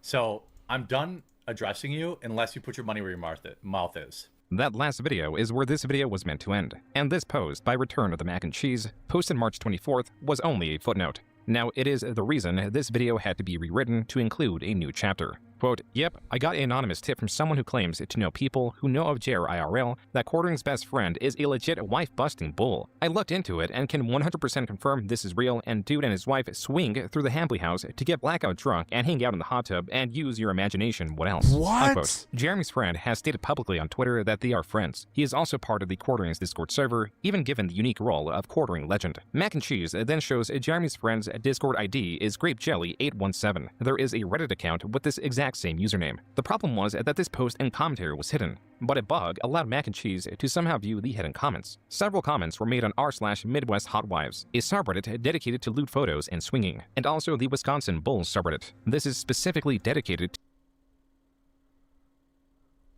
This guy is so unbelievably cocked. To seeking out a quote-unquote bull, a third party to join in intercourse with a couple, sometimes as one partner observes rather than joining in. And Jeremy's friend, with his real name on Twitter, can be seen petitioning women for sex. This all proving that Jeremy's friend is an active swinger. The rest of the post is full of clips or photos meant to convince readers that Jeremy and or his wife is involved with his friend and or his friend's wife. First of note is this clip considered to be a Freudian slip. Right? Like, he's got some STD, or clearly he's taking a part in that lifestyle. You know, in my experience, I've never taken part in this lifestyle, but I know I have friends who have, and then obviously I've covered people who have, you know, swingers. Instead of cucking now, they call it hot wifing, which is literally just letting your wife bone other dudes. Yeah. This post also includes Jeremy's belief that Nick Ricada, a different controversial creator receiving oral sex from a woman who is not his wife on stream, is not a quote-unquote own, Jeremy's previously leaked search of Reddit Forest Cream Pies, the specific type of pornography that appeared on his Twitter timeline when he streamed, a time that Jeremy allegedly posted cuck porn to his Twitter, a fantasy he explained while showcasing an interview with Gina Carano, where he is a loyal friend who sits on the sidelines while Gina would be sleeping with various other individuals before gravitating to Jeremy inviting his friend and his friend's wife over to join him in his hot tub, while also commenting on his friend's wife's big old boob boobs, various other mentions of Jeremy's friend's wife visiting his house sometimes to clean, other mentions of Jeremy acting inappropriately towards women who are not his wife, and finally is this part of Mac and Cheese's closing statement. Quote, obviously nothing here is stone cold proof, but perhaps there is something to the long-term speculation in this thread. Let's just focus on the objective facts. Jer is a pervert and creep. Jeremy's best friend is a bull and swinger. Redacted appears to be wealthy and owns a $1.25 million 6-bedroom 5-bath home according to public record, yet his wife goes to quarter his house alone to quote-unquote clean regularly. Jeremy makes comments about his friend's wife's fat tits and how bad wants her in his hot tub while drunk on stream. Jeremy has cuckold and cuckold-adjacent fetishes, which he publicly exposed. Jeremy openly talks about having sex with women who are not his wife or simps for women and spends massive amounts of money on them, with seemingly no fear of being exposed, despite having many enemies online and admitting his family and friends follow his online presence. Until recently, Jer and his wife were admitted atheists, and Jer's very obvious hedonistic lifestyle of constant drug and alcohol addictions was tolerated. Unquote. This post has received even more likes and rewards than even the first post on this thread. It is possibly even the most awarded post on Jeremy's thread. As such, the Kino Casino dedicated 5 hours of their 7-hour stream into covering this post and Jeremy in detail, not censoring Jeremy's friend's face or name and promoting the belief that Jeremy is unfaithful to his wife, while also periodically mentioning that this is speculation and their opinion. Jeremy Hambley is a cock! Jeremy Hambley is a cuckold confirmed! His best friend Adam is a fucking bull that comes over to his house every fucking week and is plowing his wife! It turns out that Sky Roan was a vanilla gorilla all along! Over the coming days, the coverage of Mac and Cheese's post was reaching Jeremy and bringing even more interest towards him and his shortcomings. Mac and Cheese and the casino were celebrating with a victory lap. Jeremy was none too pleased with what was going on, nor with the Kino Casino. PPP or Andy Worski, either one of you guys are welcome on my show anytime. Anytime. They'd rather insinuate that my wife of 15 years is having an affair with somebody else and put that shit out on the internet like it's a fact based on nothing than you know, I've reached out to both of them, and guess what? Neither one of them have replied. I wonder why that is. On March 30th, Jeremy tweeted to address the ongoing drama, denying that he has an open marriage, and while he's fine with people making fun of him, he claims the harassment has people mailing things to his house and making his wife feel unsafe. Mac and Cheese was twisting the knife, noting how March was Jeremy's worst month ever, yet it has 18 million views. However, this is explained by Jeremy's strategy of uploading YouTube Shorts, short-form videos that get hundreds of thousands of views yet pay very little. His regular videos this month amounted to around 7.5 million views. Jeremy's channel, at least for his regular content, is declining steeply. To make matters worse for Jeremy and those around him, a detailed dox of Jeremy's friend was posted on QB Farms, alongside a separate post detailing Jeremy's friend's criminal history that includes domestic abuse. On April 3rd, Jeremy again tweeted at the Kino Casino, requesting to have a debate/conversation. He also posted the messages he sent to PPP, and the considerably lengthier and far more numerous messages sent to Worski, likely because of their history covering similar topics in 2018. He'd even petitioned Noel to host a possible debate. Noel responded by clarifying that PPP is after Jeremy's financial information, likely circumventing the debate by mentioning how inconsistent Jeremy is with the status of his finances. Jeremy goes on to claim that he is willing to go on Caleb Hammer's Financial Audit podcast, a request previously made by the Kino Casino. On their stream, they celebrated this development, perhaps too soon. He's scared of what's being revealed about the bull. He doesn't want anyone digging any deeper into the situation with his bull, into the Nexium cult, and all of this. So he's prepared to agree to fucking anything. Like, honestly, and we could probably get a lot more out of Jeremy because we hold all the cards. We have all the leverage in this situation. I told you guys, the house always wins. Just one day later, PPP on Twitter shared a screenshot of a community strike the Kino Cathedral promo channel received, not to be confused with their main channel Kino Casino Clips. The Kino Cathedral received a strike for harassment and bullying, PPP claiming it was Jeremy who reported the video and is responsible for the strike. Jeremy on Twitter stated, quote, PPP, a random Canadian, only considered stop spreading slanderous lies about my wife, my friend, and family if I gave him 7 years worth of tax forms. Again, a random fucking nobody demanded my tax forms in order to even consider stopping harassing my family and friends. Fuck him. Unquote. Jeremy was not going forward with the Caleb Hammer podcast or any debate for that matter. Later that night, PPP posted again. Another video had been taken down, this time on the Kino Casino's main channel, for violating YouTube's policy on personally identifiable information. PPP will later confirm that it was filed by Jeremy's friend. The way the YouTube strike system works is that after a warning and 3 community guideline strikes, the channel is banned. This means that if just 2 more videos are taken down for a community guideline strike, so would the entire Kino Casino clip channel. Worski reported that Jeremy had shown the quartering YouTube channel was not the source of the initial report. Worski also believing that while it may not have been the quartering, Jeremy still has countless other channels, so the possibility of Jeremy being the source of the reports still remains. On the morning of April 5th, Worski stated that the strikes were appealed as to have them overturned and their videos were restored. The looming threat of a ban was seemingly gone. Jeremy, still being blamed for the initial reports, was claiming that if he wanted to get them banned, he could, claiming either Worski or PPP is a ban evader and that their YouTube channel is a walking terms of service violation. Worski retorted by believing this was an admission that Jeremy was behind the reports and also posted his YouTube channel as to show he is not ban evading. Even so, Jeremy continued to tweet, now more menacingly. Quote, if these clowns keep going after my friends and family just because they don't like me, totally fine. I will in fact take everything they have and never apologize for it. Psycho weirdos are messaging my wife, calling her phone, people are harassing my friends. Roast me, fine. There used to be a line, I don't give a fuck what you say about me. But these psychos are harassing my family, my wife, and my friends. They have no rules, and starting today, neither do I. You guys have spread disgusting, vile lies about my wife. You literally retweeted a Photoshop picture of her, someone who is not on the internet. I strongly dislike you, but would never dream of bringing your family into anything. I don't think it's crazy to expect two other grown men to understand that my wife, who is not an online person, to be left out of things. The more they push it, the more I want to become the villain they already accuse me of. Unquote. This was viewed as yet another empty threat, one that brought on even more ridicule. New to the mix was Jeremy's often uttered, inane question, how was your weekend? A question Jeremy poses before going on what are viewed as excessive discussions of mundane activities, all in an effort to fill time on his podcast. Jeremy was not being taken seriously. So again, still on April 5th, he reconfirmed his threat. Quote, first will be your YouTube, which is in violation of ban evasion. Easy takedown. And next will be your kick. I literally begged you two to be reasonable. I tried everything. You chose this. All I wanted was to let you guys dunk on me. Unquote. PPP responded by stating that Jeremy is shameless, has no power anywhere, and is a cuckold. Jeremy then reached out to Null again as a medium to relay a message. He is demanding that the Kino Casino take down their videos attacking his marriage or he my wife will bury them, and that he can burn it all down with his 5 years guaranteed salary at Rumble. In this screenshot, Jeremy claims he has a non-racial slur YouTube representative, and all it would take is one phone call. The medium of communication would become exceedingly important in the coming days. As for Jeremy's threats, PPP posted this message and refused Jeremy's offer, calling it a mafia-don extortion tactic. That was the final straw. In the early morning of April 6th, Jeremy promised scorched earth. More mockery came as a response to Jeremy's newest threat. Kiwi Farms celebrated both Jeremy's rage and how well-fed PPP from the Kino Casino would be monetizing Jeremy. As many hours had gone by and Jeremy had failed to make good on his threats, his Twitter replies had become so filled with comments mocking him that even the ones he purposely hid were so numerous they possibly outnumbered the unhidden replies. Even Null commented on Jeremy's inaction. Finally, Jeremy began streaming, and many viewers anticipating the stream both joined and were banned, likely for their comments. Null also commented on the stream as Jeremy was not even talking about the Kino Casino, rather returning to his standard programming. The scope of mockery was increasing.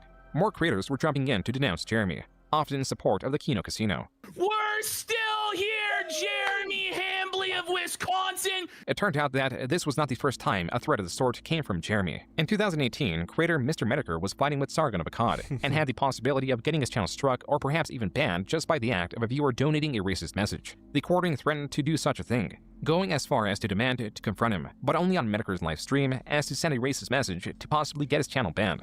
When Medicare failed to agree to Jeremy's terms, Jeremy himself began streaming and accepted a call from Keemstar. It was then that Keemstar added Medicare to the call, assuring the confrontation would happen, just not on Medicare's channel as Jeremy demanded. You basically said, I can't wait to fucking super chat you 1488. Wink, wink, Jim. Oh my God, are you scared of the audience? You scared of what happened to Ralph? I'm going to super chat you 1488. Wink, wink. Fuck you. No, that's not what I said. You're obvious. Fuck you. That's not what I said. That was what Jeremy, in essence, said. You just told me you didn't say it, though. But you did. You did say it. Just like you said, you know. What a fucking ball. So I think JoonTheKing is confused because like this happened like years ago. Like this debate wasn't recent. This was like years ago. Oh, come on, Jim. Let me get you flagged. Oh, come on, Jim. Let me run gay ops and deplatform you. It's been a long time. You don't have a reputation that precedes you. You're just some fucking guy on YouTube like everybody else. So then why do you assume I would flag your shit? He kind of does have a reputation. Like, pretty much everybody hates him. And now, yes. Star from the top. This 2018 stream had one more standout comment from Jeremy. Your content isn't even art, Jim. Your content isn't even artistic. Yeah, that's great. I mean, your content isn't artistic. I know. All right. Well, yeah, I'm gonna go. Right, be good. Bye. As for the Kino Casino stream, it opened with a particularly passionate and directed monologue by PPP, both challenging Jeremy to act and emphasizing PPP's resolve. You think they'll ever stop fucking with you, bitch? Send the fucking papers, cock! Fucking do it! You'll never do fucking shit! Do it, Take down this platform right now! You said You said that you had the connections. You said to Josh Moon in DMs that you were talking to Eddie from Kick and we would never stream again. Well, I'm still fucking here, bitch. What do you fucking think about that? You're gonna have to drag me out of this motherfucker with a crane because I'm fat as fuck and I've had it with you. As to continue to undermine Jeremy and highlight his failure, the casino compared themselves to Jeremy's recent humiliating Kick debut. Here's Jer's Kick debut. An hour and 25 minutes into his stream today, he had the lofty and grand total of 6 viewers on this site. Right now, we have 10,681. In the early morning of April 9th, and regardless of his inaction, Jeremy tweeted again, stating how easy it would be to get their channel banned, citing PPP, not Andy Worski, as the banned evader. Jeremy, in another deleted tweet, even alluded to getting their Kick channel banned. Just when it appeared that Jeremy was going to take the Kino Casino down, he posted this multi-paragraph tweet, now saying that he should have never implied anything about taking their channel down, and that it was him getting emotional. Even though he is displeased with the rumors they've spread, he also understands the error in oversharing information and how it has become weaponized against him. His new strategy is to write it out. This was not so easily accepted as creators and viewers alike had hardly forgotten about the gravity of Jeremy's previous threats. Jeremy on his gaming stream was getting harassed like never before. This was meant to be the pinnacle of the scandal, the pinnacle of outrage directed at Jeremy. In reality, it was just the beginning. On April 10th, the Kino Casino's biggest channel, their Clips channel, was banned for violating YouTube's terms of service. On Twitter, PPP stated on the matter, quote, "Well, sure to his word, Quartering flagged down our entire Clip channel for quote-unquote ban evasion. He really is the most pathetic worm you could possibly imagine. Free speech warrior my ass, our channel is under attack." Unquote. Hundreds of creators and Twitter users were quote tweeting in support of the Kino Casino. Andy Worski reconfirmed the reason the channel was taken down was for ban evasion, just like Jeremy threatened. Even Andy Worski's main channel was banned just minutes afterward. Jeremy shared this photo and message about receiving a gift from his wife, mentioning that his birthday weekend was kicking off right. The gift was a box of sorts that included decorated playing cards, a die, and even casino chips. This was thought to be a direct reference to the Kino Casino and their banning. Just 1 hour later, the Quartering's weekend took a dark turn. Quote, "In the last 5 hours, people have shown up at my house. Caller ID block numbers have called both mine and my wife's phones. My channel has received multiple reports. I assume this is because I made fun of Israel deranged people. This stuff is insane."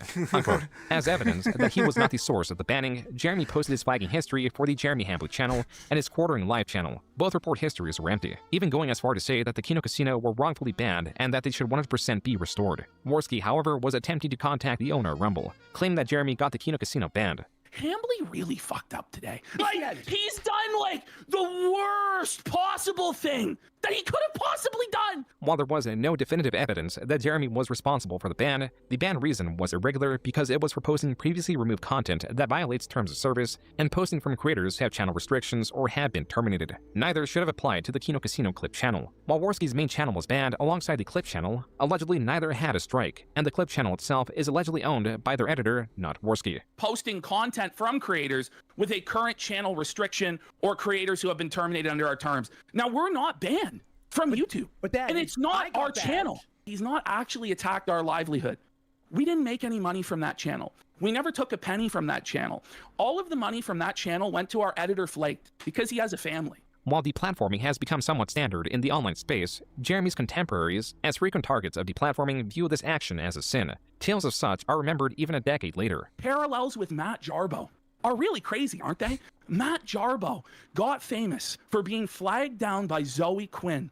That's how he blew up. That's how he reached the heights that he reached on YouTube.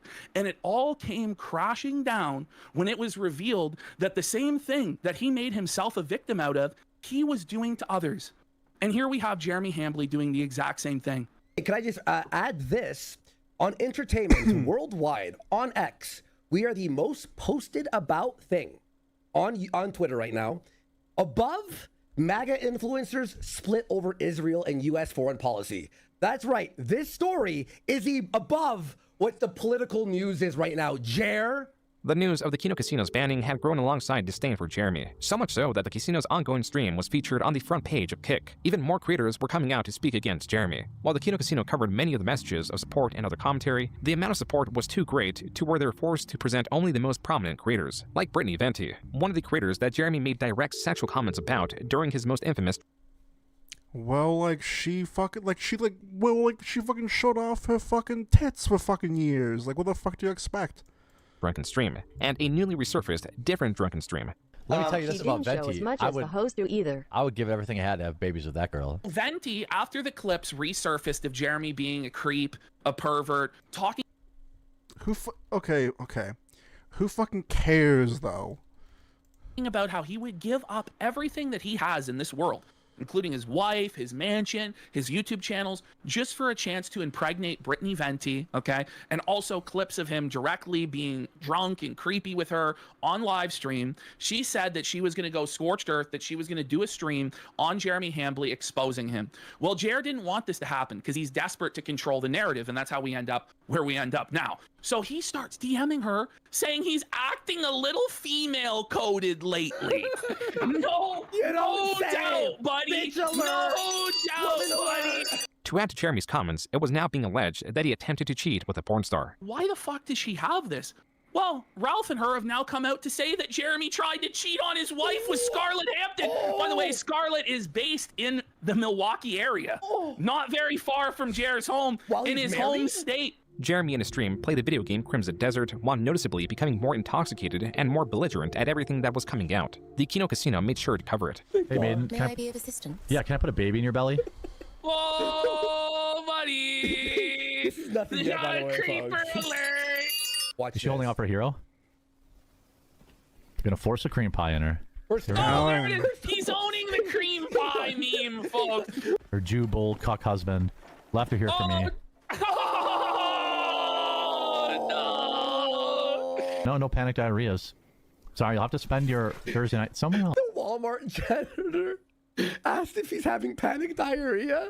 Oh no. Jeremy was being brigaded by detractors so fiercely that even several newly promoted chat moderators could not keep up with the constant stream of detractors. This was just on YouTube, as Jeremy was multi-streaming on Kick as well, where his chat ran rampant, until he was notified of it and set it to subscriber chat only.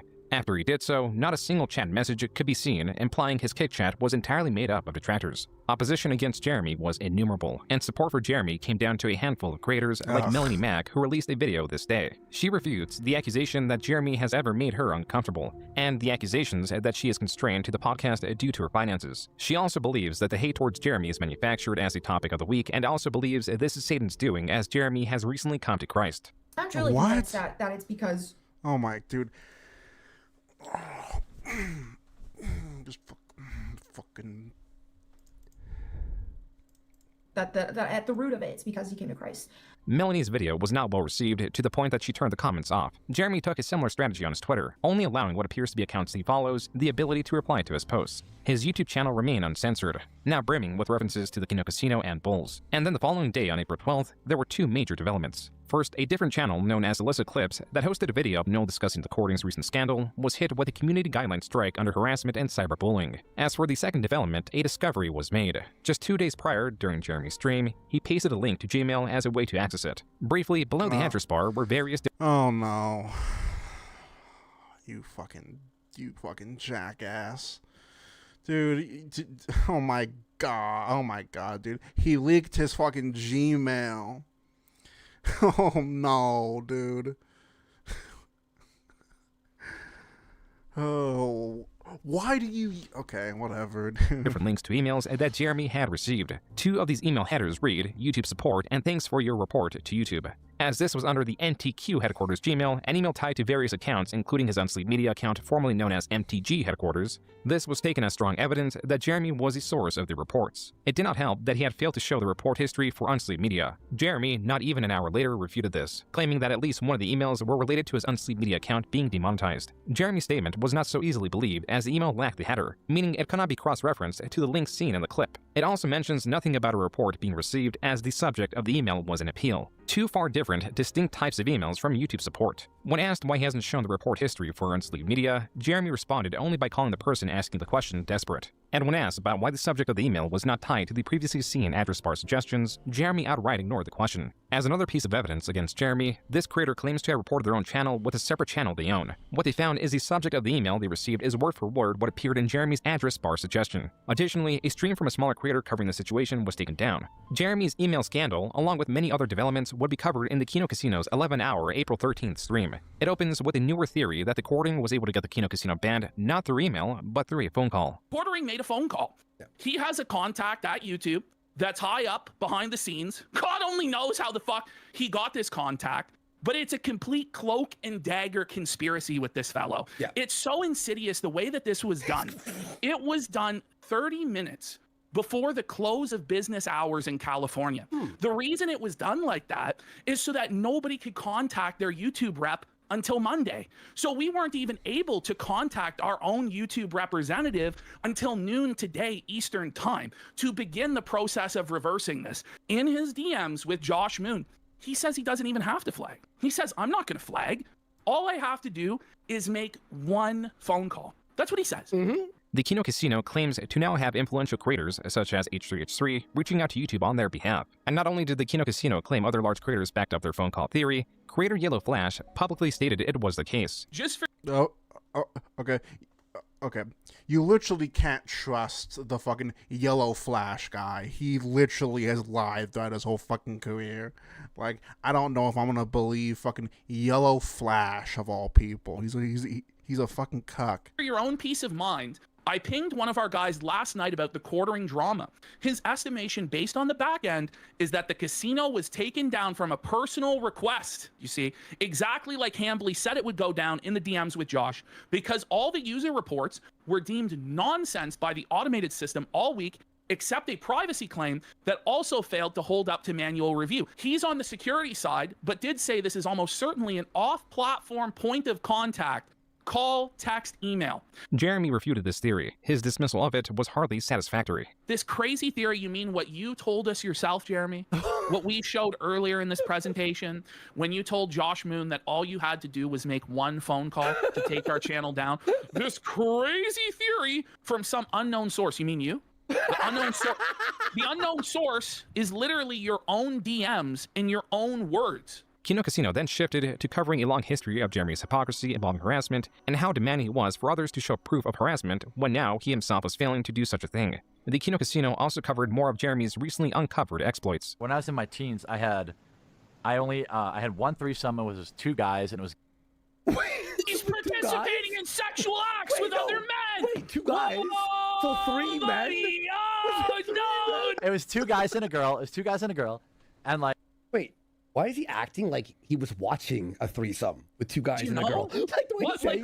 What's actually happening here, Jeremy? It's like third person. The Kino Casino's banning had triggered a fierce Streisand effect. Normally, these tales of Jeremy only reached the dedicated viewers of their Clip channel or live stream. The Clip channel's videos rarely surpassed 100,000 viewers. Now, even just this VOD on Kick was more than double that. What's more, the Kino Casino stream had a segment where they shouted out various creators who had tweeted or made videos in support of them. This amounted to 78 creators with hundreds to millions of subscribers. Within were some former and even current friends of Jeremy. Even enemies of the casino were reaching out in support. Never has Jeremy faced such large-scale opposition. And the worst part of it all was that he could not rely on his typical tactics of dismissing the criticism or manipulating the narrative to support him. Even if there was truth to what Jeremy spoke and he had no hand in the casino's banning, the hate towards him was too great and melded with rhetoric from the enemies he's collected from the past 10 years. This is to say that even outside the Kino Casino, Jeremy had made so many enemies that ostensibly, the collective attack on Jeremy was partly the result of years of pent-up frustration. Years of hiding behind the status of his allies and politics. Years of manipulating narratives to benefit him or dismiss criticism. The day was finally here where Jeremy could no longer hide. He was now entirely unequipped to face these consequences, and entirely exposed to the derogation of the Kino Casino that even previously he was unable to rival. Just typing weekend in Jeremy's live chat will result in a ban. His paranoia had grown so great that his regular viewers were not only being exposed to Jeremy's antics through constant brigading of detractors, but also being caught in the crossfire. I've been a fan of Jeremy since 2017. Why was my other account just banned for asking why there are so many comments getting deleted? This is wild. I'm 63. This is wild. I'm 63 years old, and never have I seen this before. But he's banning his boomer audience. Weekend Discusser, the 63-year-old, was just banned. Just straight up. Weekend Discusser? Wait, his name was Weekend Discusser? That may not be real. May have been a troll. I really want to believe. The walls were closing in, allies were scarce, viewers were menacing, and this was not even the pinnacle of what Jeremy had to face. I think he's totally fucked up, if you want me to be honest. I think he's totally fucked up, and I think it was a massive mistake to try to deplatform Kino Casino. Yeah, I mean, he kind of is. I mean, I would say it's something like that. And he's felt he's a cuck, he's finished, maybe, I don't know. Asmongold, a top Twitch streamer and creator Jeremy favors, but scantily covered, was not only opposed to him, but also his chat was full of Kino Casino references. Even Melanie Mack was someone who talked favorably of Asmongold just as recent as a week ago. channel, but this screenshot serves more than to just prove that. It is also relevant because she removed nearly her entire catalog of videos on her commentary channel. The videos on screen are all that remain. But as things were heating up, PPP on Twitter and on the most recent Kino Casino stream announced that he had a non-refundable family vacation booked. The show would have to return 8 days later on the 22nd. Other creators and the Kino Casino's viewers would have to do for the meantime. On Jeremy's kick, a lone viewer subscribed to spam the chat full of Kino Casino emotes. The most frequently used is an image exemplifying Jeremy's balding. And on Kiwi Farms, it was discovered that Jeremy has the Kino Casino followed on his kick account. And on the 15th, yet another video was taken down covering Jeremy. Even still, this hardly did anything to slow down the many new videos being made on him. Videos that were outperforming Jeremy's own videos in the YouTube search. Another reason Jeremy's videos are being outperformed by those covering him is that the comment sections are now made up of detractors. These people click on a video for the singular purpose of commenting. Because they only watch a second or two before pausing and leaving, it kills Jeremy's average view duration and makes YouTube promote his videos less and less. That was not the case with Jeremy's YouTube Shorts. These videos have been far outperforming his standard videos. Upon viewing any of these, the reason is rather clear. Jeremy takes a viral video, adds 3 seconds of introductory commentary, and that is his entire contribution. This is a compilation a Twitter user made of such a thing. Check this out.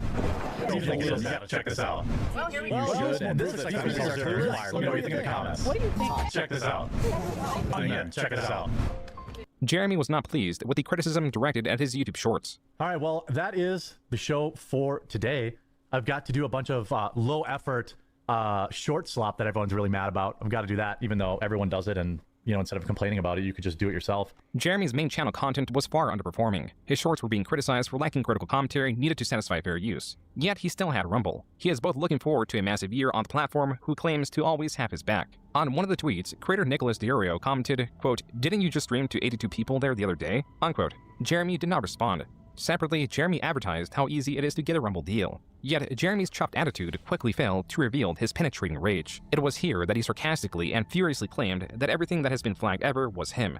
He also doubled down on not taking a break on account of the harassment of his staff. This led into yet another, presumably drunken tirade. Another sign of Jeremy being undone, as he had claimed to have quit alcohol cold turkey just a few days prior. Perhaps this was the reason Jeremy was lashing out even more heavily. On April 17th, Chris Pavlovsky stated that no creator has a 5-year deal with Rumble or even close to it. Jeremy's 5-year $1 million contract with Rumble was a sham.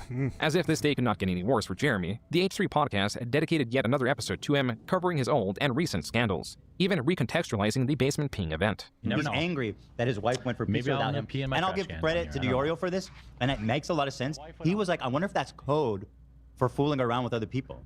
H3H3 even commended PPP for his dedication, deeming him to be one of, if not the most dedicated, passionate, and entertaining troll. Jeremy had set everyone against him, but he appeared unrelenting when on the 18th, yet another video was taken down. This time it was a video by Luther Morgan, the author that wrote a book on lolcows that Jeremy unwittingly promoted. Luther in his removed video reinforces the notion that Jeremy does not roast his coffee. In a separate event, and even though Jeremy had made it a point that his wife is not at all in the public space, he posted this image of his wife. This image is sourced from Jeremy's lengthy Yeah, like she looks like she fucking gets fucking taken down by fucking bulls. Dude. YouTube community post. In said post, he denies the cuck allegations, states they've been doxxed, and have people showing up to his house, etc. While Jeremy's claims could be true, he has failed to show evidence of these happenings. Furthermore, he's using the exact same strategy to deflect criticism from him that he used in 2020 when H3H3 made their content court on him.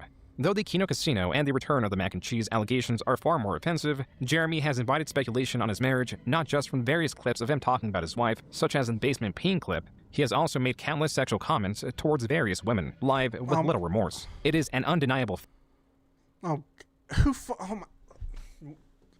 who actually cares about that? Fact that Jeremy is a persistent sexual harasser who frequently expresses interest in other women. And it is also possible Sexual harasser. Fucking Jeremy. Get the fuck out of dude, get the fuck out of here. That Jeremy, in continuing to post images of his wife, is inviting even more harassment. The internet sees him as the target, and the more he discusses the harassment those close to him are receiving without evidence, the more it appears he is using them as a shield, which makes those against him even more aggressive. Even the comments on this post are asking for receipts or any evidence, such as a Ring doorbell recording. This tweet also expresses some of these grievances. Quote, "Stop looking at it, sharing, and commenting about the photo of my wife that I, the coordering, posted publicly on an account with 2 million subscribers. She's a private private person who was terrified over harassment of what I post online. I just want you to leave my wife alone.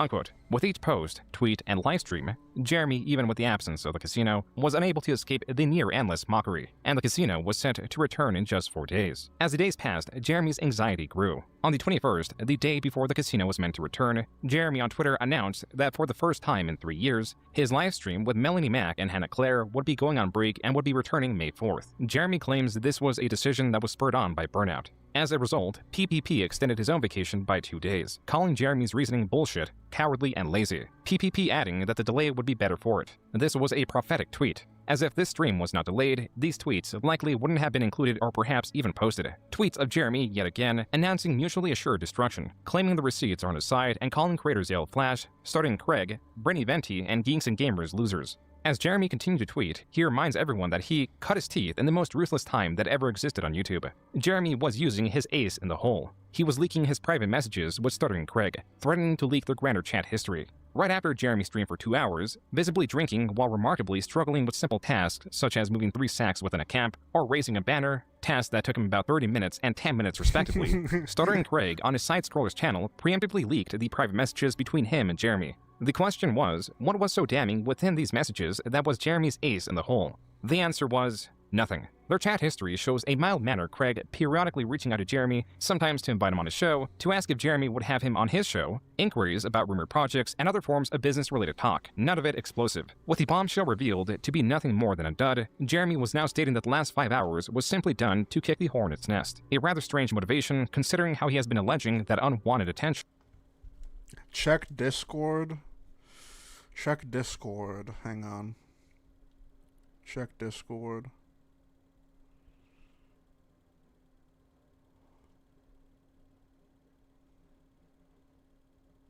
Hang on.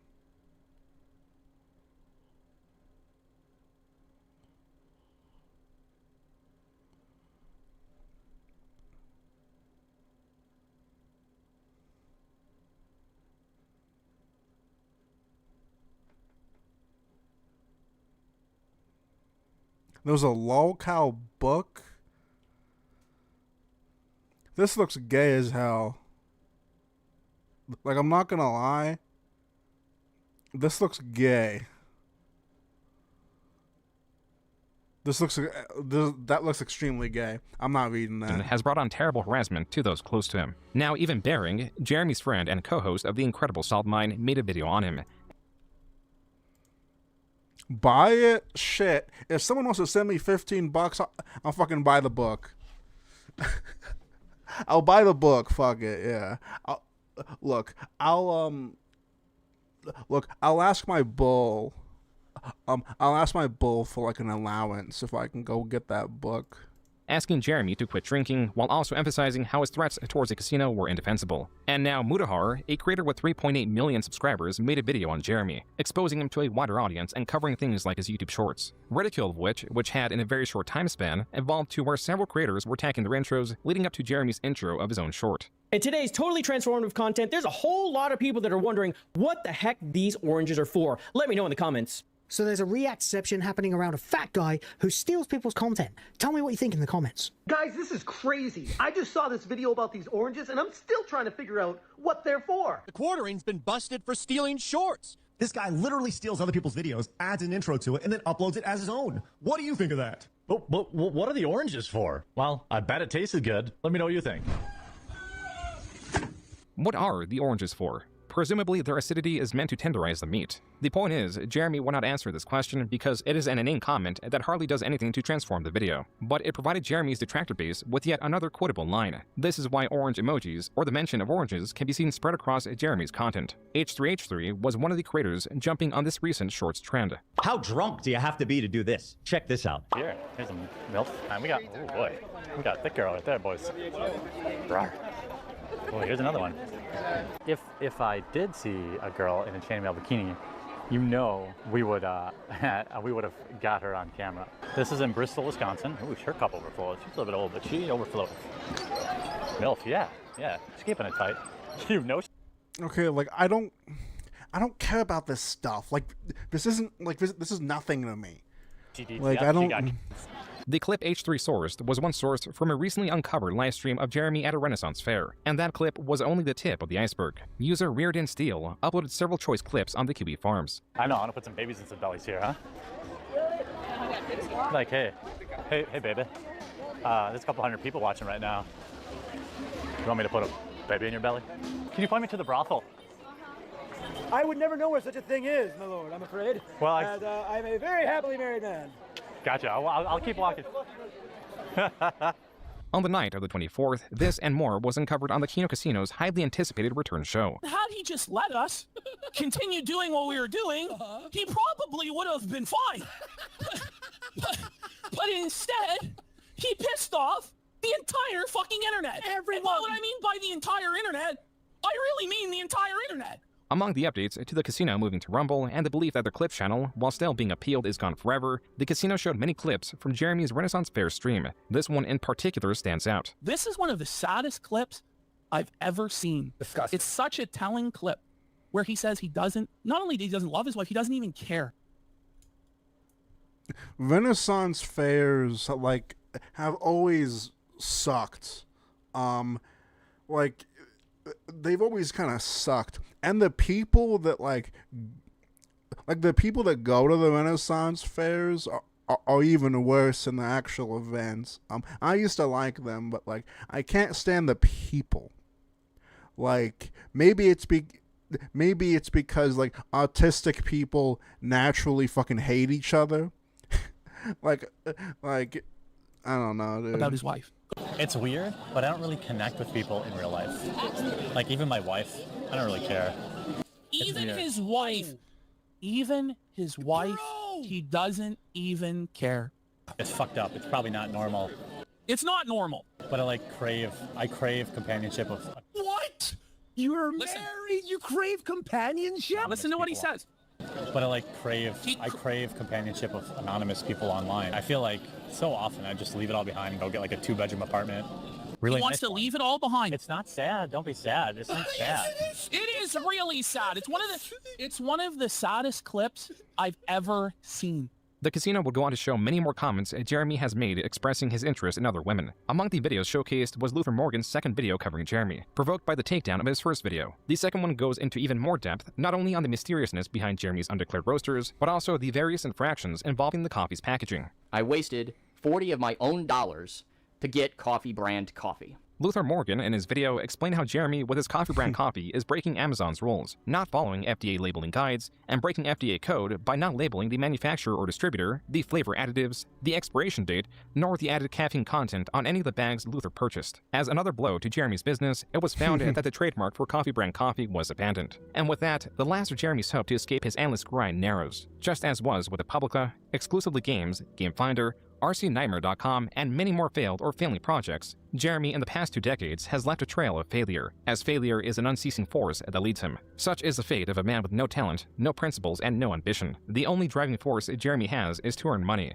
and the reason he earns it is to quell his anxiety. But the more he suppresses it in this manner, the stronger it becomes, and the stronger it becomes, the more reliant he is on it. And finally, the house of cards have come crashing down, and Jeremy has a significant toll to pay. Years of escaping his issues with the growth of his channel and the money earned through his grift are no longer areas he can escape into. His new strategy of uploading an absurd amount of YouTube Shorts is an expected, desperate strategy taking low effort, meaningless content to its maximum, as the only variable Jeremy can control to grow his channel is content frequency. This is his channel's swan song. At the end of it, he faces not only a growing list of eager enemies and a tattered reputation, but also a deep lack of personal connection and everything else he has been avoiding. It is ironic that a man that has built a career in sowing division, in spreading misinformation, and in eroding trust has unified so many, even if only as opposition against him.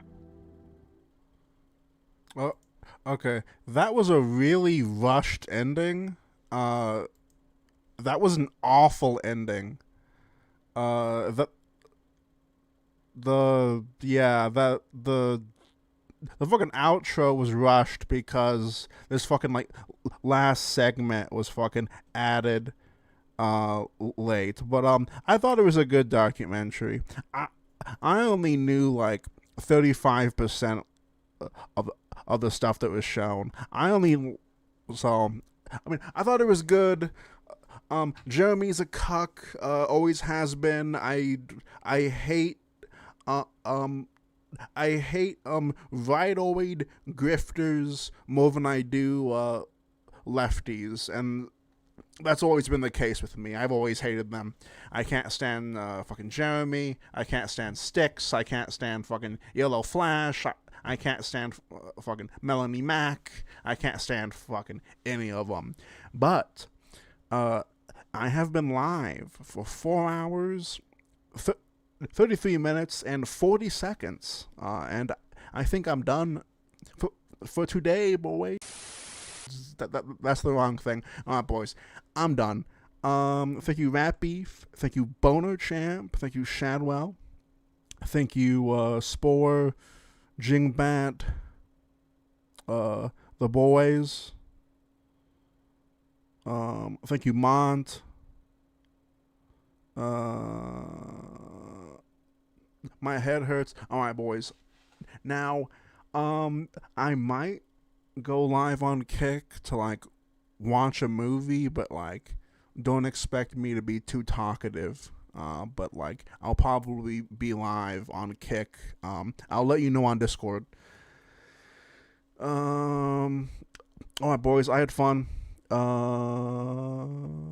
I'll be live later. I'll be live tomorrow. See you guys. Bye.